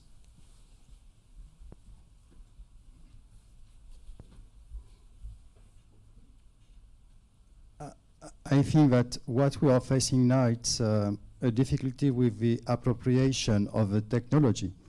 Do you remember years ago when Lumiere brothers put in the wall a movie with a train? Everybody was afraid. They think that they will be killed by the train. And it's what is happening now with technology. We think that it's something magic. It is not at all. I'm pretty sure that in the future you will be able to distinguish something unreal and something real. But you can be cheated. People can cheat and make you thinking that what you are seeing is real when it is not real. So my second point is that we are facing a very big issue with democracy nowadays.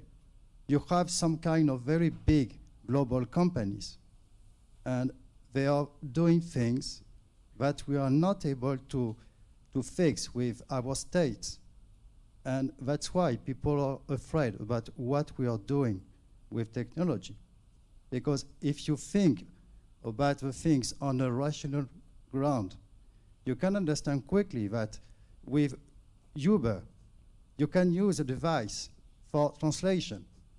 But do you think that with your mother-in-law, you will use this device? I'm not sure.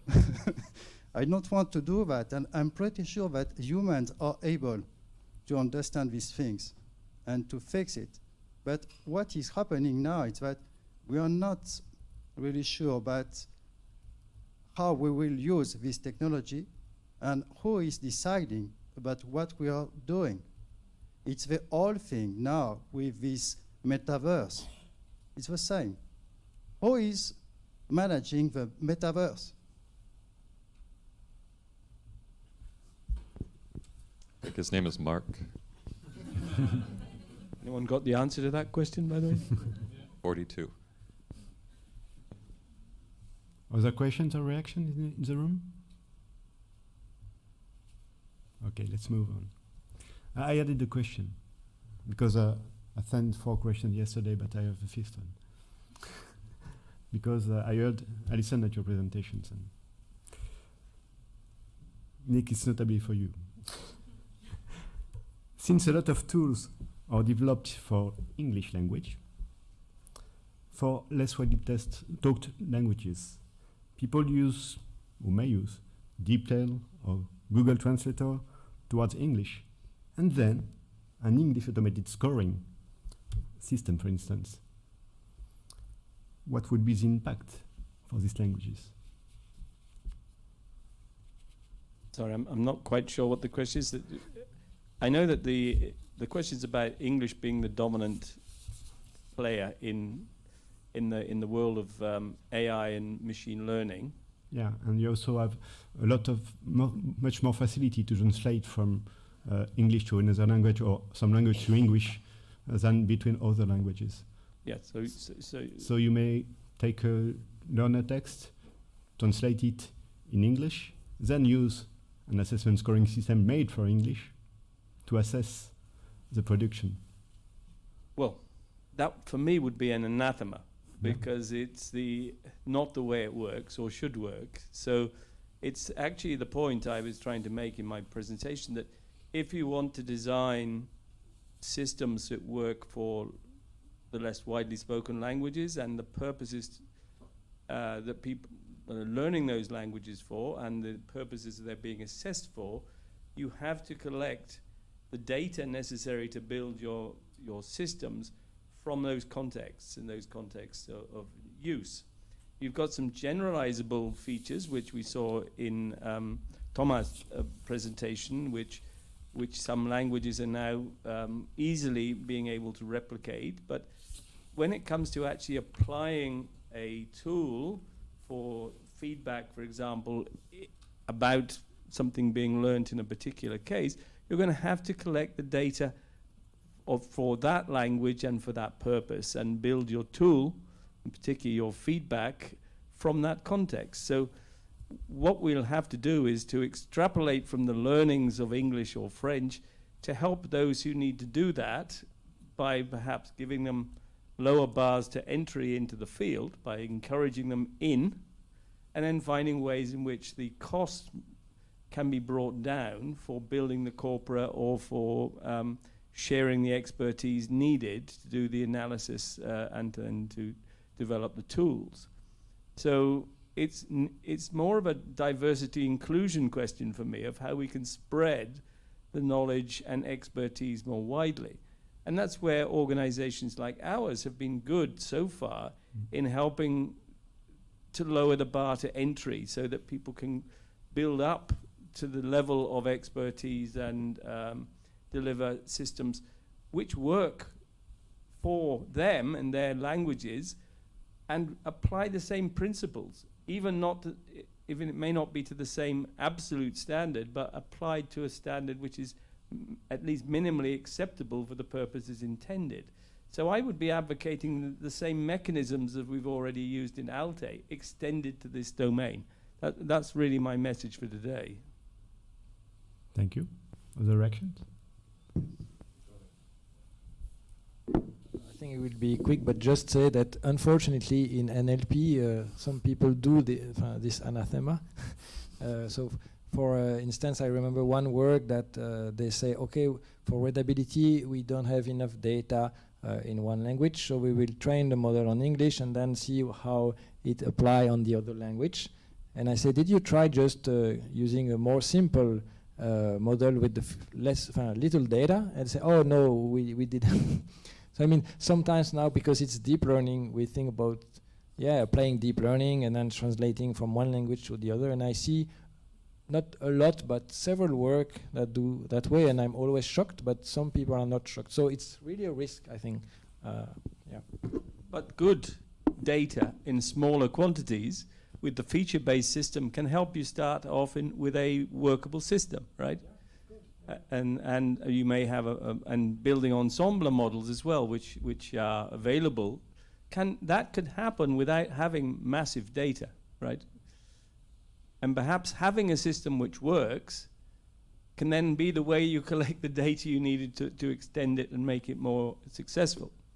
Yeah, that's sure, but that's not quick enough for publication.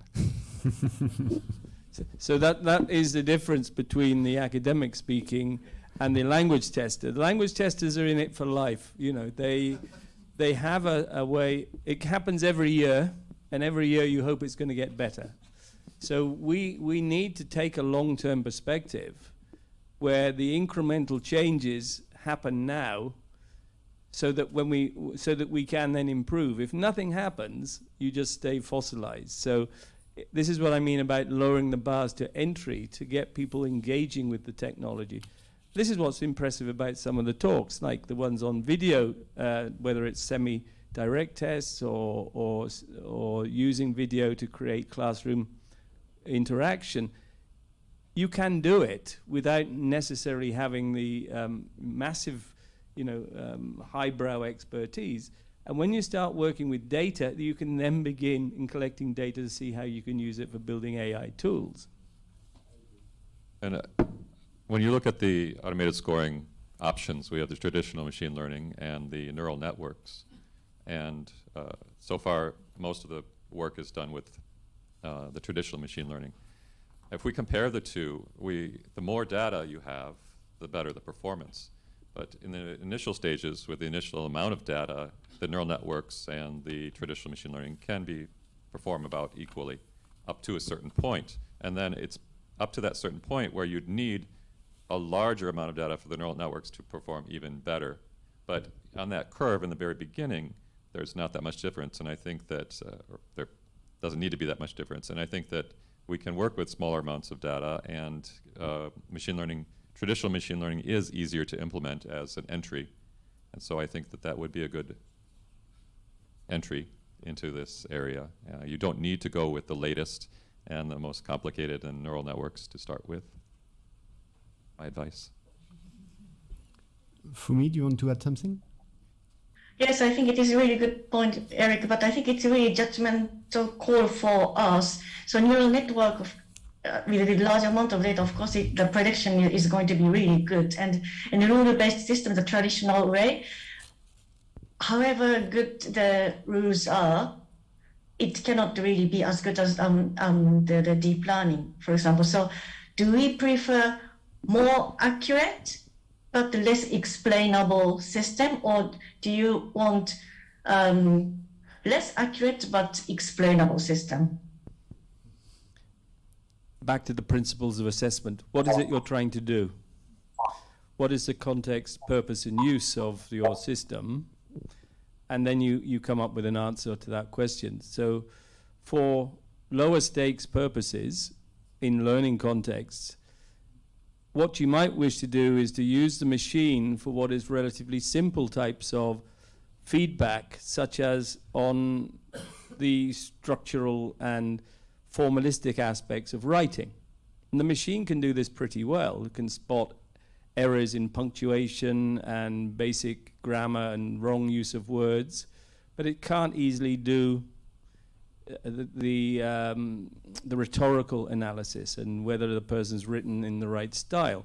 So here you can come up with a hybrid, which is possibly a good hybrid, because it can give the heavy duty work to the machine to correct or to observe the structural dimensions of the writing, and it can give the more interesting and, if you like, humanistic elements to the human.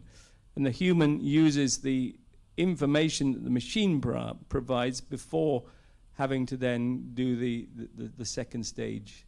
So I think the hybrid model, this is why I say hybridization is the best one, is looking to combine the two things rather than to have the machine replace the human. So it's which role do you think each one of them plays, and how can you use that to fulfill your purpose? That would be, I think, a good way of thinking about it. I don't know whether other people agree with that. And to go back to the original question was, I think you were asking about scoring text. Yeah. Right? And so let's just think about what the purpose is, because this would be a system designed to predict or assign a score to the text. But we can step back and look at natural language processing and identify features in the text, which would then provide evidence for a human to assign a score, which would make it a lot faster or easier or more reliable to assign scores to essays in addition to what the human reads. So it's supplementing what the human sees. And that doesn't take a lot of data, so you can start with a small data set. Okay, thanks a lot. I think it's time for the closing remarks. Yep. Thank you, Fumi. Oh, there is a question? Yeah. Oh, okay. Last question. Sorry, it's a bit late. I just have a concern when it comes to the use of tests in the migration purpose and gatekeeping purposes for entrance to the country and permanent residency and citizenship and all of these things. I'm just thinking, I'm thinking many things, so I don't know if this is going to be a question or just a comment, but I'm thinking, for instance, for some of these high-stake purposes in the migration context, we have tests still at a pretty low level, so like an A1 level, for instance, for entrance, for family reunification in some countries. And I just wonder how well suited would a machine be to recognize a language at a level where we, based on the CFR, would say, for instance, when it comes to recognition of the spelling, for instance, we would say you can recognize the spelling is very simple, can be a lot of errors, but you can recognize the word. A human can do that, but I don't know if a machine can do that. And I also wonder if we in the future reach also automatic scoring of oral tests, that it would be have to be standardized for a machine to recognize the spoken varieties, and what would that mean for sort of the non-nativeness that we are sort of, some of us trying to approach, so acceptance of more different varieties, different ways of speaking English, and that being good enough. So I just, when I listen to you, there are a lot of good things, obviously, but I have this little concern because, as we have seen so many times with technical solutions and things, at a point it starts sort of taking over. And what is cheap and what is fast often gains terrain over what is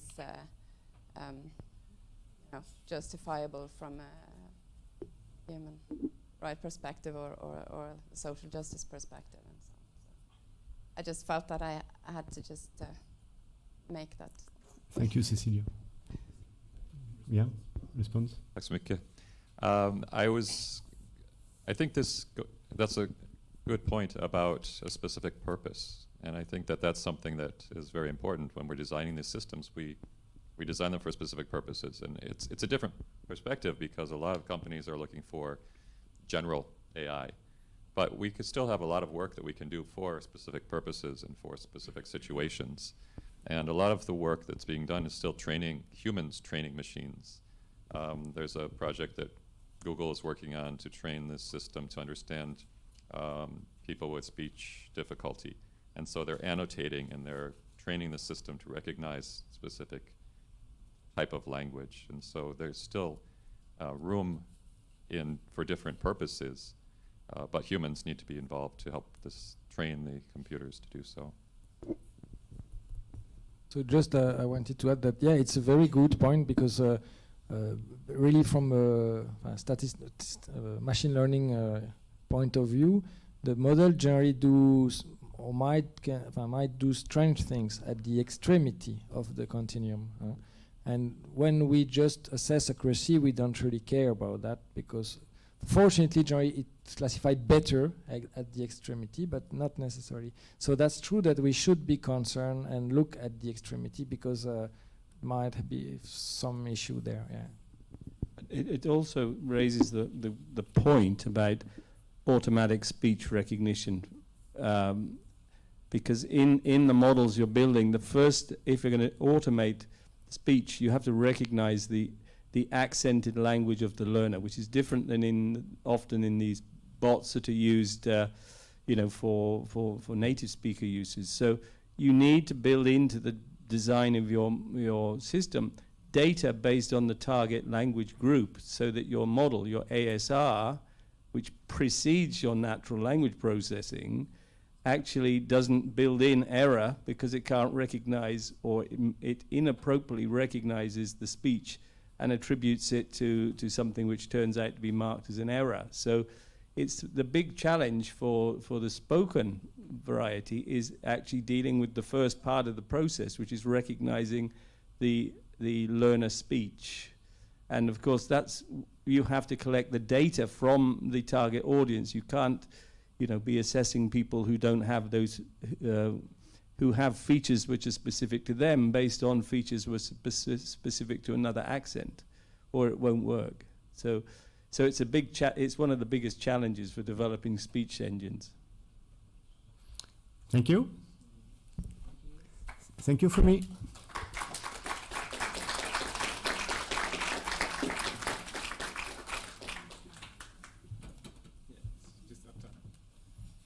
Yeah, just at time. It's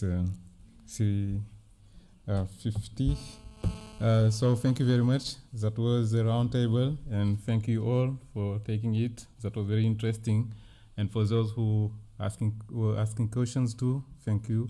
Now I'm going to hand over to Graham, who will do the closing remarks.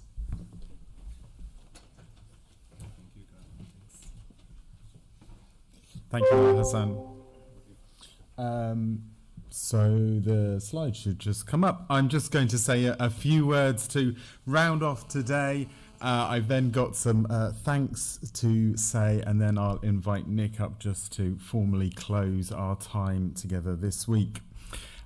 So first to say, I hope you've enjoyed today. I hope you've benefited from today. And for those of you who were here yesterday, either physically in Paris or online, I hope that was also useful for you as well.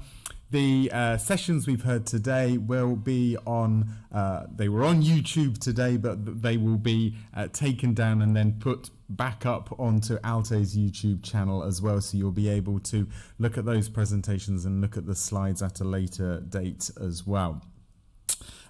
So an invitation for you to get to know ALTE even more if you don't know us, and perhaps this is a particular invitation to people online who maybe are less familiar with our work. Please, as I mentioned before, have a look at our website. It's available in English and French and other languages as well.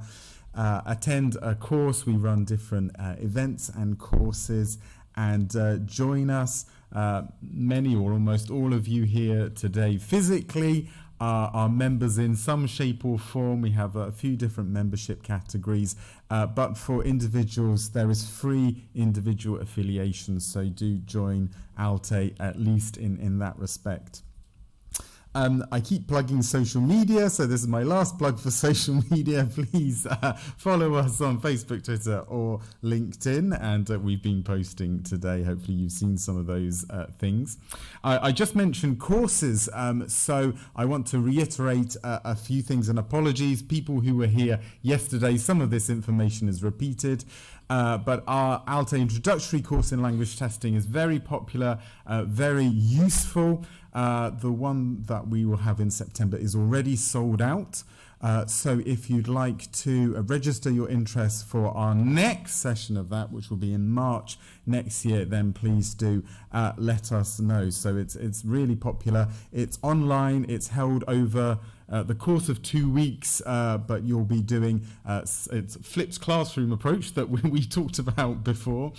So you'll have some sessions live with the tutors, but also some work to be done outside of that time as well. So more information on our website about that.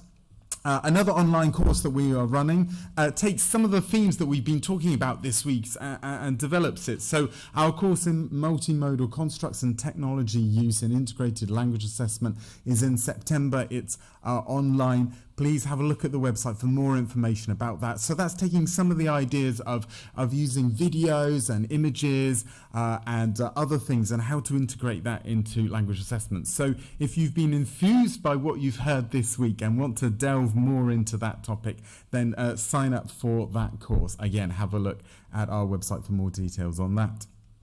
I'd like to invite you all to our next meeting, which you may know is in Prague in November. And some of the things that we were just starting to talk about here, about how do less widely learnt and less widely taught and less widely tested languages, what do we need to do about that in terms of language testing? And also, what does that mean for the bigger languages? How do the bigger languages support the smaller languages? And is there really a distinction between big languages and small languages? And that's some of the issues that we'll be having a look at in our conference in Prague. I think there is a video. I'm not sure if there's a video. Is there? If I click that, no. Welcome to Prague. Yes. ALTE member Charles University in Prague, the Institute for Language and Preparatory Studies is pleased to invite you to the ALTE 58th meeting and conference on the less widely spoken languages from the perspective of plurilingualism. The event will take place this year between 9th and 11th November. Please visit ALTE homepage to see further details, including the important deadlines and registration form. The participants may look forward to renowned plenary speakers as well as to numerous workshops, breathtaking sightseeing and exciting social events. We are looking forward to seeing you in Prague to share experience in the development and practice of plurilingual learning, teaching and assessment.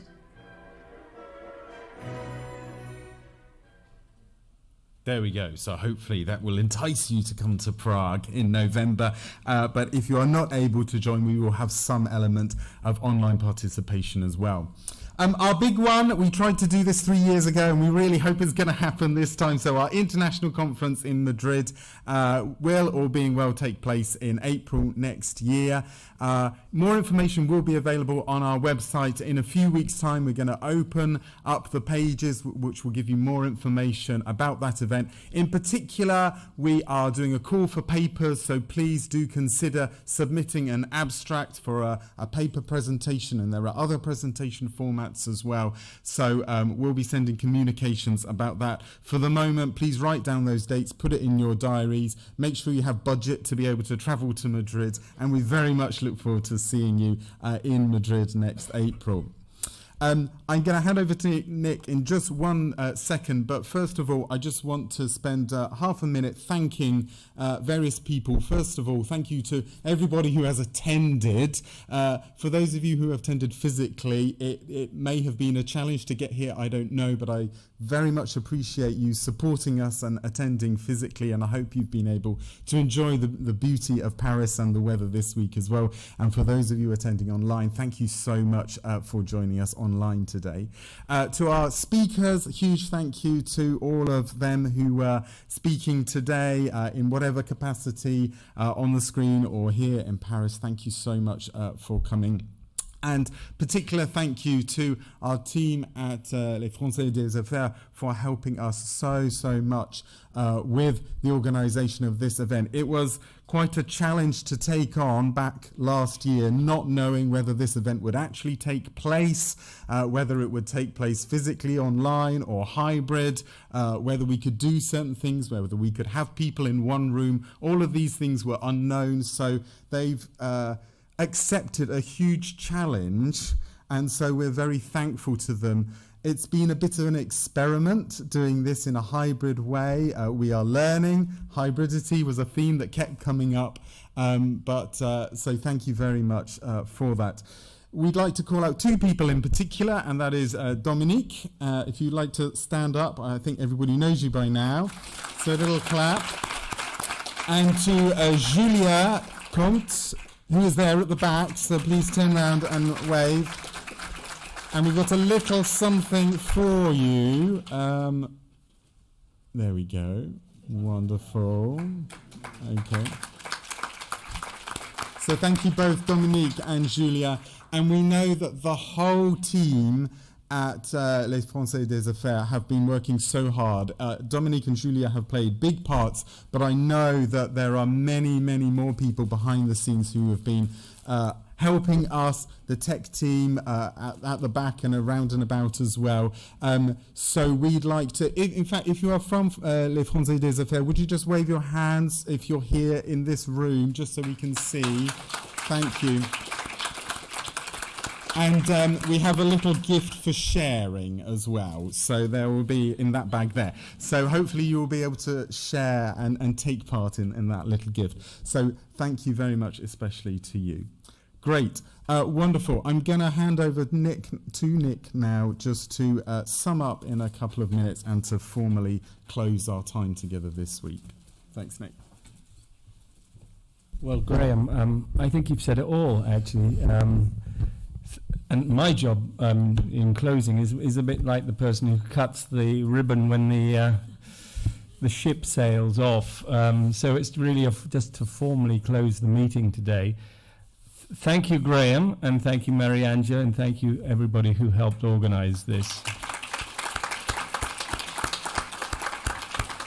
I would like to feel that people who've joined us for the first time, or people who have come back to us after not seeing us for a while, will want to keep this conversation going now. It's been a really vibrant debate, including some of the really interesting points that have come up through the questions raised by Dominique, and throughout the week in the various workshops. I think it's been very coherent, very well put together as a theme, with many different facets which have overlapped and have shone light on these dark corners which need to be revealed and brought into the light. So let's keep that conversation going. I'm looking forward to seeing as many of you as possible in Prague, and again then throughout the rest of your life with us in ALTE.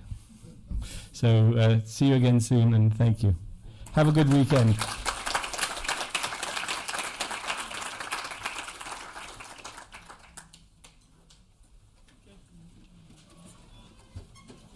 Yeah, okay. So just to say, we have to go to the floor number 9 to do a little of, we